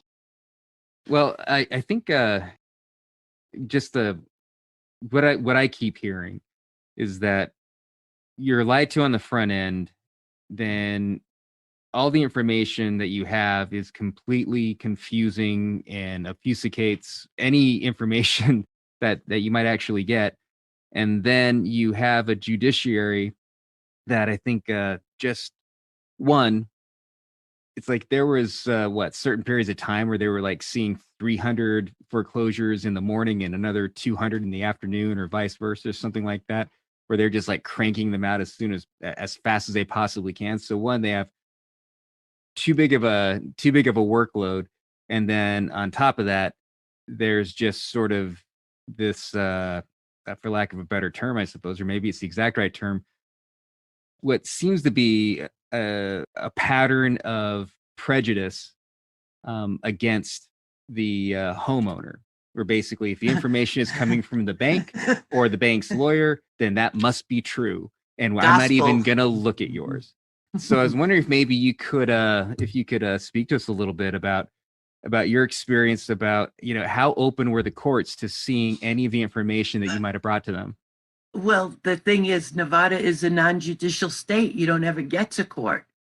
It's just documents at the recorder, and you get a copy of the paper. There's no judge. You don't go to a judge. You don't get to present your case. You get papers in the mail. I mean, when they filed the notice of trustee sale, we sat for 3 years not knowing every day if they were going to file that day and sell the house underneath us, lock us out. I mean, they did it in Florida a lot, with their rocket docket, but here in Nevada, they had sheriff come and the marshals come and taking people out of the house, locking them out. We didn't know if that could happen. And then we were supposed to negotiate in good faith with them at the same time. Well, how do you do that if you have a gun to your head? How do you negotiate if every time you make the negotiation, you're not giving the information you're negotiating with? You never learn what your payoff is or what this new modified mortgage would ever be. Like, what do we get to pay it off in 300 years? Like what is this abstract concept of I owe you money? It means something to you, but it means nothing to me anymore, other than I'm going to lose everything, no matter what. And we didn't have a lot of money to fight them. Over the course of the years, we spent about $7,000 fighting them. But mostly it was just with letters and persistence and bringing up the fact of law that they were trying to avoid. We rescinded. They said, ignore it. Sorry, as an operation of law, when it was put into the mail and when you received it and your employee acknowledged it, it became effective. Period. Go to the Supreme Court, check if that's true. I mean, so we live so much of our time trying to obey the law, trying to enforce the law. We went to the cops. I said to the cop, I want to file charges. He said, against whom? I said, Angelo Mazzillo and the loan officer for my deal. He said, you can't do that. I said, why not? He said, it's a company. I said, but I named a person. I want to file charges against him. I'm sorry, I can't take that complaint. We went to the DA. Who do we fight? What do we do? I'm sorry, I can't take that complaint. Go to the Attorney General. Go to the Attorney General. Oh, yeah, they're bad boys. We're going to get money for them. Don't worry. Did we ever see a dime of one settlement? Not the mortgage settlement, not the robo-signing settlements, not the B of A settlements, not the countrywide settlements, not the help for the homeowners. Nothing, just more money out of our pocket to lose, knowing we could probably most definitely lose, except we're really stubborn and I wouldn't give up. Wow. That is so profound to me to hear you lay it up that way, because Steve and Eric, she hit so many incredibly important points. Yes, there were settlements. There were supposedly situations. I mean, we were all waiting because of what Obama said based on HAMP to basically modify our house. In my particular case, I was supposed to modify for 90 days. I got past that. I went 18 months where they would not modify me and they kept bouncing me around. That's what led me on this journey to Eric. I mean, at the very beginning, I said to him, none of this made sense, Eric. And we went to the servicer, my servicer in Portland, Oregon. And I'll never forget, on camera, before we knew any of this stuff, before we knew Bill Black, before we knew, Eric says, well, it's apparent that the right hand doesn't know what the left hand's doing. And I remember you saying that, Eric, at the very beginning, and think about how much we've learned since and how profoundly accurate that statement is, brother. Right. And they don't give you a chance to emotionally recover, because if you feel like you're being hunted, and you are in your home, I mean, the last 2 years, they had a girl coming every week knocking on the door. Every week. And I told her, if you keep coming on my property, I'm going to get you arrested for trespassing. She'd laugh at me like, you're a deadbeat. Go away. Shut up. Pay your mortgage. Like, I remember I crawled across the floor. I literally crawled across the floor as I would hear the knocks, and I would slip up. We had slats in our windows, and I would crawl up and I'd part the slats to look out to see who it was. And sure enough, I'd see a car just down beyond where they thought I could see. And I'd see them huddled down there. And they like, we hear you in there. Just open the door so we can give you these papers. And, and it was terrifying. And my kids would be like, can we talk, Daddy? Can we talk? I'm like, shh. I had to change my telephone number because the first couple of years, every time the phone rang, I cried. I mean, and you get a lot of warranty calls and, kids calling for my children and life happening. But every time I cried, and like, how could they ever repay me in that way? How could they ever give me back my peace of mind? And they can't. There's, even if they would decide somehow by some miracle I had a judgment against them and I was going to get paid money, it wouldn't be enough. Really, quite honestly, the only thing that would be enough for me right now is if they were filed criminal charges against them, because what they're doing is just plain straight up criminal. Can't give you those years of your life back. You know what I mean? No, all the time wasted, all the fear and that pain and suffering, none of it. Let me chime in on that real quick too. Again, to galvanize this movement for the audiences out there, because listen, I mean, nothing has changed. It's just basically morphed like a virus. So what we've seen in the, let's call it 2012 through the 2018 era, it was mostly covering up this madness through people like Miss Goldstein. And I call that financial terrorism. I mean, what you guys just described was financial terrorism. But in addition to that, because of the way the emergency stimulus has worked and stock buybacks and perverse corporate incentive based on short term, we got CEOs of Wall Street buying back their stocks and then doing the same thing in what we call collateralized loan obligations to zombie companies. Zombie companies that show no profit. Their only demand is government money through buying bonds that are made up of nothing. Okay, this is what backstops the entirety of our financial system. And meanwhile, the con, who just basically our program, who builds this incredible engineered criminal conspiracy from the bottom up. And again, to all of those viewers out there who listen to the most crazy people in the podcast arena, yes, conspiracy theory is madness. Conspiracy is another level of madness with the magic of owning the system, which is called corruption. And the only way you can prove it is if you actually do the work and you unwind and you unpack all of the elements that constitute what the crime actually is. Eric, what would you ask Eileen, given what we're going to talk about next with, of course, Mr. O'Brien and Mr. Thigpen? Well, I mean, I'm kind of curious to sort of just, go through and check off like all the different boxes. Like you said that you were refinancing, correct? Correct. And so, was there anything remarkable at all about the appraisal? For your home? Well, if you believe market value at the time was 285, but the appraisal actually came in lower, not higher. So I don't know. We might be different on that point. The house, the market value supposedly was 285, and they came in at 242. So it immediately dropped. What era was that? Was that 2007? 2005.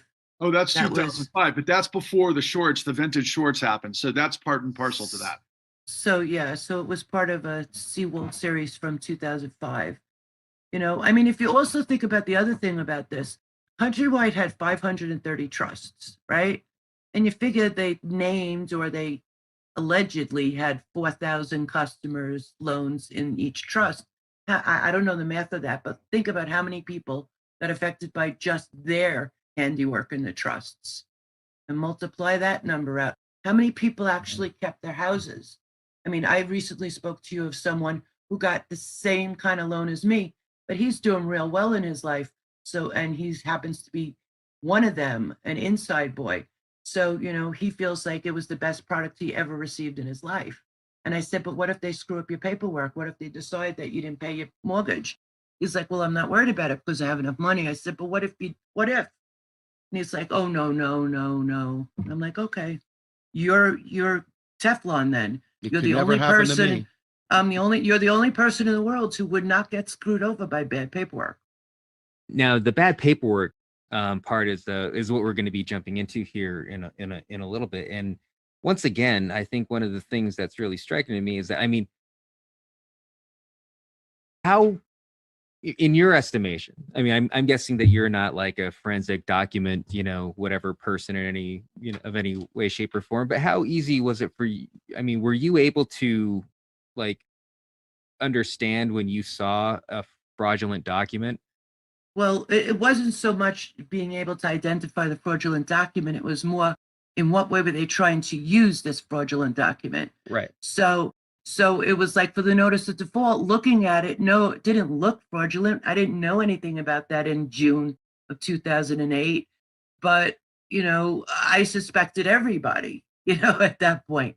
But when it became later, when they did the more fraudulent documents would be, well, if there could be something more or less fraudulent, the later documents in 2011, when they rescinded the notice of trustee sale, they were preparing to do something. They just, the right hand, like you say, didn't know the left. So I guess they didn't tell the foreclosure department that the client happened to be in litigation with them at the same time. So once they synced that up, they kind of left us alone. But then we got the really bogus paperwork when it was 2018, when SPS, Select Portfolio Servicing, out of Salt Lake, and Quality Loan Services, give them their hometown in Irvine, I believe. And, it's when they came in with documents, when there was something notarized by a notary and filed in Salt Lake, but filed in Nevada. So I know there's like really bogus stuff there, but what's the point of looking at it? Right. I mean, but the point is that it got to a point to where it's like it was clear even to a layperson that something fraudulent was going on, and you never even had an opportunity to show it to anybody. No, and I wanted to bring it to the county recorder because he was responsible for the documents that were recorded in his county. And they were like, well, you have to fill out this form and explain this and that and the next thing. And it's like, oh, screw it. I mean, I could have probably taken my development alone because it was low income, elderly people of color. And I could have probably just did an audit of that development and showed you 200 instances of fraud. I mean, they didn't. What good is identifying fraud if there's no one to enforce that? Right. So like there was no one to turn to. Like I would have been another soapbox and you have to start over. Like when you go to a new doctor, every time you explain what's going on, you have to start with, well, tell me your medical history, explain your situation. It gets really weary and wearisome and exhausting to continually have to provide documents to prove your financial situation, which did not change since day one. It's not like my husband's income exploded. It never changed. Nothing changed for us.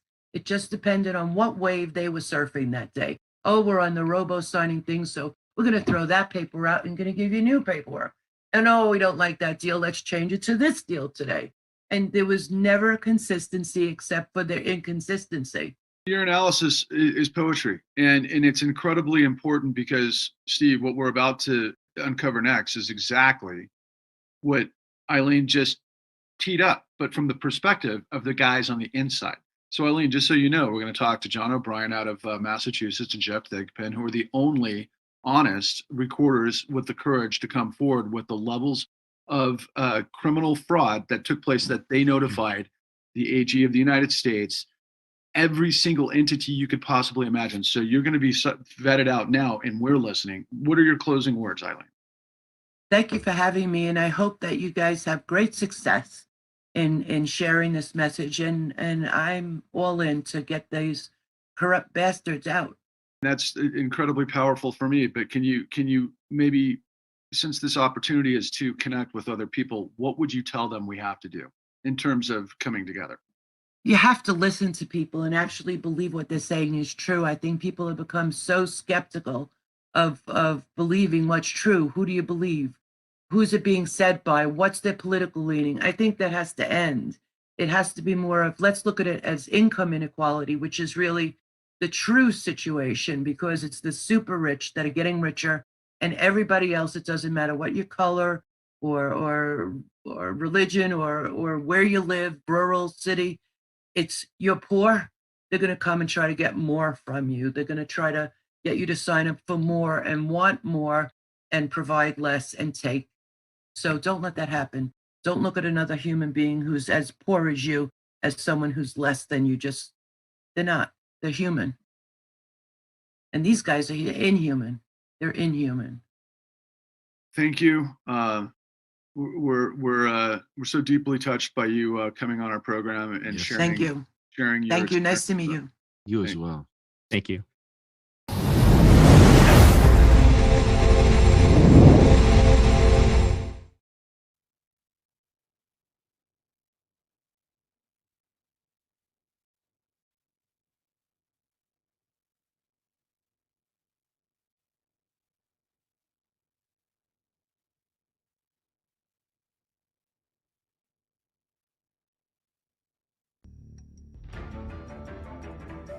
We house the oldest continuous land records in the United States of America. And the registries of deeds are the backbone of this country, the land recordation system. It was put in place so that people at any time could look and see exactly what was on their property records, mortgage deeds, liens, attachments, whatever. And it was an honest view. And it's funny, we have a sign when you come into the registry, it says, "The deeds tell the story." And now I tell people, but sadly, it's not a true story anymore.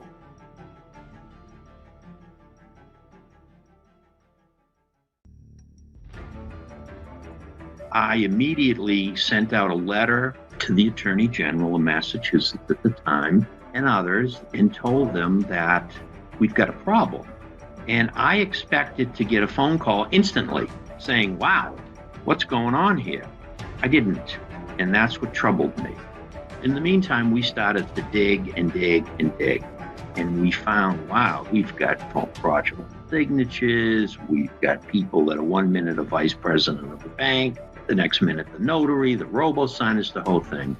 And shortly after I did this, the only register of deeds in the United States of America who picked up the phone and called me was Jeff Thigpen. I didn't know him. He didn't know me. And he said to me, I want to help. I want to get involved in this. That's a profile in courage as far as I'm concerned.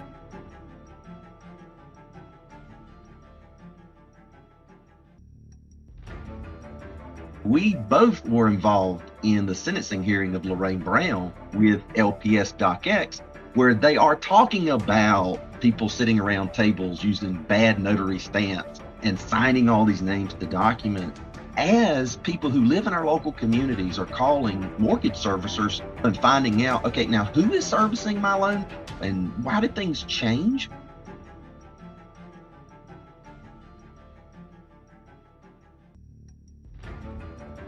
The sad part of all this is that John and I are where the rubber meets the road. They're where people come into our offices who were having heart attacks and strokes and losing their homes and committing suicide, and it's still going on. We're seeing this perpetuation of communities who don't have the asset bases that they had accumulated or were trying to, because whenever the foreclosure proceedings and everything started happening, a lot of the people that we represent never showed up in court because they couldn't afford attorneys.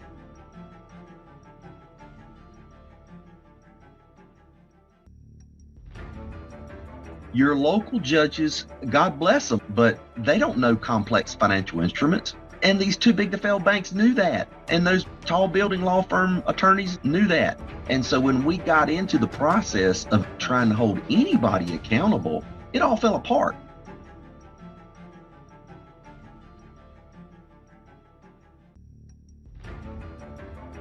I've been threatened 50 million times to be sued by this bank and that bank and everybody else. No one's ever sued me because they don't want myself or Jeff Thigpen in a courtroom, because we can absolutely prove what these banks and what these lenders did to people's land records.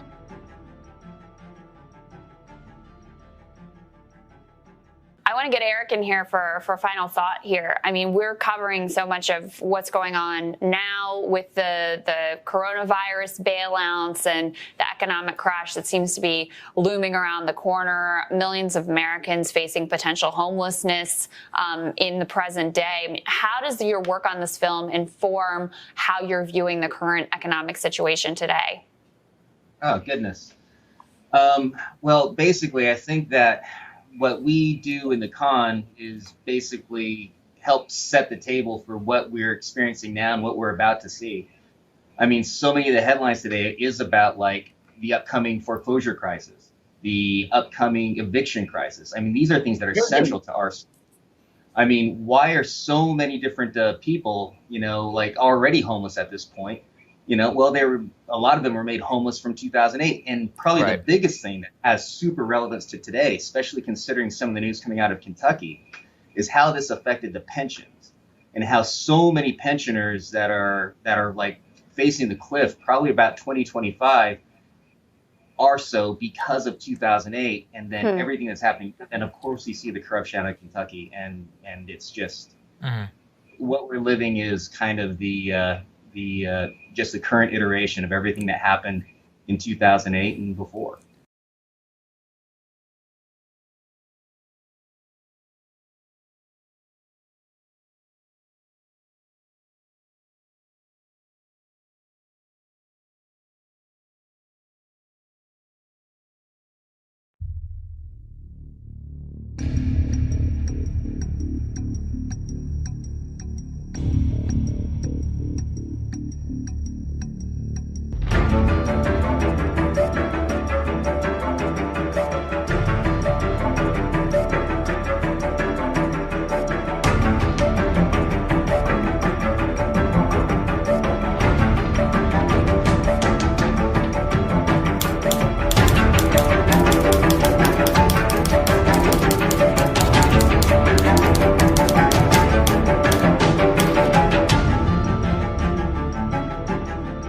Welcome back to season 2 of the new Untouchables, and it's my great pleasure to introduce two heroes. And for those of you who are out there listening that found your way to this podcast, many of you out there, particularly that have gone through the foreclosure crisis, have heard of the heroic efforts of John O'Brien and Jeff Thigpen.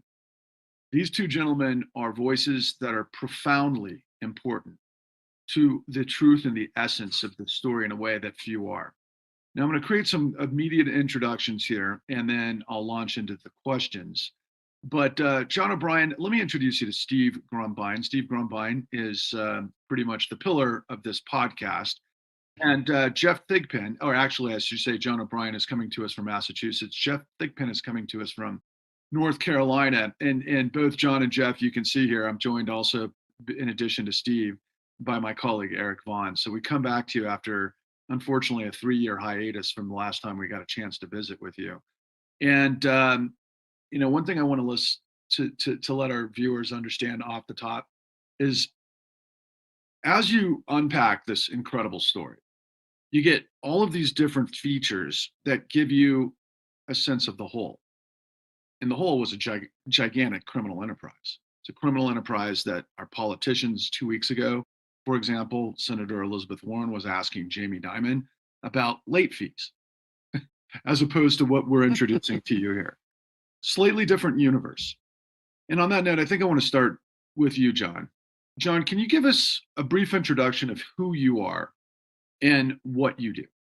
I'm the Register of Deeds for the Southern Essex County in Massachusetts, located in Salem, Massachusetts. And as the Register of Deeds, I'm the keeper of the records.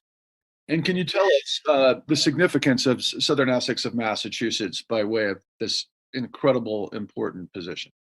We house the oldest continuous land records in the United States of America. And as Jeff will tell you too, the registries of deeds are the backbone of this country, the land recordation system. It was put in place so that people at any time could look and see exactly what was on their property records, mortgage deeds, liens, attachments, whatever. And it was an honest view. And it's funny, we have a sign when you come into the registry, it says, the deeds tell the story. And now I tell people, but sadly, it's not a true story anymore. Mm-hmm. Because of the corruption and the fraud and everything else that the banks and Wall Street did to the recordation system in this country. And it's just devastating. And every day I walk into that registry, we have a fraud museum where we house 39,000 plus fraudulent documents that we came across. And there's at least another 100,000 in the building. But of course, I couldn't get anybody to fund an audit or anything else. God forbid you want to expose this kind of stuff. And when you look at those records, people have chains of titles that have fraudulent documents. There's absolutely no question about it. And, as I've tried to tell people, I've been threatened 50 million times to be sued by this bank and that bank and everybody else. No one has ever sued me because they don't want myself or Jeff Thigpen because we're really the only two registers of deeds, I think, in the United States that care about this or exposed it in a courtroom, because we can absolutely prove what these banks and what these lenders did to people's land records. And to some people, it might not be important, but to me, it's very, very important that the accuracy and the integrity of those records are maintained every single day. And I can't honestly look anyone in the eye that comes into my registry and tell them that the records on their property are honest. And that's very, very sad. Mr. O'Brien, I'm going to come back to you in just a moment, and we're going to delve deeply into your story, which is extraordinary, as is Jeff Thigpen's. Jeff, could you please introduce yourself, and please tell us a little bit about who you are? Yeah, I'm Jeff Thigpen, the Guilford County Register of Deeds in Greensboro and High Point, North Carolina. John is spot on. I mean, so much of what we do is simple. It's the idea that, we know who owns right, who owns what, that people are who they say they are. And when they do those two things right, we have transparency, plainness, and fair dealing. It aids commerce and democracy and the rule of law. It helps a system in the United States that we have said that we try to help our communities be healthy. That helps us in creating opportunity and rules of the road and certainty and transparency and plainness and fair dealing. John O'Brien and I are not some radical, crazy guys. We are two people who believe deeply in the oath of office we take. We believe deeply in the records that come to us every single day. We all have local communities of dirt lawyers and people locally who are trying to help, for example, families obtain what sometimes they believe is a dream of home ownership, of things in many ways that are admirable. And I think what we both discovered over the course of the years that we've worked together and looking at how, the Registry of Deeds offices are a part of a larger, complex set of forces in our economy and our financial system that has in many ways been knocked off the rails.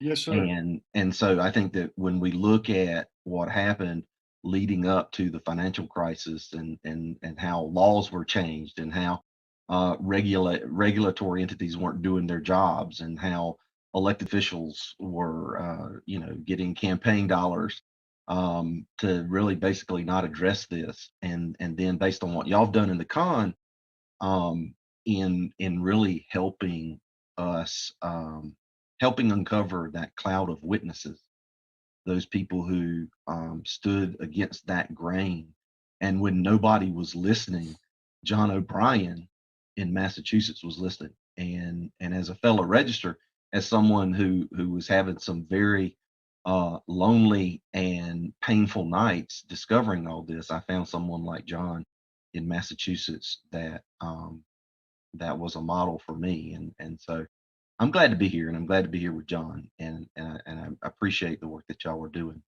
Well, thank you. What came to mind as you were both introducing who you are. The biggest question for me from the very beginning was, I understand systems. I understand how things work. I'm not a rocket scientist, but I understand that there's a way that the Saturn or Apollo missions made their way to the moon, and we successfully land on the moon and everything that went into that apparatus to make that happen.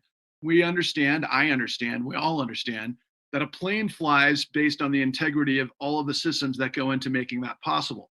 Same with the ship. It floats if all of those processes that make that whole have integrity.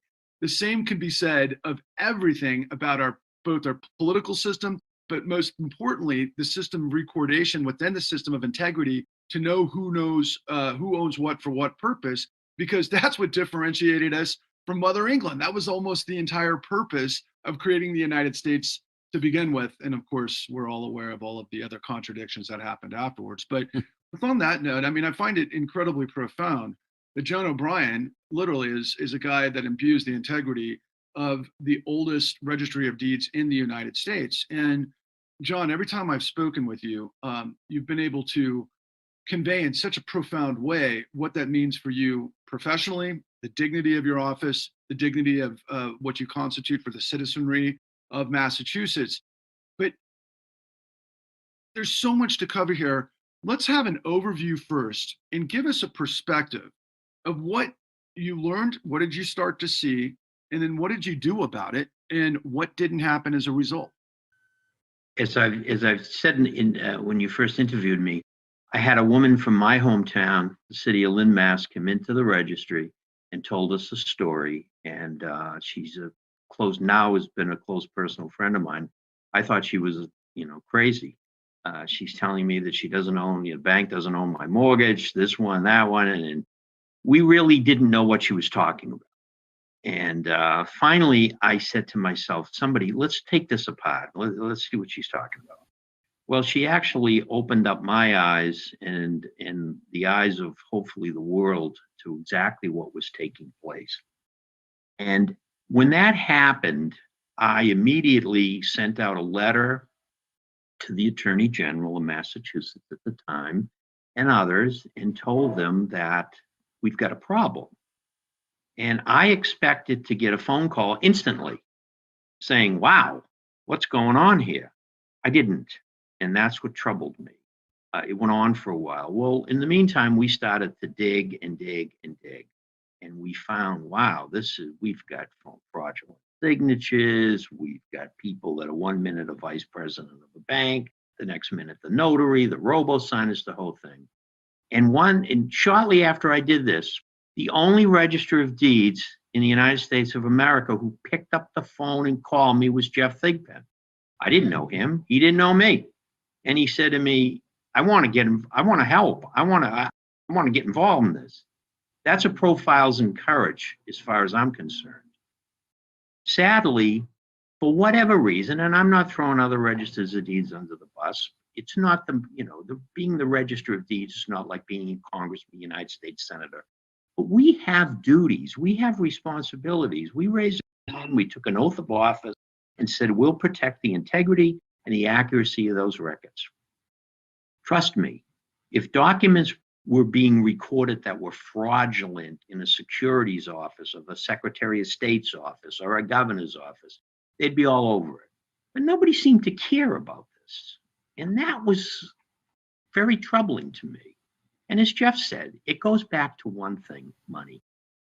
I'm absolutely positively convinced that the banks, their attorneys, the title companies, everybody was just donating. The attorney generals, quite frankly, had a guy out in Ohio that they put in charge to look into this thing. And he raised enormous amounts of money in a short period of time that he never raised in his life. And Jeff and I sent him a letter and said, you should step down. There's something not right here. I mean, am I right? I mean, Jeff will tell you. John, when we started this, the guy was saying, hey, we're going to throw people in jail. Yeah. And a year later, it was, what happened? I mean, we asked, so people know, we asked very simply and said, look, when the Congress started and they started with all this committees and everything else, we said, well, can we go? Can we be at the table? We're the two registers of deeds. We were never invited to the table. Well, obviously we weren't, because both of us have the knowledge and the facts behind us. And when you have the truth, it's very, very hard and very, very difficult to take guys like us on. And I'm not being arrogant, but I've been so frustrated by this because it's my little registry of deeds and people elected me in 1977. I mean, I'm not somebody who just fell off the bus. I know what I'm doing. And to look at it every single day and not be able to tell people who really owns their mortgage is very troubling. And the fraud and everything else that took place. I think that there's no question it was the biggest scandal in the United States of America. I mean, you can talk about Watergate, you can talk about all these things, fine. But this was the backbone of our country. This is people's land records. This is their most important document in their life. They live the American dream. They bought a house. They want to know who owns their mortgage. And nobody cared. I'm being dead honest. Nobody went to jail. Jamie Dimon's still floating around. All the banks are floating around. I asked all of the banks, the top 5 banks, I privately went to them and said, will you come to the Salem Registry of Deeds and sit in my office? No press, no nothing. I want to show you what your bank did. All I want you to do is come up with a solution. Not one of them showed up. Not one of them responded. They ignored me. Well, they found out that Jeff and I, you can ignore us, but we've got one thing. We got a mouth. And then we met you guys with the con. And if I can say this, and I'm going to say it, the con should have been on national television. It should have been on HBO. It should have been on Netflix. And we all know why it wasn't. We all know why it wasn't. Because they didn't want the American people to hear the truth and see the truth as to what these banks did. And trust me, it's going to happen again.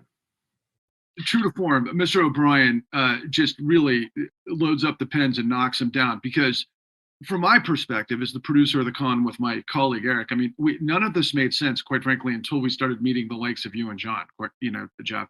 And we pulled every single thread, every single facet of the situation. And now at this point, when we've got the product on a platinum platter, that we had not just the dignity and the integrity of you guys and your professionalism, but from the SEC, the FBI, the DOJ, AGs that got RICO convictions on this whole thing, but yet this isn't good enough for national television on something that basically destroyed at least 16 million filed foreclosures, which was like 50 million people, and led to trillions and trillions of dollars in the aftermath. Crickets. Give us some perspective on the inside of what this macro version looks like from the details of your office. Well, John does a great job of laying it out. I mean, and one of the things that's really important for us to understand, and if we don't understand this, nothing else makes sense, is we have to understand the history. And for a register of deeds, we come to work every day and we file land record documents from 8 o'clock to 5 o'clock. People, get their homes and move in. But what was going on, particularly in the late 80s and 90s, and I think Bill Black and some of your guests get into it, is, banking goes from being something that is really boring to something that, with the breaking down of Glass-Steagall, with the onset of securitization engines beginning to take shape within Wall Street, and the pooling of loans, to be sold off as investments, in the late 80s, early 90s, some things really started changing underneath our feet. And John knows a lot about this. I mean, there are particular things that happen, like Angelo Mazzullo, who was the CEO of Countrywide, and folks going with the Mortgage Bankers Association, knowing that they needed to create a technology infrastructure that would ultimately compete with Register of Deeds offices in order to be able to facilitate and enable the pooling of the loans in order to sell them off as investments on Wall Street. And as what happened after the crisis, when we didn't look at these systems and we blame people, those folks who were creating those systems did it in ways that they had no rules of the road. They did not have any regulation in any meaningful way or oversight. They blamed Register of Deeds offices as being these old clunky, vehicles that could not adapt to this, dynamic new financial enterprise that was going to help lower interest costs and allow people to get to expand home ownership and all this stuff. So there was a competing narrative and a competing story that was going on. And as offices that, if in county governments you have 25 departments, we're probably the 24th or 5th in the priority of people thinking, that we matter, unless they, of course, buy a home, get married, have a child, all that kind of stuff. We have, what ends up happening is the context of an environment that facilitates this greed and fraud and criminality. And then once all of it happens, as y'all show with the con and everything, is that you had people like Mark Dan, who was an AG, who was really looking into this, and you had task force on the county level that were really looking into this. You had people who rose up during the S&L crisis and really held people accountable. And what the sad part of all this is that John and I are where the rubber meets the road. They're where people come into our offices who were having heart attacks and strokes and losing their homes and committing suicide. And we're seeing communities, and it's still going on. We're seeing this perpetuation of communities who don't have the asset bases within their communities that they had accumulated or were trying to, because whenever the foreclosure proceedings and everything started happening, whenever it started, a lot of the people that we represent never showed up in court because they couldn't afford attorneys, or as y'all were looking at in terms of appraisal fraud and and I'm in meetings where attorneys, when all this is going down, talking about, well, maybe we can do this under a RICO statute. Maybe we can go after people. And so when you say it's a criminal enterprise, and you really use this dramatic language about what happened, I think that we all need to stop for a second and say, you know what? There's a real argument here that actually happened. And coming out of that to where we are today, the fundamentals of that system have not changed. If somebody can give me an argument that they have, I really would like to see it. And what we are not doing is organizing in such a way, and you all are doing a great job of really laying out the story, but we have got to raise our game in a way that we can really look at what happened, understand it, learn from it, and then serve the public interest in a better way than we are. It's incredibly powerful to hear you say that as an opening statement. And I want to turn this back to you, John, briefly. Can you encapsulate really just the details of what the Registry of Deeds does, how it fits in the system, and when it doesn't work and you start to see these mountains of evidence, when you started to look into it, what would that ultimately constitute? You said it in your opening statement, right? But think of this whole process that we're doing here with Steve and this platform is to basically recontextualize, unpack all of the elements that went into this crime. And from your vantage, what do we need to understand, John? Maybe frame it this way. If I'm a homeowner and I have an interest in purchasing this home, walk me through from that perspective about what your office does. And then after that, talk about how MERS circumvents that. It's very simple. You buy a house, you have a deed, you have a mortgage, you have a number of documents that are recorded in the Registry of Deeds, and it creates a chain of title so that you can look at that anytime. You can follow it along and make sure that somebody hasn't recorded something against your property. You want that to be accurate. But what happened here was you went to the local bank. The old days, you sat across the table from a banker and you got your mortgage and you recorded it and they held it and you made your payments. All of a sudden, they created the mortgage electronic registration system. And when that was formed, it gave Wall Street and the big banks a vehicle in which to move mortgages around. And they bundled them up, as you know, and they sold them. So your mortgage is now owned by 3 or 4 people, you think. We don't really know who owns them because they didn't record assignments. They kept track of nothing. So the records in the registry immediately became tainted. And they became tainted not only because there was no accuracy or no follow through as to who owned the mortgage. It became tainted because they had individuals, as you know, were called robo-signers. And 1 minute they were president, and they're this, they're that, they're everything else.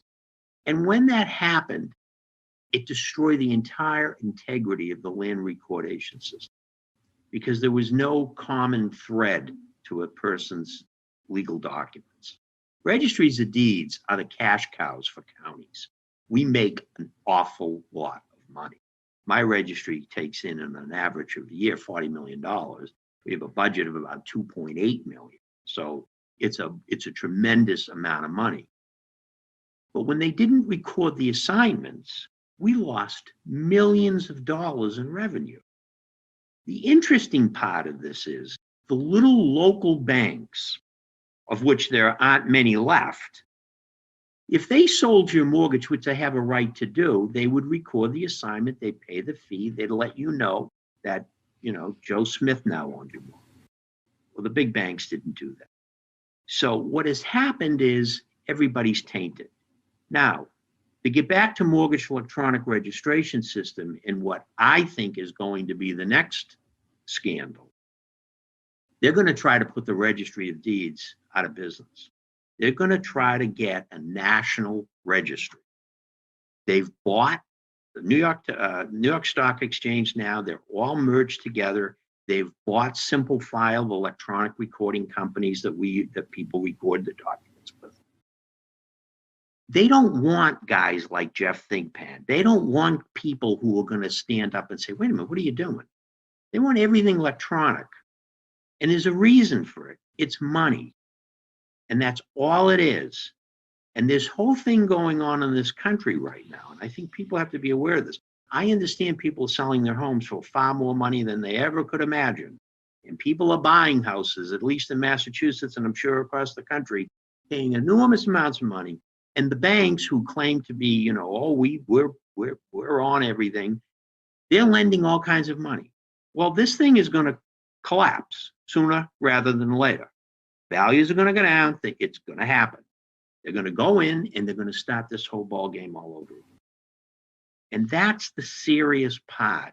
And we watch every single day in the registry. We don't record robo-signers. We still don't. They still try to send them in. We reject them. What we're watching now is for any kind of patterns that we see. What banks are sending in, what mortgage companies are sending in. We're seeing if there's anything, going on. But it's very, very difficult because we don't have support from anyone. And I think the one question that has to be asked is, why is it only 2 guys who have been exposing this across the country? We're not crazy. Although, and you know this, and I don't, I diagnosed with Lewy body dementia. I'm fine. You can see that. But I've had attorneys who question, oh, he's crazy. He's got dementia. He's got this and that. And I tell them, come on down. Sit with me across the table. I'll talk to you any day of the week. Let's illustrate that through the actual documentation fraud that you have. You've mentioned robo-signing fraud, but I for a newer audience that might not even be aware of the term robo-signing, can you just give us an example of what that means and how that played out in your registry? Yeah. What happened was we would have, for example, a guy by the name of Brian Bly was a known robo-signer. We were looking at these documents and we were saying, this signature isn't right. The signatures are all crazy and they would forge people's names. You know that. I mean, what they were doing was they had to process these records real quick to get them into the registries to get the money on the street. So what they did is they hired people who sat down and signed phony names all day long, not their own name, someone else's name. 1 minute they were signing as the vice president of a mortgage company. Then they were the notary notarizing someone else's signature. And I have 39,000 of these documents sitting in my registry on display. And there's absolutely no question that they're all fraud. 39,000. What does that constitute in the end, John? What happens to people after there's a fraudulent name from a fictional VP in the process? What happens? What's the consequence? It clouds their title. It makes everything going forward. It's the scene of I tell everybody, my registry is a crime scene. And nobody visited it, by the way. That's very important to know. I invited everybody, state officials, everybody. Name names. Well, the attorney generals, the governors, the secretaries of states. I said, come on down, take a peek. Come down to the crime scene, take a look. Let's see what it's all about. Nobody showed up. Now, you got to really think about that. Are they that scared of the banks? I mean, I know it's all nonsense. I mean, you listen to these banks and listen, they merged with Wall Street and it's all money. And I know I keep repeating myself, but it's true. And we sit there every single day and look at it and nobody's doing anything about it. You guys exposed it. Don't ever forget that with the pond. And that is, if people could sit there and watch this, I think it would change. I think people would say, wait a minute, what's going on here? You know, I keep thinking about the Denver airport, and I keep thinking about all the trolleys and trains throughout that thing just to get to each of the different destinations and arrivals and all that good stuff. And I think about the track, if you will, the conveyor belt of this process and all the jumping off points on that process and who the gatekeepers are at each point in that process as the thing just keeps going along a conveyor belt. You can think of Lucy and Ethel sitting there scarfing down the chocolates. In this particular case, I'm thinking to myself, most people have no idea. They're not envisioning that conveyor belt. They're not envisioning all the clover leaves off of this process map that show where this jumps off, and then somebody does some fraud, puts it back into the mix. Somebody else picks it up, does some new fraud, passes it off, passes it down through the thing, another fraud. And by the time it gets to you to register this stuff, it's like garbage. It's a big piece of lie, but that's a lot to understand if you didn't watch that conveyor belt. To me, as I'm listening to this, I'm having all these epiphanies as I'm listening to you guys, but I'm in the back of my head. You made the great point. Why aren't people up in arms about this? Why aren't people right there doing something about this? Why are people afraid of the banks or whatever? And I imagine the people in the know are in the know, and there's probably a good reason why they're not making any kind of effort to close the deal. But for the average people, like many of the victims we've talked to, this entire conveyor belt and every ounce of that fraud, I think that picture needs to be in front of their face to really understand the depths of criminality that are taking place right here. I think it's just amazing. I think that visual is something our organization is going to look at putting together. I'm putting it out there into the universe right now because I want to make sure that we do it. This is a big time visual. I think that would crack the seal on people's minds to allow them to really get the full picture. If I could, just one quick thing, if I could, you made a great point about the conveyor belt. They needed the registry of deeds. Without us, they had nothing because they had to record the documents. And we could have stopped that conveyor belt. Jeff tried to stop it. I tried to stop it. And we both did, called upon registers across the country. Don't record robo-signers. Don't record documents. Shut them down.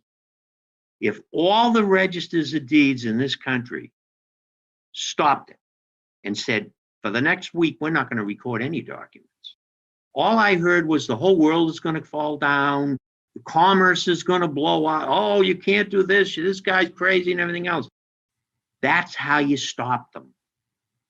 Yeah. I mean, you people have the courage and the leadership to bust their ass.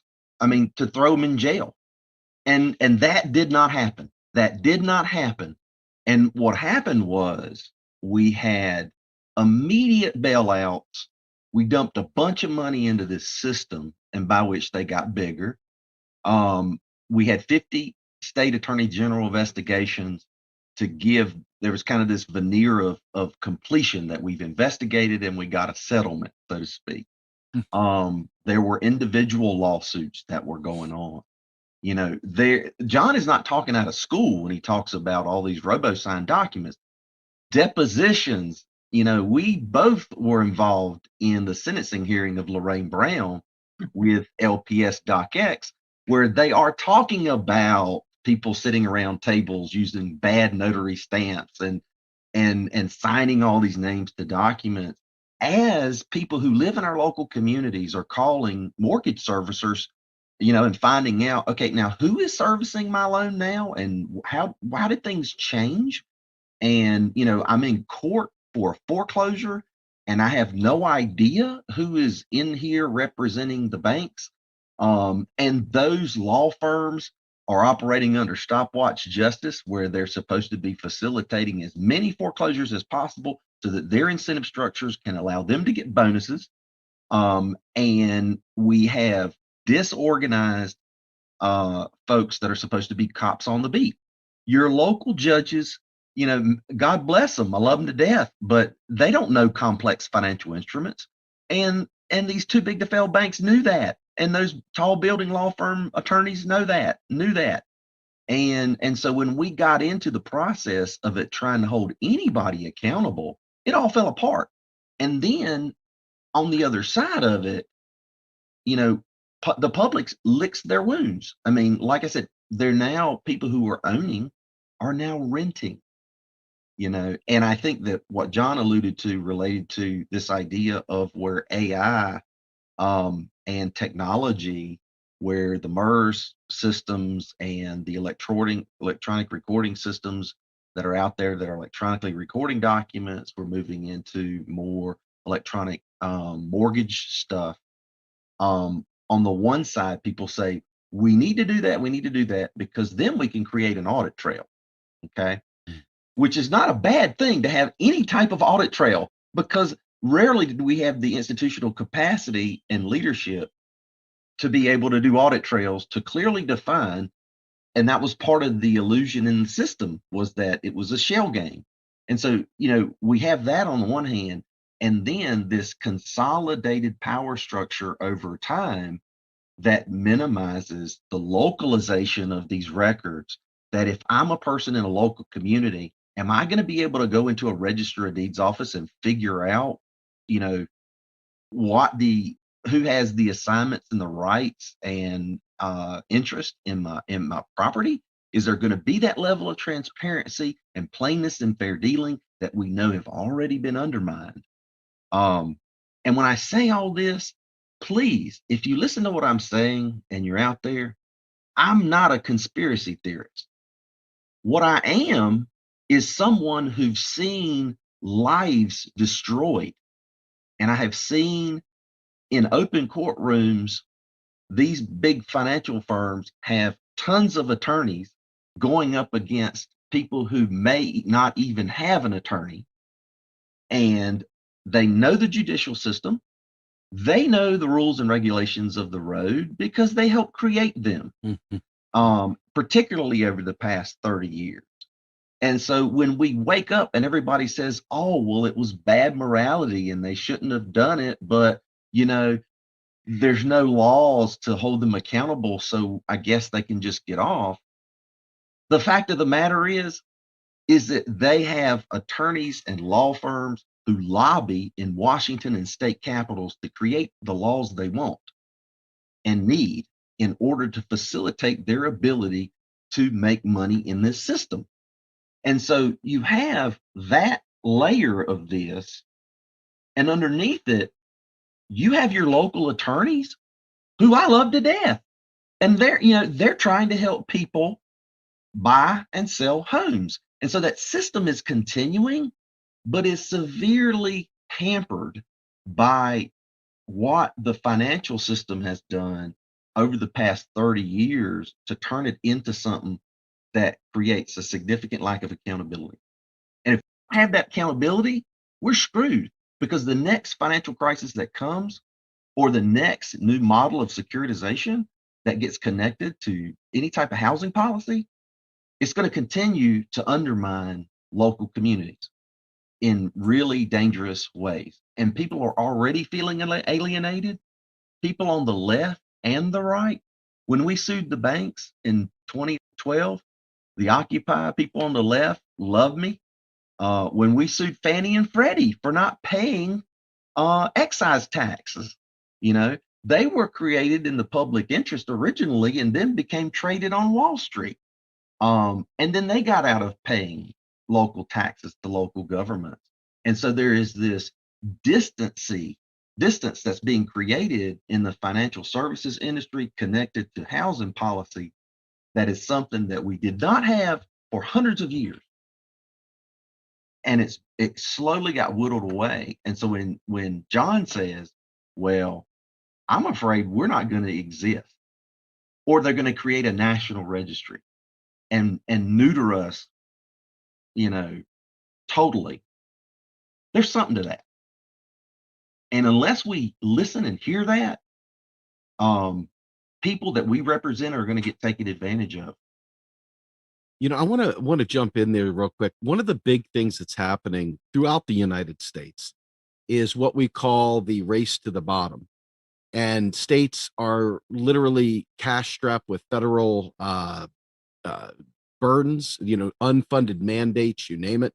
And the states are still left with this huge delta in their budgets. And so we're seeing that local appraisers and so forth they're raising the property values, they're elevating that to increase the tax base as a means of being able to fund themselves. And what I'm hearing you say is based on the fraudulent nature of these mega banks that are doing this stuff outside the local community, they're further starving the coffers of state and local governments, preventing them from being effective and ultimately creating a situation where they don't have the means to be able to police this locally because they don't have the resources to do so.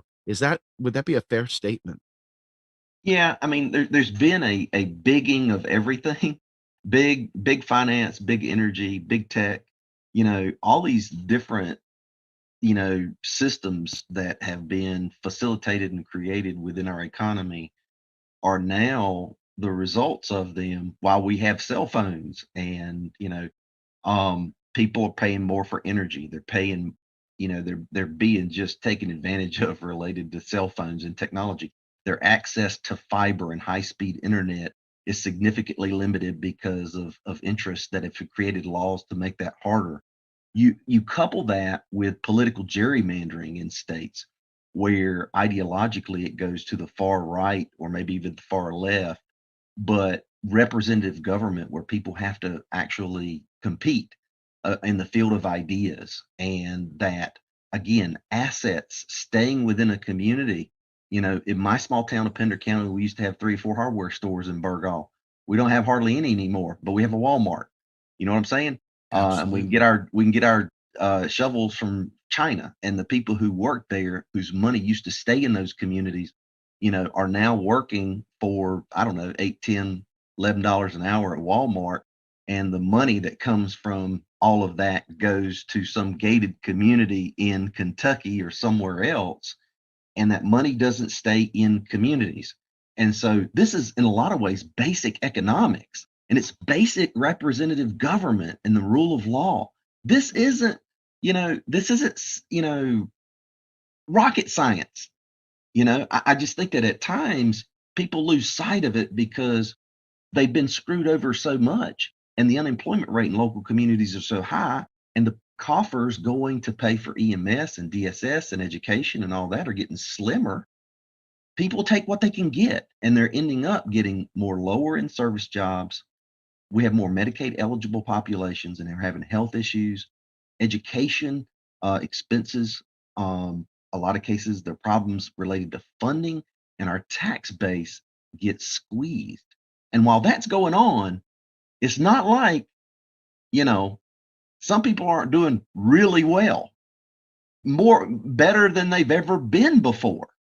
And when that's connected to a 24/7 news cycle, and you have major financial interests controlling the flow of information through cell phones and the internet and all that, and they pound it away, especially in rural communities, for example, and pit us all against one another in ways that are just plain tragedy.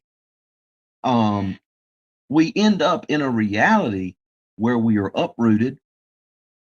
As my mom would say, we don't own our ass, and we don't know our butt from a hole in the ground, and we are one day we're fighting over cancel culture and all these other things, that in the grand scheme of things is just one more tinkling symbol of something that can fill our brains as we are scrolling through Facebook, and bots and algorithms are telling us something else about somebody else so we can be mad at them.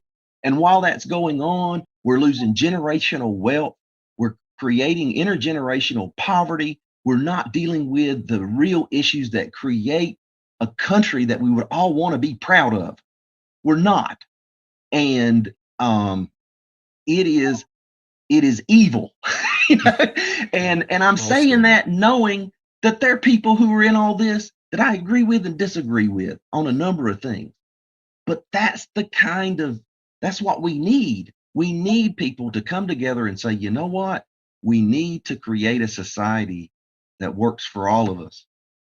And we can't let these forces keep pitting us against one another as they are every single day.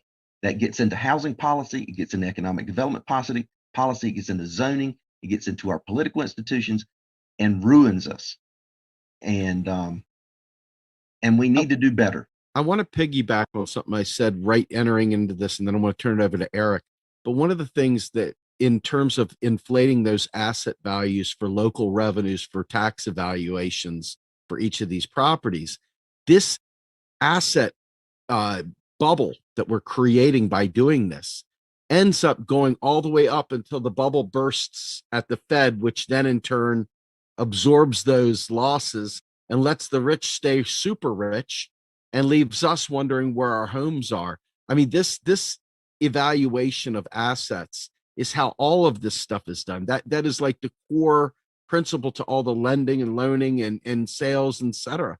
I am curious as to, whether or not when people think of that conveyor belt, we talked about it a minute ago, as you watch this thing go and you can see the bubble growing and growing and growing along the conveyor belt until like a bubble gum, it like pops in everyone's faces. The only thing is, and I think this is probably the thing that most people can really find a common enemy in. All of us homeowners, regular people at the end of that conveyor belt get slathered with all that bubble gum spray. We're the ones that are hit with the outburst, the bomb. But the rich walk away once again. As Bill Black, the easiest way to rob a bank is to own one. These people, this ownership class of people, is walking away with cash hand over fist, while we're walking away like with suicides and all the other things that you so eloquently pointed out. I just wanted to make that point real quick. I think it's an important one. One more point is, and I think it was put in the chat here, is that there are outside investors from other communities who are coming in and buying property in local communities all across this country, and you don't know who they are. And so, and of course, that is a part of this as well, is that the system of inflated value that at the moment, if I'm trying to sell my home, I'm like, I want to get a good value on my property, because it may help me a little bit. But the problem is when it becomes systemic like that, it completely undermines the system. And in the long term, we end up paying. When the system explodes, when it blows up again, Congress will be working in 72 hours to bail the banks out. Right. They'll give them all kinds of money, and we'll hear that the world is going to come to an end. But we can't help kids with student loans. And just think about that. You've got all these young people out there that want to buy a house, that are strapped with student loans. You've got parents who co-signed so that their kids could live the American dream and go to college and buy a house, but they can't because when they go to get a mortgage, they tell them, oh, well, you signed on your son's or your daughter's student loans. Now, I'm not saying that, my point of all this is it's not fair. It's not equal. And Jeff touched on this. And that's what troubles me, because they let certain groups like the banks and Wall Street do whatever the hell they want to do. But they don't help the little person. we both have seen people in the registries every day, even as recently now. I'm involved in a case in Boston in the land court with a poor woman who came to this country, lived the American dream, got set up for failure from day one, and Wells Fargo is doing everything in their world to destroy her. And they want me to expunge her affidavit that I allowed her to record in my registry, outlining her case. They don't want that. And I said to them, fine, I've got 8,600 of your fraudulent mortgages. You want to expunge those? This is what's going on. And let me tell you something. They can solve this in 5 minutes. The Senate, the Congress, the presidents can do it in a minute. And I'm a Democrat, and we missed the boat on this. The Republicans missed the boat. It doesn't make any difference if you're Democrat, Republican, Independent. It's all because the banks can do anything they want. You can solve it. It's very, very simple. You sell someone's mortgage, you notify them, you provide them and tell them exactly who you sold it to. You record that assignment in the registry of deeds, and everything is public transparency. If I hear that word one more time, I'm going to go jump off the bridge. Everything's got to be transparent. Well, it's not. It's not for them. I had registers of deeds say to me, Johnny, we can't do this. We record every document that comes in and let the courts figure it out. The courts can't figure it out. They're going there and banks and lawyers are committing frauds upon the court. They're lying. They're standing there before judges and saying, oh, no, Your Honor, this is legitimate. No, it isn't. Put Jeff Thigpen on the stand. Put me in the stand. We'll show you in 5 minutes. Well, that's kind of the point, isn't it? That these fraudulent documents are documents that any one of these lawyers from one of the banks can go to court with and use as proof of their narrative against the homeowner who's trying to say, no, that's not the case. That's exactly right. And they know it. And they're officers of the court, these lawyers. And they're all, quite frankly, they're lying. They're lying in the courts. One of them said to me, well, what do you want? I had an assistant district attorney, an assistant, said to me, well, Johnny, what do you want us to do? I said, how about this? Let's not get too technical about it. Indict them all on mail fraud. That's a very simple charge. They use the United States mail to send me a fraudulent document to record. Mail fraud. How's that? Very simple. Let's do that. Can you imagine if the American people were watching the news at night and they saw the leaders of the 5 largest banks in this country doing the perp walk? Some poor homeowner who put down that, he didn't own a car, he didn't have a car loan. All the banks want to indict him because he filed for his mortgage and he left out certain information. They'll indict him, but they won't indict these guys. These guys walk, and they're going to continue to walk.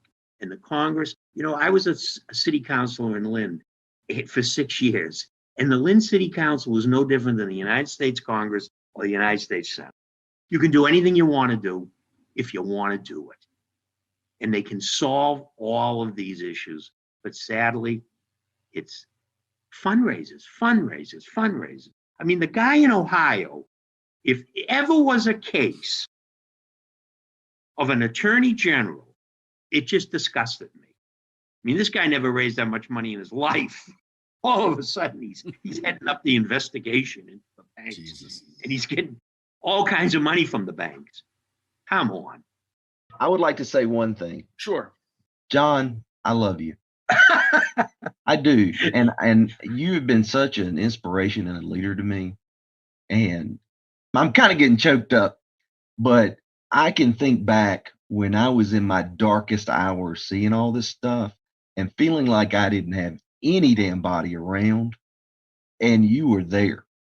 And so I appreciate you, and I appreciate your service and your commitment to all this, brother. I mean, I really do. And I just want to thank you from the bottom of my heart.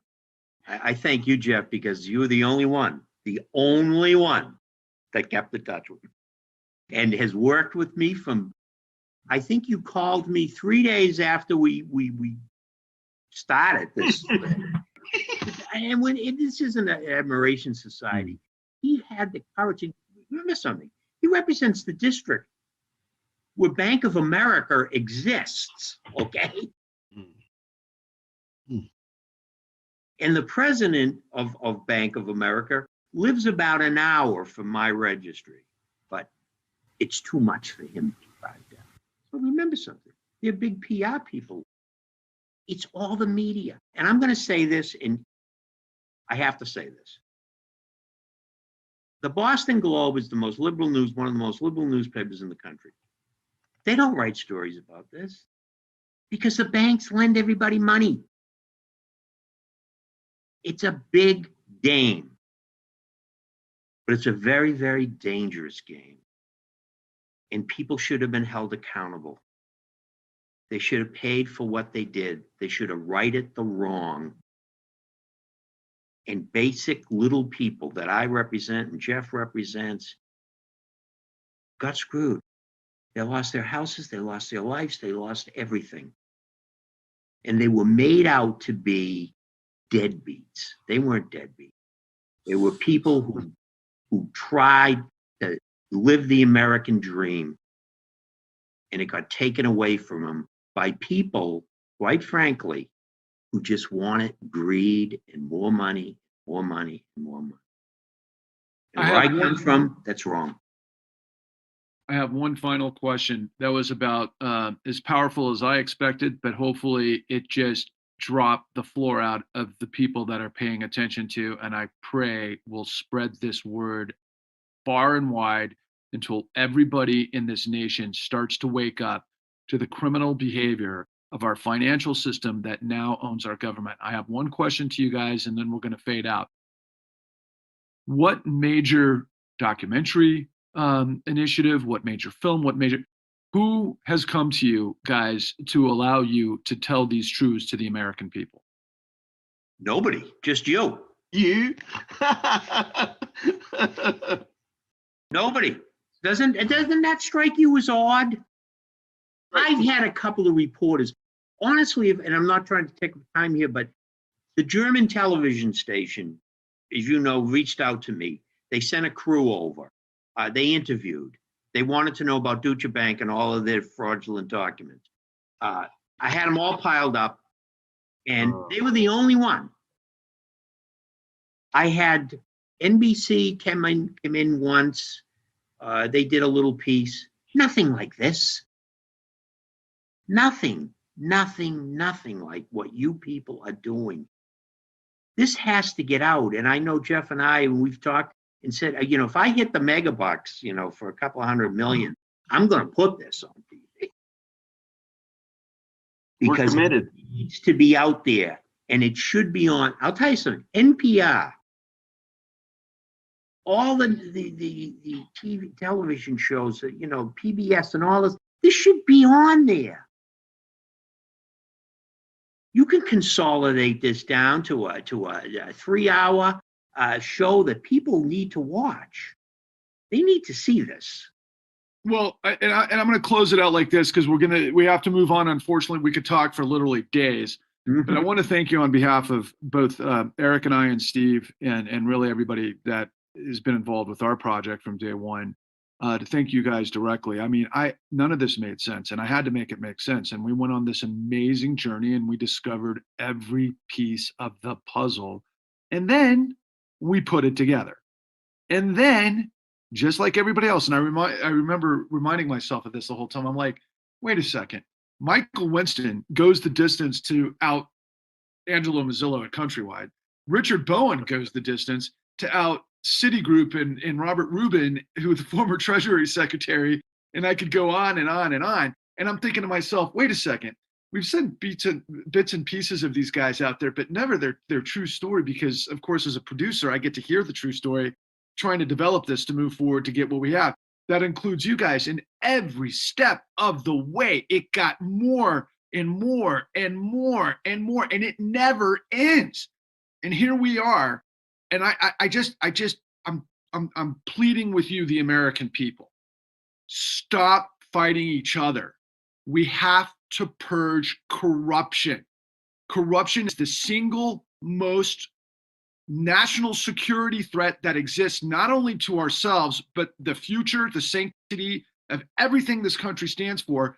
And we're either going to do it peacefully by doing it through our system, because we've got enough public pressure and critical mass to where you, the audience, you, the citizen, is finally informed enough to demand justice. Because if we don't do it, forget about it. It's over. And on that note, I'm going to say this part's over. Thank you guys for your time. And we love you. And thank you for being the genuine professionals and citizens that this country deserves in the positions of institutions that we depend on for integrity. Thank you. Thank you. Thank you, guys. Thank you for having us.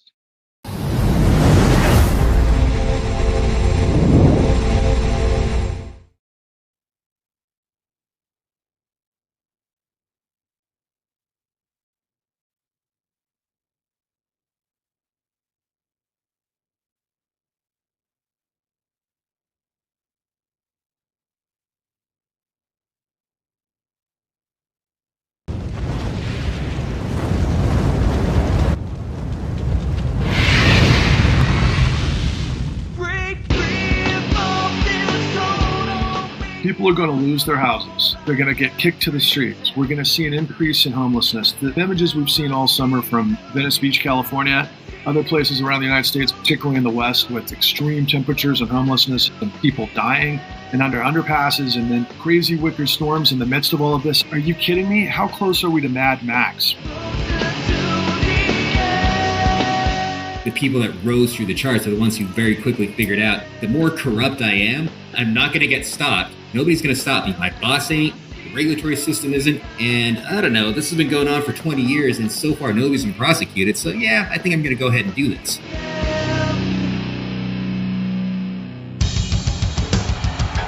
What I have said is that this campaign is not just about electing a president, it is about making a political revolution. MMT. Taking money from our children and borrowing from China. People are dying. Is the program so critical it's worth borrowing money from China to pay for it? And if not, I'll get rid of it. Stop lying!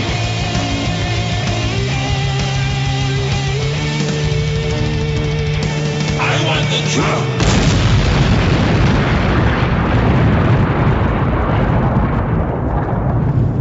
Now let's see if we can avoid the apocalypse altogether.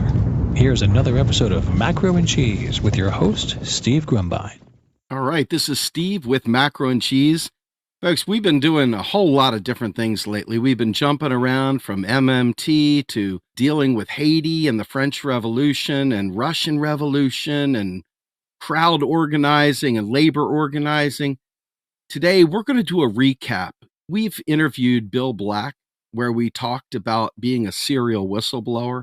We have talked with Eric Vaughan and Patrick Lovell, the protagonist and co-directors of the docu-series The Con. And we've also been doing this through our sister podcast called The New Untouchables. And so today we're going to blend all three of those worlds. And we're going to talk about what we've learned, because over the course of this journey, I started out not knowing a whole hell of a lot of this. In fact, I suffered at the hands of the great financial crisis, the meltdown around my home, around my job, around my life, lost family. And so this is very near and dear to me, but I didn't understand it. And it has been a continuous reveal. So if you guys didn't understand it, trust me when I say this, you're not alone. Most of us don't understand it. That's why they got away with it. So with that, I'm going to bring my friends, Patrick Lovell and Eric Vaughan, onto the show, because these guys really have done the work for the last 10 years. There's very few people that know what has happened with the elite control fraud, from Wall Street to our politicians to every step through the mortgage brokering process to recording deeds. It has all been corrupt. Our entire economy is sadly tied to an entirely fraudulent scheme that allows the rich to keep getting richer while we continue to lose our homes, our livelihood, and without any prayer of help in sight, unless we get ourselves out there, folks. So without further ado, bring on my guests, Patrick and Eric. Welcome, buddies. Hey, thanks, Steve. How's it going? It's going good, man. It's going good. It's like I talk to you guys every day, and yet I feel like this conversation is a real opportunity to tie up some loose ends, because one of the things that I've noticed, I am maniacally driven to look at YouTube comments and Twitter comments, and I like to know what people are saying. And quite frankly, there's been quite a few questions because the amount of work that we've done with just the new Untouchables, not even talking about the con, which you guys have done years of work. People are jumping in about the 7th episode and they're like, where am I? What's going on? I don't know what's happening. So I figured it was really important for us to maybe lay the groundwork out, because nobody knows it better than this team right here. And yet at the same time, so few are actually talking about it. So just in general, what do you think about the lack of understanding in the community and the lack of media buy-in? What do you think about that? Well, this is kind of funny. Literally, while you were doing that intro, another outfit called me that I recognized the phone number, trying to buy my home in Ohio. Wow. It's happening, right? Yeah. And I think that one of the biggest things we've been trying to overcome with a lot of the stuff that we've been talking about and all the different things that we do is like just how everything that we've been talking about, from the con to TNU to the different interviews that we've done on Macaroni and Cheese, is that this isn't stuff that happened in the past. This isn't like just 2008. This is literally while we're recording, going on right this very second, where you have companies, probably a front for a hedge fund, trying to buy my house at 25 to 50% above the asking price because they want the inventory. And there's a reason for that. And it's just, sorry, we're kind of jumping in the deep end already by going through all this. It's kind of hard not to. But no, it's just hilarious, because anybody who says that this isn't timely or relevant simply isn't sticking their head out their window. It's like everywhere, ridiculously everywhere.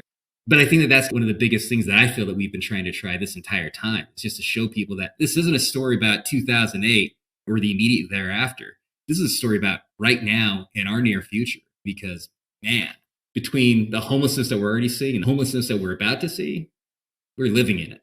They let the moratoriums on the rent evictions go down. In fact, down in Louisiana right now, they had to push to vaccinate all law officers to handle the overwhelming evictions that are about to start in complete and utter tsunami of homelessness hitting our lands.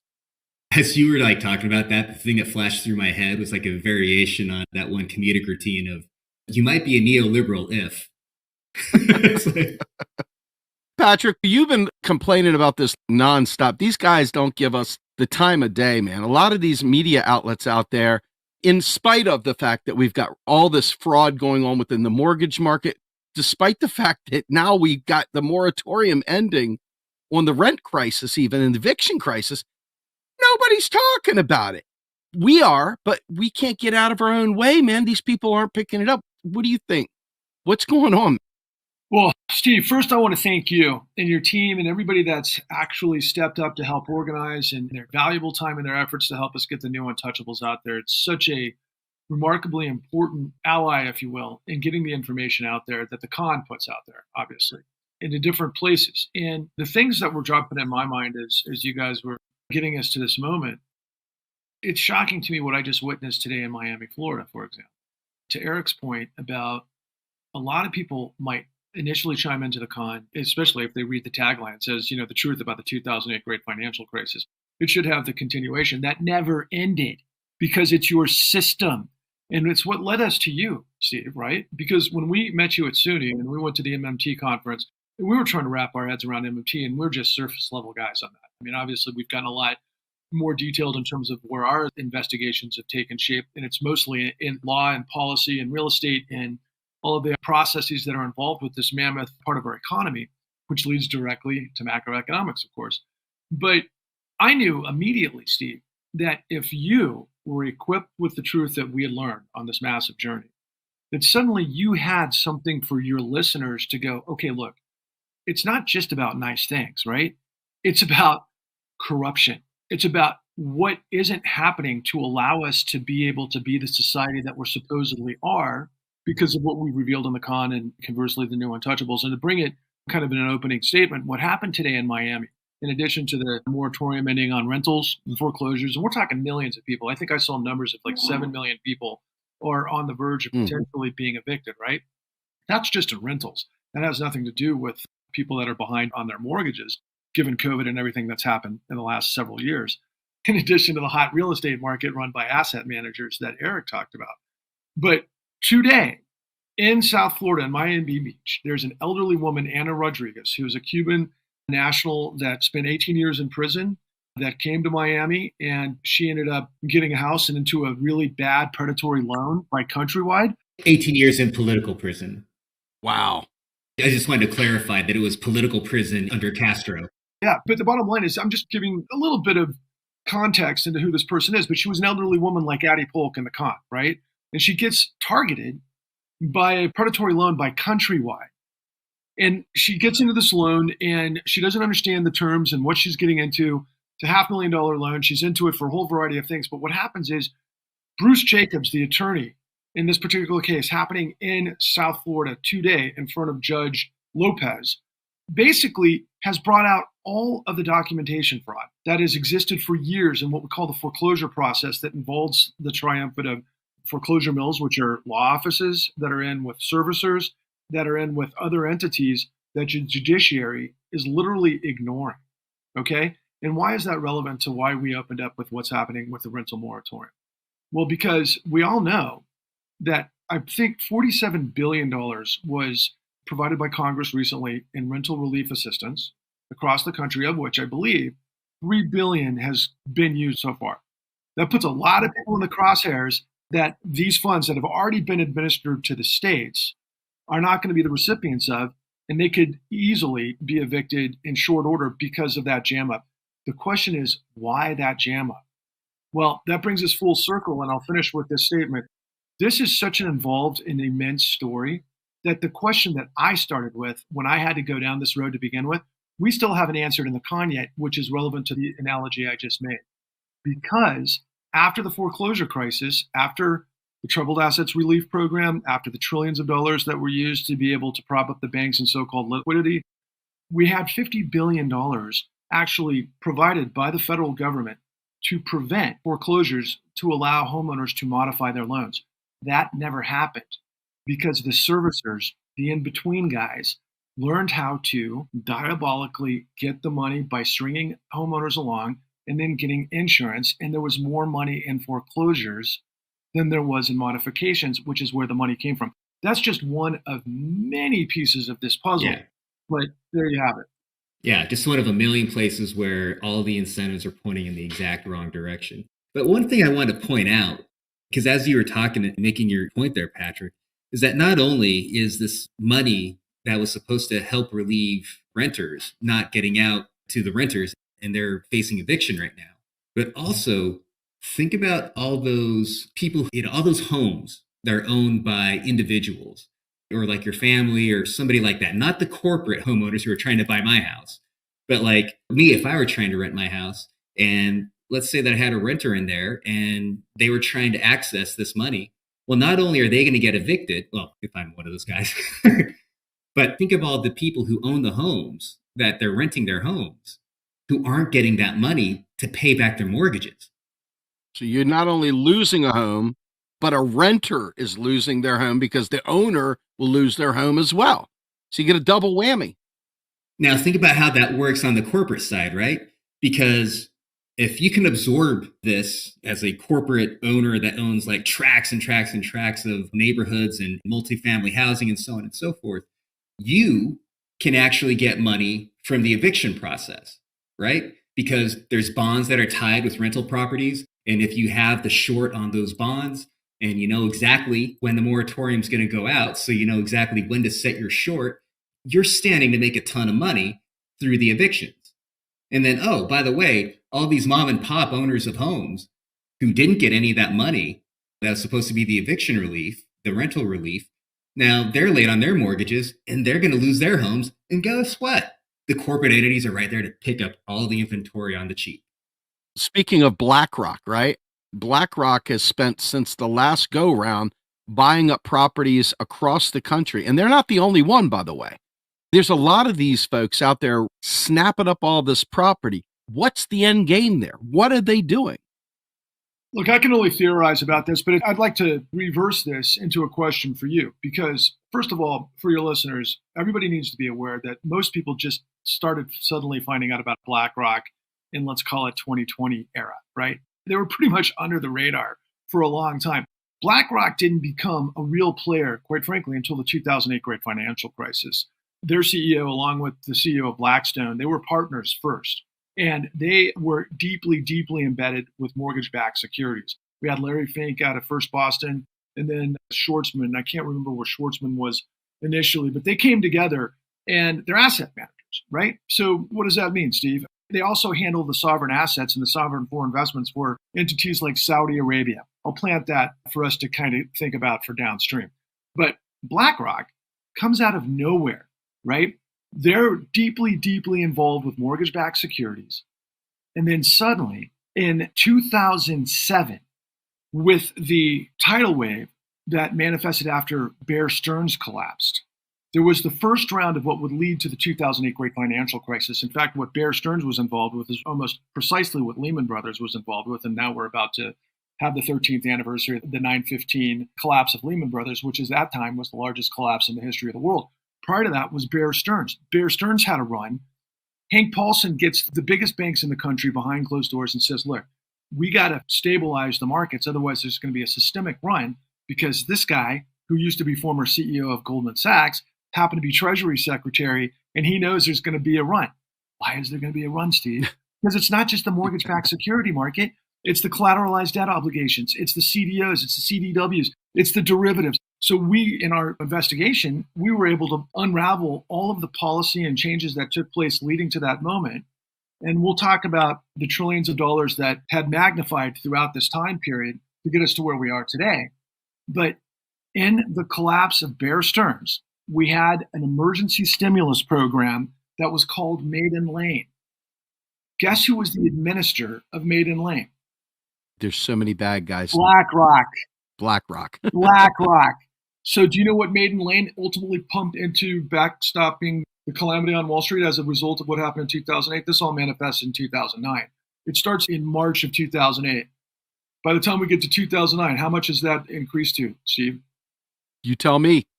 Okay, so we had what was known as the Troubled Assets Relief Program that was sold to Congress for $750 billion. At the time, people around the nation were like, you got to be kidding me. The Republicans, you remember, they were like, not on my watch. This is called, what is it called? The moral conundrum when Wall Street has to get bailed out by government and it screws up capital markets. Moral hazard. Moral hazard. Moral hazard was the thing of the day, right? Okay. My Right. friends, Dean Baker taught us, and we got this stuff from the Levy Institute, which of course our friend Fadl Kaboub was a part of. And this is where the numbers came from. $29 trillion was transferred from the Federal Reserve to the banks of this country, the financial system, to backstop this run in the global markets based on illegal reps and warranties, based on fraud at the tables and liar's loans that we set out through both of these programs that we've created. All right. And don't forget. So we've had so many of these conversations, Steve, and so many of these like side conversations. And I think it was in one of the conversations that we were having with Dean where we discussed and went and found the footage where he was saying that the Troubled Assets Relief Program, the $750 billion, they knew that that was nothing, right? They knew that it was just a drop in the bucket, but they needed to get Congress's hands dirty, because if Congress's hands weren't dirty, then it'd be easy for them to ask for the clawbacks and just like beat up on Wall Street. But because they were able to scare them into thinking that if we don't do this, the entire universe is going to collapse, frightening Congress into basically doing this thing that sounded so huge, they got blood on their hands. And so now politically, they couldn't go back on it. They had to carry it through. And one of the things that I remember hearing that was just like one of the things that pissed me off the most was when Bernanke, I think just shortly after TARP was passed, basically admitted that, oh, we would have covered it. All those bank runs that they were talking about, people not being able to cash their paychecks, people not being able to stroke their credit cards and not being able to buy stuff. None of that would have happened because Bernanke said, oh no, we would have covered it. So it was lies. Printing press, no problem. Yeah, right. But they got Congress's hands dirty because they blatantly lied to them and the American public into thinking that we're going to be in such a disastrous free fall of everything in the world as we know it. It's going to collapse. And it was all a lie because they would have made sure that every single one of those transactions would have happened. They would have made sure that every single one of those paychecks would have been fulfilled. They would have made sure of everything. They had the ability to do so. They knew they did. And Bernanke just had admitted to, I can't remember exactly who it was, that the entire argument for getting Congress's hands dirty was complete and utter bullshit. And they knew that they had Congress politically by the scruff of the neck again because now Congress had to be on their side. Let me just pick up there really quick because excellent point, Eric. To further that point, think about the time period, Steve. You're going through a free fall yourself. I knew I was at that time period, right? And so we're desperately looking to government. And we had that transition in the campaign where Obama won. And at that time period, there was these emergency meetings between McCain. They stopped the campaign and it was McCain and Obama coming together to get briefed on what was happening by whom, obviously Paulson and company, probably Bernanke, who, according to our mentor and really the guiding light of this whole thing, Bill Black, informed us Geithner was probably the most ridiculous head of the New York Fed in the history of the world. Slime ball. And so, as Eric had aptly pointed out, all of these things are going on so that Congress becomes kind of the fall guy, right? But again, to go back to the point that I was making, who slipstreams in there to become the administrator of the Fed funds? BlackRock. That would be BlackRock. BlackRock. So do you know how much BlackRock was worth then and what they're worth now? I'm dying to know. I think I saw it at something like 1.7 trillion versus they're like 4.9 trillion now. So that's over the course of this last 13 years. And they're the asset managers. And what's going on in terms of real estate and price and asset allocation and all the rest of it, really thinking back, let's go to 2019, right? We've spent $11 trillion to backstop the repo markets in 2019. This is after the 29 trillion we pointed out the Fed was able to digitize into existence based on however you're going to frame it. But ultimately, that goes into the black box casino. And then we end up with an $11 trillion backstop with repo, which brings all sorts of interesting things with Dodd-Frank and all the regulation that had supposedly been transcribed during the Obama administration to fix this problem, which never did.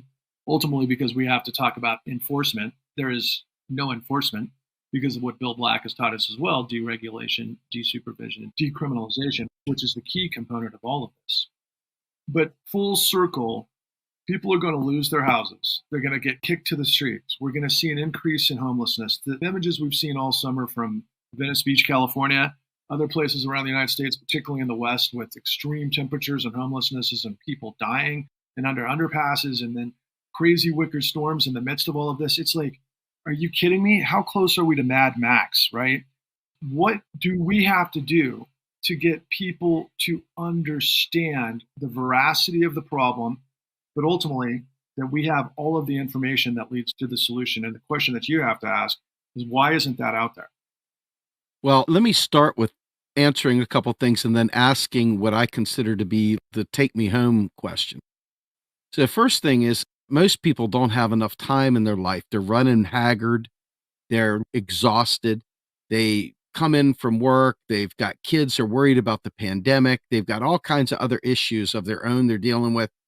And alternative media, folks like ourselves, we have whatever reach we have, but it's nowhere near what the mainstream media has. And so they flip on Rachel Maddow, whoever is the talking head of the day, Joe Scarborough, Tucker Carlson, and they get fed a bunch of bullshit. And so this is their narrative. So the idea of changing someone's entire paradigm has always been a Herculean task to try to get people to learn this new thing and then take action on it.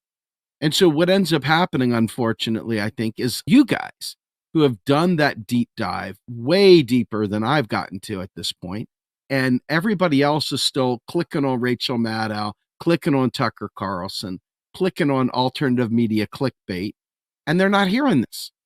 Part of it is it's long. There's a lot to take in.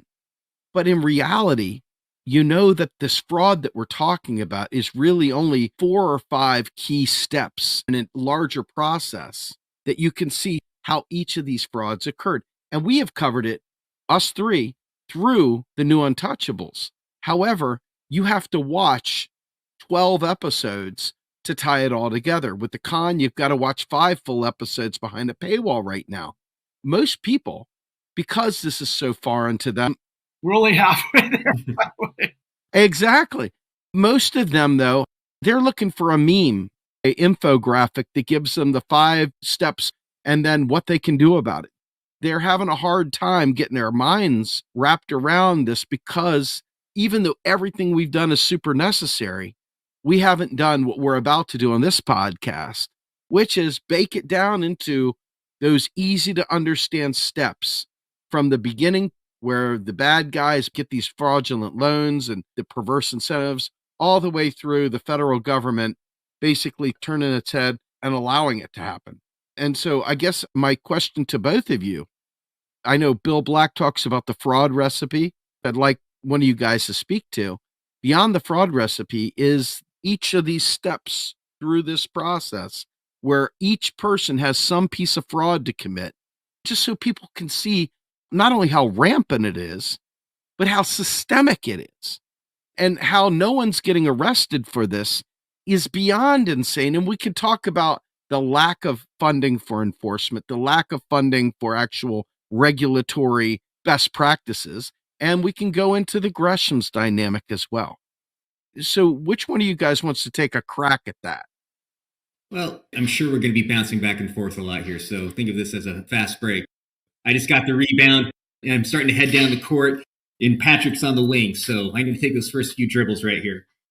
So first of all, I think one of the primary things, something that we did in the con, is that we went from the bottom and worked our way up to the top. And we did that in order to describe how it affects regular people in such profound ways. But I think when we're talking about financial fraud, and especially systemic fraud, then in the interest of laying blame where blame is due, it starts at the top. It starts at the very top. And so, as it's been said many times from people far wiser than us, the whole concept that the fish rots from the head, right? And so this all starts off with executive compensation. It all starts off with this notion of short-term bonus pay for whatever kind of profits that you show for that quarter. And then at the year you go and you have like this nice bundle of cash and you go and cash out, right? Or whatever it is that you do.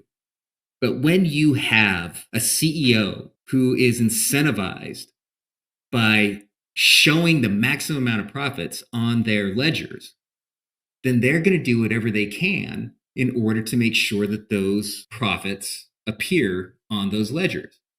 And so the interesting thing here is that they don't necessarily need to explicitly say, I need you people to go and commit fraud.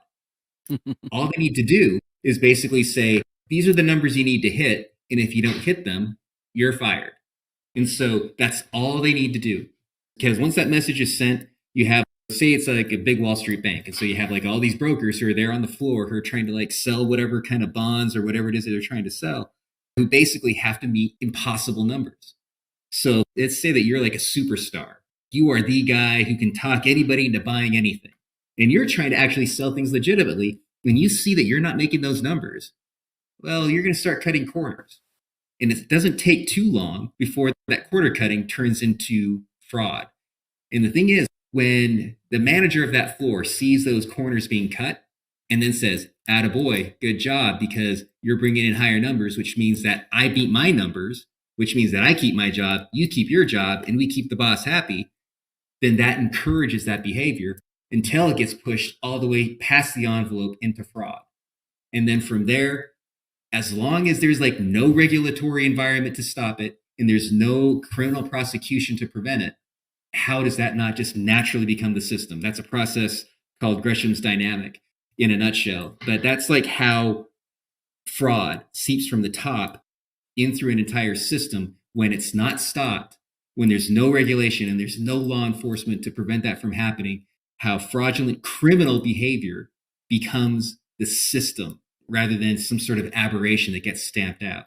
And then it trickles all the way down to that broker on the street who's trying to figure out, well, what do I need to do to get this person to sign the bottom line? I know, I'll sign it for her. So there was this perverse incentive, which I know we talk about, and maximum volume, high speed, massive volume. Yep. Two components right off the top. Those guys are being beaten over the head with hitting impossible numbers, but the things that they want them to do, these things incentivize these guys.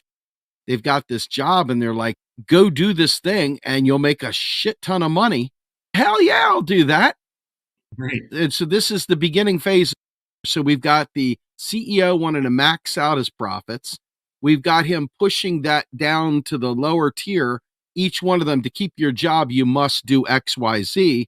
And oh, by the way, if you do X, Y, Z, there's going to be a lot of money in there for you. So it's best to do what I said as well. So you got the perverse incentives now. You got the head rotting from the top, pushing it down, and you've got Gresham's dynamic. So Patrick, take us the next step. Well, I'm trying to maneuver a bunch of questions in my head as if I were one of your listeners just hearing this for the first time, particularly thinking that most of your listeners pay attention to macroeconomics. When you say things like that, and when we lay it out like this, the first question to mind goes, but wait a second, come on. You're trying to tell me that people can lie, steal, and deceit their way to numbers. But come on, man, isn't there management that would hold them accountable and they get fired or maybe face some kind of criminal prosecution for doing illegal behavior? Well, yeah, that should be what happens. Is what we're talking about legal? In a healthy system. Yeah, is what we're talking about for perverse incentives. So first of all, you got to rewind slightly backwards. I know capitalism's a big topic for you and your listeners. It's all about alignment a lot of the time, right? So when we go back to policy and we start to consider, well, what happened in the 90s that changed what Wall Street was? Wall Street used to have, for a very long time after the Great Depression, thanks to our friend Ferdinand Pecora, who's the namesake of our podcast, was able to prove what was happening on Wall Street to get us Glass-Steagall, the Securities and Exchange Act of 1934, which premised that you can't lie and steal your way to securities because that's called illegal reps and warranties, which, by the way, is a felony. And if it was prosecuted under racketeering and corrupt organization laws, that entire operation would be dismantled, the CEO in jail, all of their money earned during that process clawed back. Is that what happened, Steve?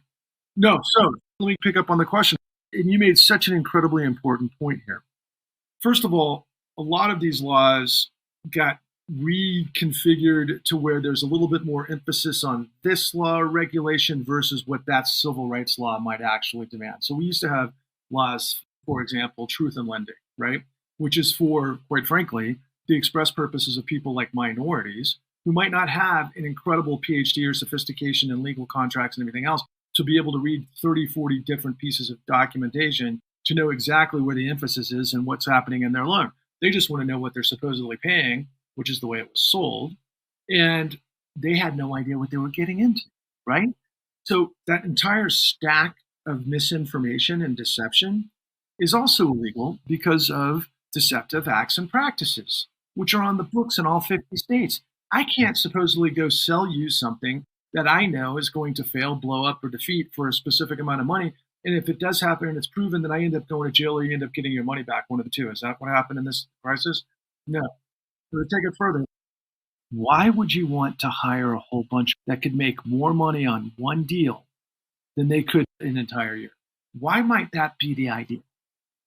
The same reason why the slave trade focused heavily on the illiterate bourgeois, if you will, the African slave, because they weren't able to speak the language.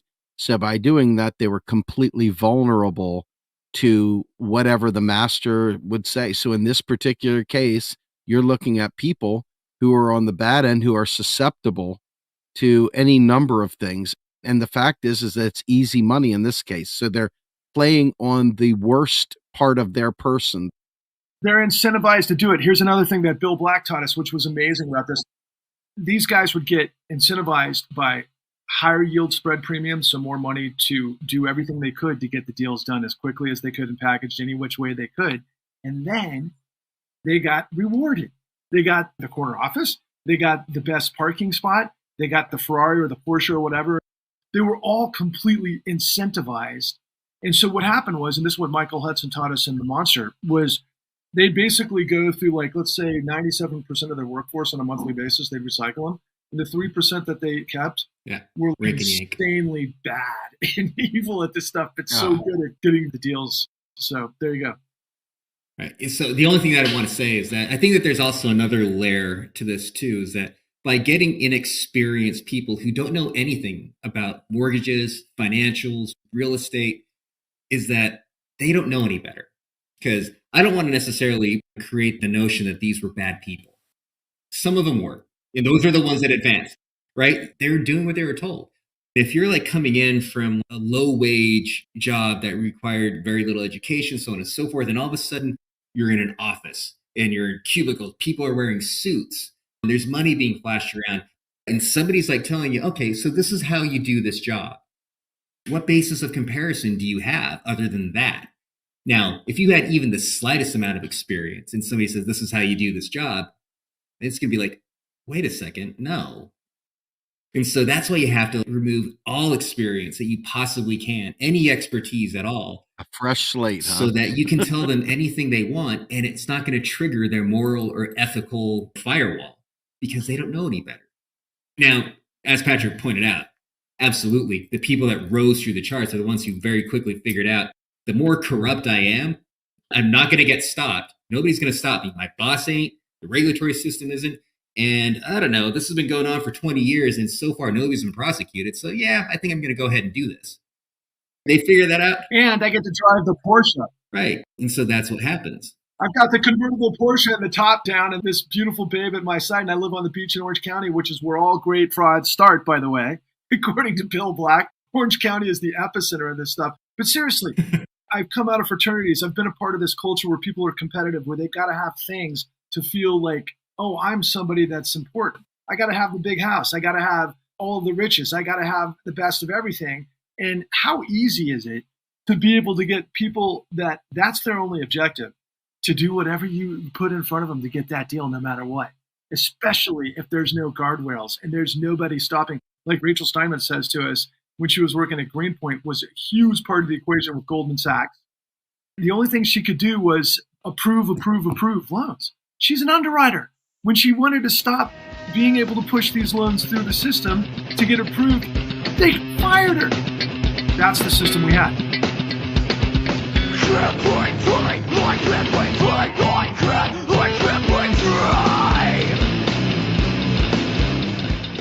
You are listening to Macro and Cheese, a podcast brought to you by Real Progressives, a nonprofit organization dedicated to teaching the masses about MMT, or modern monetary theory.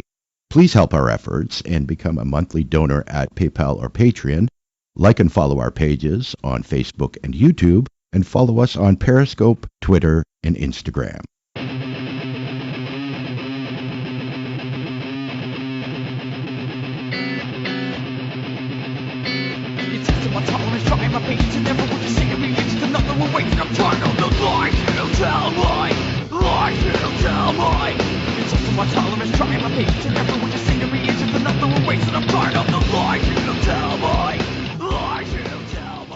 So let me roll this up so far.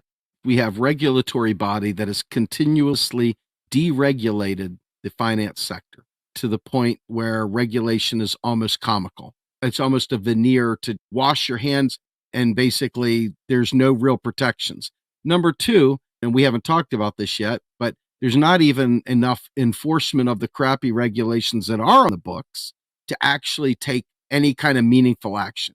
Number three, in this case, is that then the finance organizations, these pop-up mortgage companies, these finance groups, they suddenly realize that we're in a deregulated free-for-all. Let's start doing these perverse, high-risk, bad financial games where we're putting the littlest people at risk while we're making money hand over fist.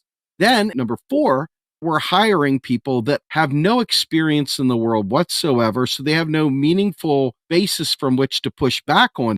And so now they're doing things to save themselves from losing this great job that they didn't have 5 minutes before.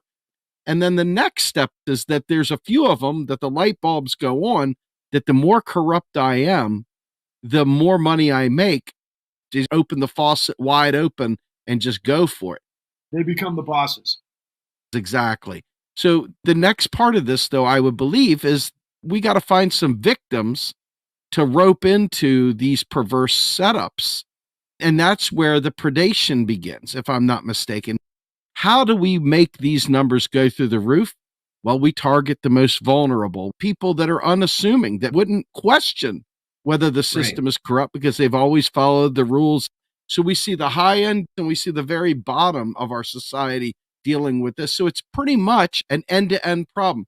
Talk to me about the victims that are getting signed up for these perverse loans and these wrongful financial deals. Well, right. So this is all about hitting numbers.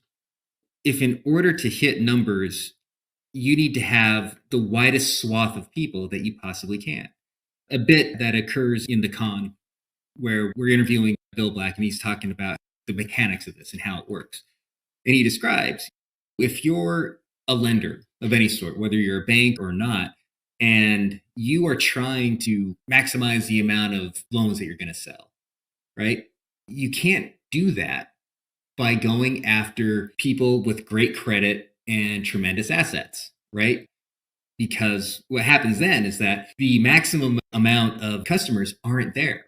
That's a smaller group of people by definition, right? And once again, if you're trying to do this on the straight and narrow, and you try to beat your competitors to these people with great credit scores and everything like that, you lower your rates. Well, if you're lowering your rates, that means you're not hitting your numbers back up top, and everybody else lowers their rates, and now everybody's not making as much money. So the better thing to do is to not go after those people, but to go and find the people who are really vulnerable, because there's millions and millions and millions more of them. And if you go and you design these products that can go and reach them, and then you, through lie, cheat, steal, whatever it is that you need to do in order to sell as many of those as you possibly can at much higher interest rates, that volume plus the higher interest rates means that your profits go through the roof. From the person who's the street level broker to the management, to the owner of the non-bank lender, all the way through to Wall Street and the CEO up top. They're making more money by that occurring. So that's why when that CEO up top basically has these sales demands that are impossible to meet unless you're attacking the much larger and much more vulnerable population by giving them products that are far more expensive and then allowing them to sell to those people by any means necessary. That's how everybody along that trail makes money. And if they're never stopped, if the regulator is not allowed to come in to basically make a criminal referral to the FBI, the DOJ, whoever it happens to be, and nobody comes in to stop that, well, then why would they? So, Steve, I think people misuse these terms all the time. Regulator is the cop on the beat that's the detective to try to sort out what's happening by definition from the Securities Exchange Act of 1933. They're the ones that are there to look at the numbers to find out what's going on so illegal activity doesn't happen, so that illegal securities aren't sold to unwitting investors. When you have an honest system, the system works brilliantly, and it actually did for a long time. When I talked about earlier in terms of the policy changes and the prescriptive changes, we went from private partnerships where all of these guys within these investment banks that weren't commercial banks, right? They were separated because of Glass-Steagall. So their speculation was their own gambling. If they wanted to go invest into a startup software company that is going to end up becoming Steve Jobs and Apple, great, good on them. That's their collective ability to be able to invest in something that they can get to market. And if it takes off to become a global phenomenon, hey, that's great if they all did the risk reward situation where they really were on top of their game. But what we got rid of in the early 90s was we went from that private partnership situation to these public operations that went with these IPOs that are now SPACs immediately to the public raising these insane funds where they got to speculate with other people's money by getting rid of the walls between investment banking and commercial banking. We all need finance. We all know that. But risk reward is what we're talking about. Ultimately, risk was never dealt with when we got rid of regulation. In fact, risk was centralized, and ultimately it became a sure thing when you put the Federal Reserve in the back of it. Now, I just want a big, broad scope picture to make this situation in terms of the details of the fraud at every step of the way, right? When we talk about the fish rots from the head, what Eric left off on was guys incentivized to be able to sell these loans as brokers at the baseline and how they were incentivized. Because that got insane with what we call liar's loans, it led to all bets were off because people learned documentation fraud. Why? Because they were incentivized to do so at places like Ameriquest, which was a shadow bank, which actually Roland Arnall, who was the CEO of that operation, was George Bush's largest funder and who ended up becoming an ambassador to the Netherlands after he had a $490 million class action lawsuit from 50 AGs for deceptive acts and practices on predatory lending. They nailed him. But that didn't stop this process because everybody was in on it. Why? Because there was so much money being churned and burned with other people's money based on asset valuation, because the lenders at the next step of the process, and if you watch the con, all of this stuff is laid out much more easy to digest than my fire hose of information. But lenders literally would pressure the appraisers in the food chain to be able to continue to hyperinflate the value of these houses. That's what they would loan against, and a rolling knows low loss. The idea was fees. Generate fees as quickly as possible based on a whole bunch of mythical appraisal value that the lenders needed to get those numbers based on high yield spread premium to get them through the pipeline to create this insane bonus culture for the CEOs on Wall Street. As complicated as that sounds, that's probably about a quarter or maybe even a third of what it actually constituted. But the thing that I want to make you guys clear on at this stage of the game, because of the nature of deception at this level that was so insane, we end up with a thing called straw buying. Straw buying enables people that aren't a part of the process at all to illegally get somebody on the inside of a bank, create fraudulent documentation on somebody else's property that has equity that they can get loans on. They just have to have a conspiracy of people inside the bank. That happened to so many people through what we call affinity fraud. So African Americans were targeted by the system, and then banks literally incentivized churches to be able to get kickbacks by targeting people like Addie Polk, who had equity, meaning maybe they own their house, maybe they almost completely own their house, whatever, to get these loans because they had to pay money for leaky roofs, driveways. The important thing here is that also, just like it's not banks, it's bankers, just because they don't want to impugn the character of everybody at churches or anything like that. It just had to be a certain person at a certain bank making a deal with a certain person at a certain church, where they can say, set up these lending workshops where if people attend, then we'll be able to take their information down and they'll be eligible for loans. Or it's not quite that simple, but basically something along those lines. I just don't want to say that everybody's like corrupt or something like that. Always never statements. Yeah. It just requires one corrupt person here and one corrupt person here in order to hurt an awful lot of people. Absolutely. So what I want to do is step back for a minute for my own good and say, so we have a regulatory environment, once again, a legal framework that has been gutted. We have an enforcement network that was never funded. We have a revolving door that we haven't talked about yet that has these people from industry come into government, set the rules, be the ones that actually enforce it and inform, because most people don't know how banks work. So they're also helping guide Congress in writing legislation. They're also the informants that help the presidents making decisions. And they also have a hand in these institutions that are doing these perverse methods of predating on people. So you've got the regulatory environment, the legal environment. Then you've got the revolving door that goes between industry and government, making this a very incestuous relationship. Now you've got the next bubble I'll call business. So business, AKA the shadow banks, regular banks, the now blurred, completely non-existent firewall between investing and saving. And these folks now are trying to figure out how they can make money based on this lax regulatory environment. So we have the business model, which you've just described. But now we've got the next layer, the actual boots on the ground, the liar's loans, all the interactions with the targeting of communities and people to fulfill this pipeline that starts at the top with bad regulation or lack thereof, lack of enforcement, incestuous relationships with the revolving door and industry, and now regular people are in the mix. Take it from there. And it's even worse than that, Steve, because at the apex of that regulatory body, we have a thing at this stage of the game in pre-2008 was the Office of the Comptroller of the Currency, which regulated national banks. We also had the Office of Thrift Supervision, which is where Bill Black came out of. He was the general counsel of the Office of Thrift Supervision in San Francisco during the S&L crisis. So in roughly 2002, we had a race to the bottom. We had literally a competitive race that was advertised in the Wall Street Journal by both the OTC and the OTS.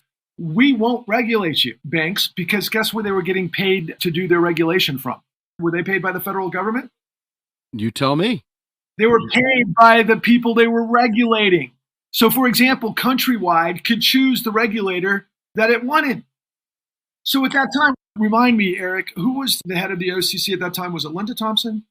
She was the general counsel for a long stretch of that time. There was no official head, but she was the general counsel. She was a top gal. So Linda Thompson, the head of the OCC, the Office of the Comptroller of the Currency, who regulates the commercial banks, the federal banks, right? There was a time period where we had this massive consolidation in the late 90s when we got rid of Glass-Steagall, led by none other than Sandy Weill and, of course, Jamie Dimon, right? That was then Citigroup. Bill Clinton's watch. Exactly. And Phil Graham comes into play here, as does Wendy Graham, which all led to the deregulations that I'm about to address that led to all of the Enron era fraud. So if Orange County is one side of the equation, Texas is the other, okay, in terms of this race to the bottom for deregulation. But ultimately, we're talking about in terms of origin story, okay? And this is amazing how it plays back to what we learned from Michael Perino because of what was going on at that time period with Ferdinand Pecora when he actually put Charlie Mitchell on the stand after the Great Depression that led to all of this stuff. When Ferdinand Pecora was pointing out all of the inside collusion, insider trading information, the shorts, how they were actually making their money. And this was basically this large consortium called Citibank, which was a precursor to what became Citigroup. Okay, so now I'm going to fast forward to the 1990s. Sandy Weill and Jamie Dimon both got basically booted from Wall Street. They go to Maryland, your neck of the woods. They're in Baltimore. Their main engine for growth is predatory loans in Baltimore and in Washington, D.C. They're making a killing on predatory loans. So what happens is this huge hurricane rolls into Texas, takes out Citibank because of the insurance, and they have an opportunity to combine Travelers with Citibank, and they want to create a supermarket bank. This is Sandy Weill, and this is Jamie Dimon, and they're doing exactly what Charlie Mitchell tried to do back in the 30s. Have this massive, massive murky bank that can do all of these things without any regulation whatsoever. And then what do? They get this guy, Phil Graham, to work on deregulation with Clinton that gets rid of all of these laws at this time period. And I'm bringing it back to Linda Thompson. This is the point. Because we had what was known as Regal Neal, which got rid of regulation for interstate banking regulation. Because we used to have regions, right? So let's say Pittsburgh, your neck of the woods, might have been steel, Texas is oil, the West is Hollywood, whatever. I mean, they had regional economies at this time, right? So you never had a massive collapse of the entire country at the same time. But because of the supermarket banking, because of the deregulation at that time period, particularly as it related to ultimately what was called the Commodity Futures Modernization Act, which allowed derivatives trades to go in the OTC market without regulation, you've got this woman, Linda Thompson, AG of the OCC, that uses what's known as preemption. She goes to all the state AGs who know that predatory lending is running amok. They end up getting the largest collective state settlement against Roland Arnall, who was one of the worst players in this whole thing, $498 million in 2004 for predatory lending. Linda Thompson uses preemption to disable the states from using predatory loans against the federal banks.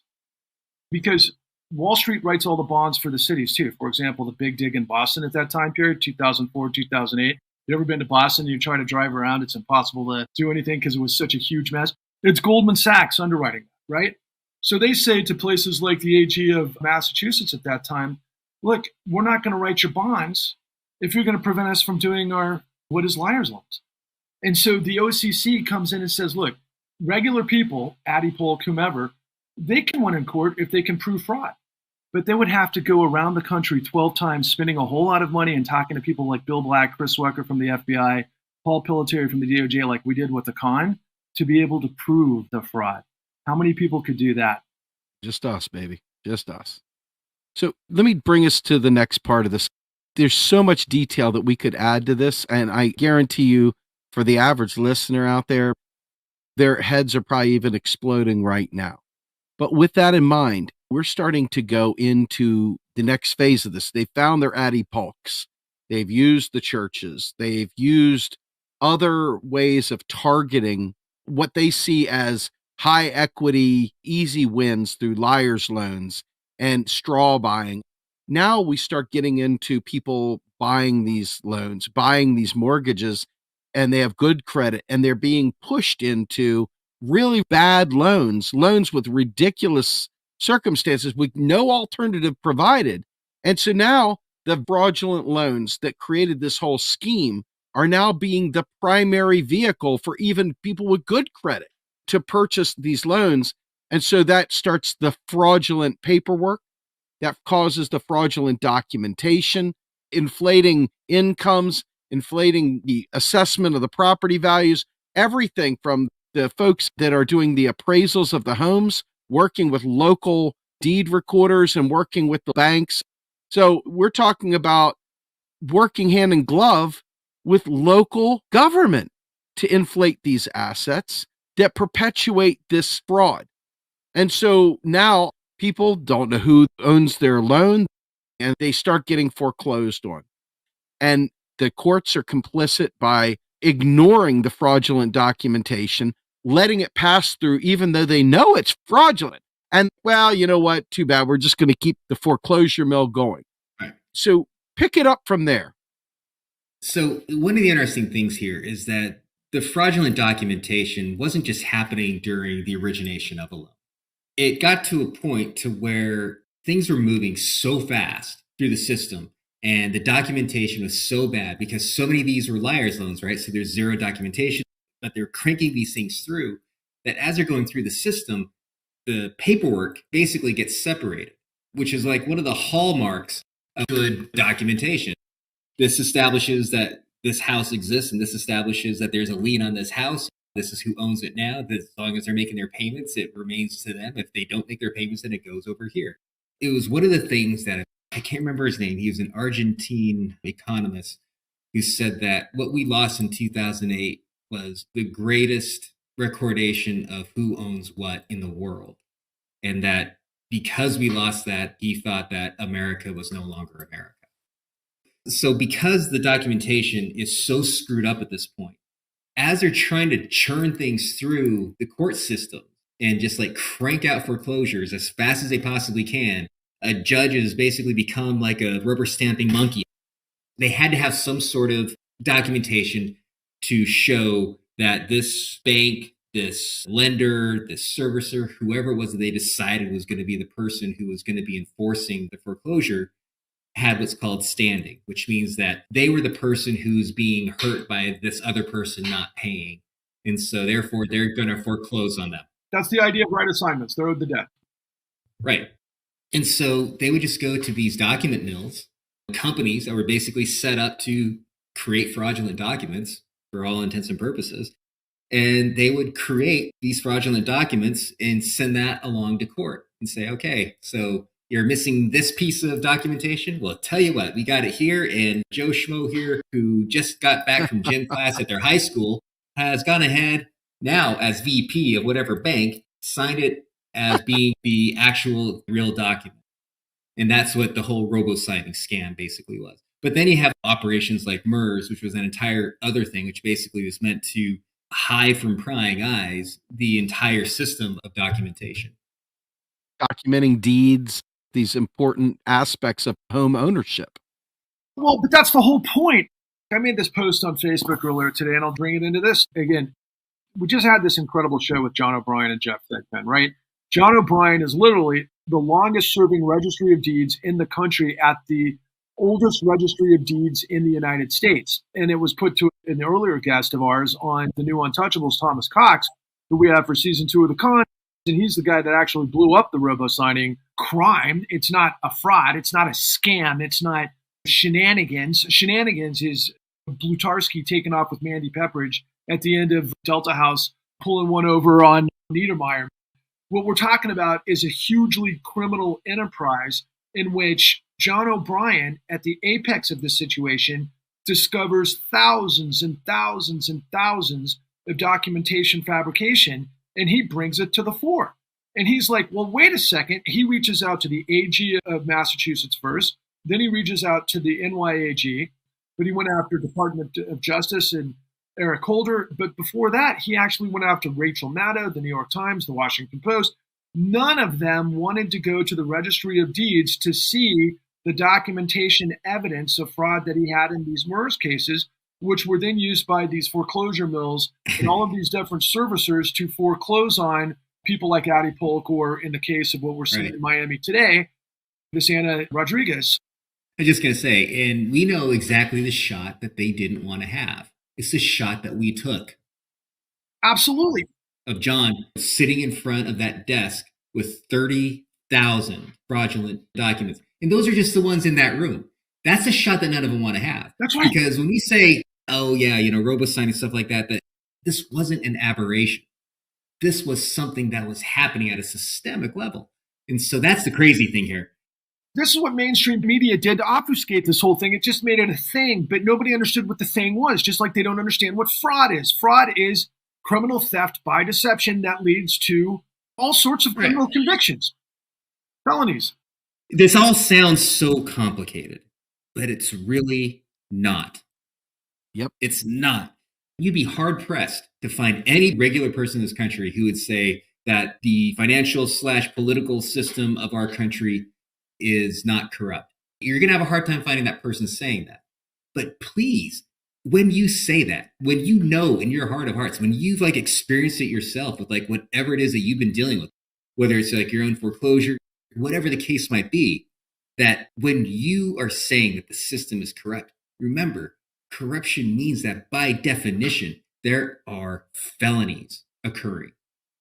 And if there's a felony or a whole list of thousands, hundreds of thousands, millions of felonies occurring, each one of those felonies can be prosecuted. Yeah. This whole thing is basically just a very complicated, convoluted way of showing all the different ways that felonies were done against regular people. And every single one of those felonies can be prosecuted. Every single one of those corrupt practices can be prevented. What we've got now is a bunch of fraudulent documents, people put into loans under bad, horrible terms, under predatory conditions. And now we've got dual tracking where people, because of situations in the economy, they're now under duress. They took on loans that they couldn't take on, which is what most of the people try to blame this on, who got duped into this fiasco. But we don't talk about how the regulatory process failed them, how they were being defrauded at the very end of the rainbow. Now they crack down, they start sending the threatening letters to the people, beginning eviction processes under the guise that they're going to help them into some sort of program, or they're going to help them modify their loan. And they don't even know who owns their damn loan anymore. So they got strange people contacting them, but all the while the money was already made. And then the next piece of the money-making scheme is the insurance that these mortgagers that guarantee these loans get when they say they're not paying their loan. They get all that money in insurance, and then they proceed to still evict the people, even though they have been fully compensated in whole. With no help to the homeowner, they double dip. They not only made money on the front end, but now they're making money stealing the home away from them. What have I got wrong there? I got to chime in here, Steve, because that's the whole point of this triumvirate between the three of us. Eric and I went the distance, right? I had a question at the very beginning. I went through this madness. We've been colleagues for a long time. We were giving away houses on a television show. The economy collapses. We find ourselves scratching our head. What happened? I try to pull this thread, and Eric's with me every step of the way. But we uncover the crime, thankfully, because I happened to see initially Bill Black on Bill Moyers, and Bill Black said things that suddenly made sense to me that nobody else did. And I called Bill Black, and that took us on a journey to understand control fraud, which is what the entire country needs to understand. And Steve, specifically as it relates to you, is I've always had this vision ever since we learned about macro and cheese and we learned about MMT and everything that you guys talk about from a perspective of fiscal policy and your knowledge and your in-depth understanding of how the Fed operates and so forth, and public policy, especially as it relates to some of these huge programs that we all must get behind. Green New Deal, for obvious reasons, Medicare for all, some of these other things. But in Congress controlling the Federal Reserve, which, of course, that's what they're supposed to do. But what do we have? All of those things that you just led to, right? That you just checked off the litany of these boxes. And that's the most important part of this dialogue. What people must understand, they got to stop blaming the victim. This entire system, this entire apparatus is baked in to be basically, we've heard it referred to as a casino, and we all know what happens at casinos. Most of us go in and lose, right? Some of us might get lucky if we know what we're doing, or if we're lucky on a given day and we might win. But that's few and far between to all of the other people that are set up to fail, quite frankly. That's what's going on with every aspect of our government and the 5 pillars, whether it's military industrial, whether it's agriculture, whether it's healthcare, but most precipitously within the housing industry, okay? Because I'm going to just touch upon this and I'm going to give it to you, Eric.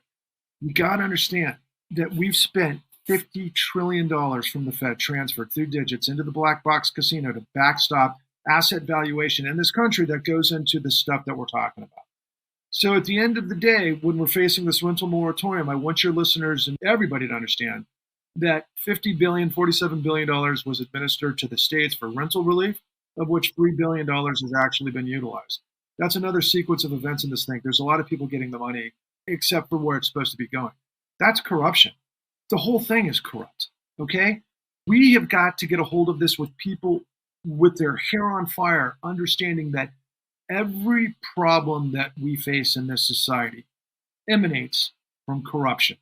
And the most important aspect of it is the judiciary, because I just watched with my own eyes in Miami, Florida today, a judge literally sitting, refusing to allow evidentiary proceeding in a constitutional case based on what Bruce Jacobs' arguments were, to hide the fraud, because Bank of America attorneys and Bank of New York Mellon attorneys are claiming privilege based on trade secrets.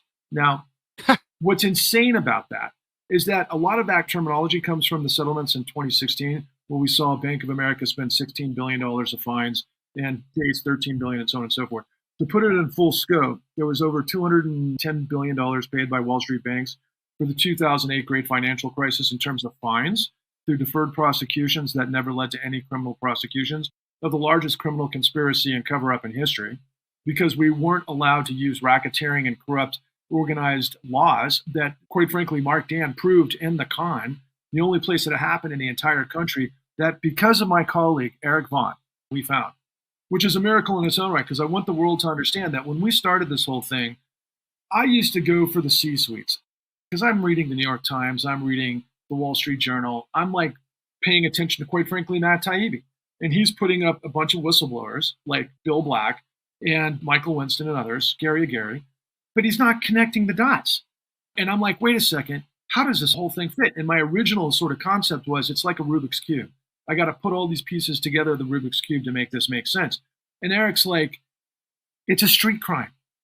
Why isn't it RICO? He literally scratched his head. I'll never forget the day. He said, why isn't it just RICO? And I thought back to Giuliani in the 70s and the mob and the Gottis and all the rest of it when this stuff came to be. And how does the mob operate? We know it's racketeering and corrupt organizations. Most of us with any common sense understands that. That's what Eric said from the get-go. And then, on top of it all, Eric moves back to Ohio. He discovers this case, Addie Polk. And he says, hey, Patrick, do you mind if we look into what Addie Polk represents? I kept looking top down, right? CEOs, C-suite guys, people that were at the very apex of this situation telling us what they knew inside the C-suite offices. Eric's like, you got to build this from the ground up. It's about the victims.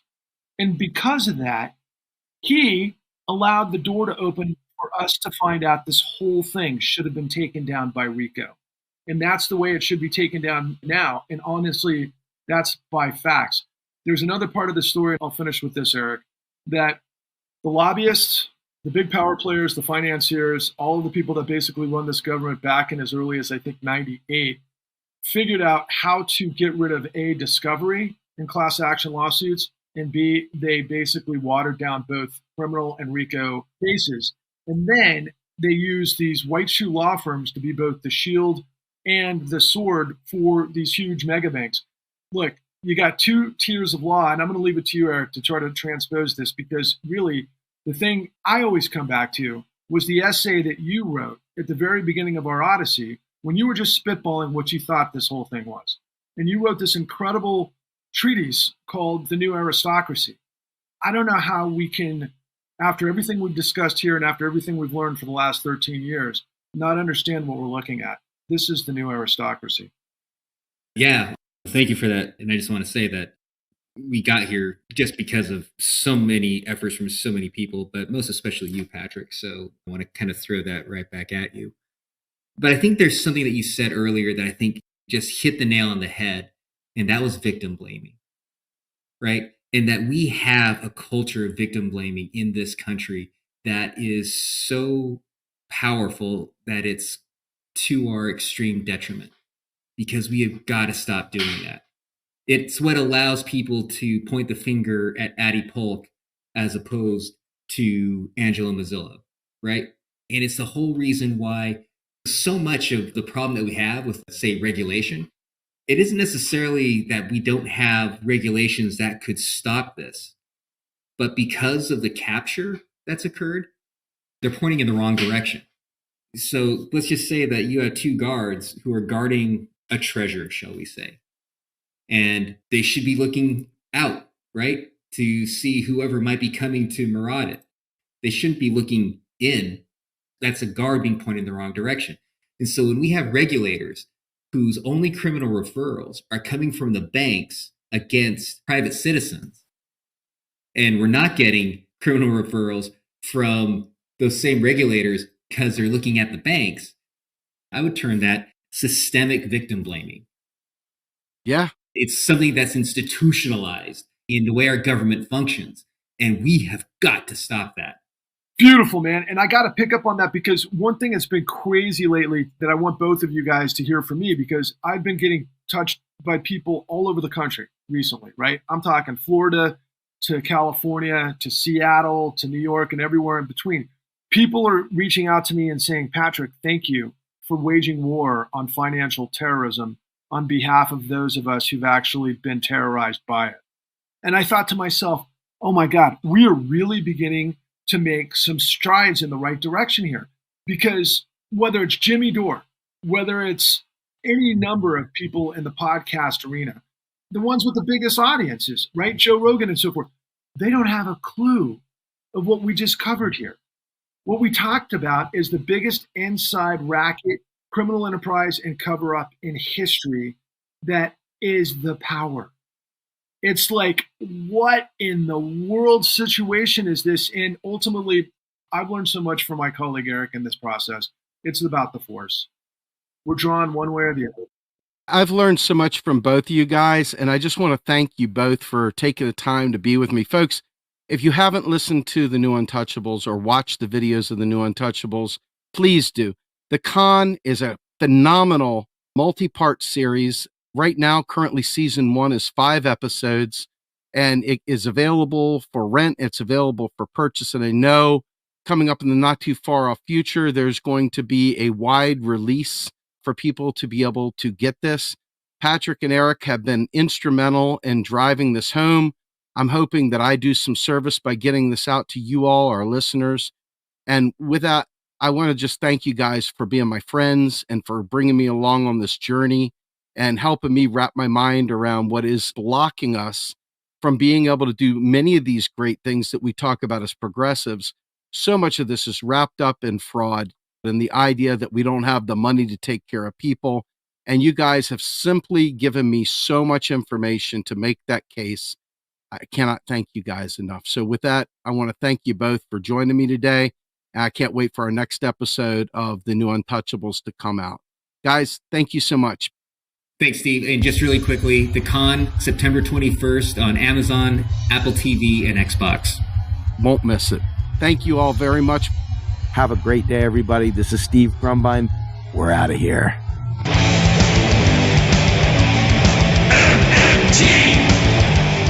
Macro and Cheese is produced by Andy Kennedy. descriptive writing by Virginia Cox, and promotional artwork by Mindy Donham. Macro and Cheese is publicly funded by our Real Progressive Patreon account. If you would like to donate to Macro and Cheese, please visit patreon.com/realprogressives. I want the truth.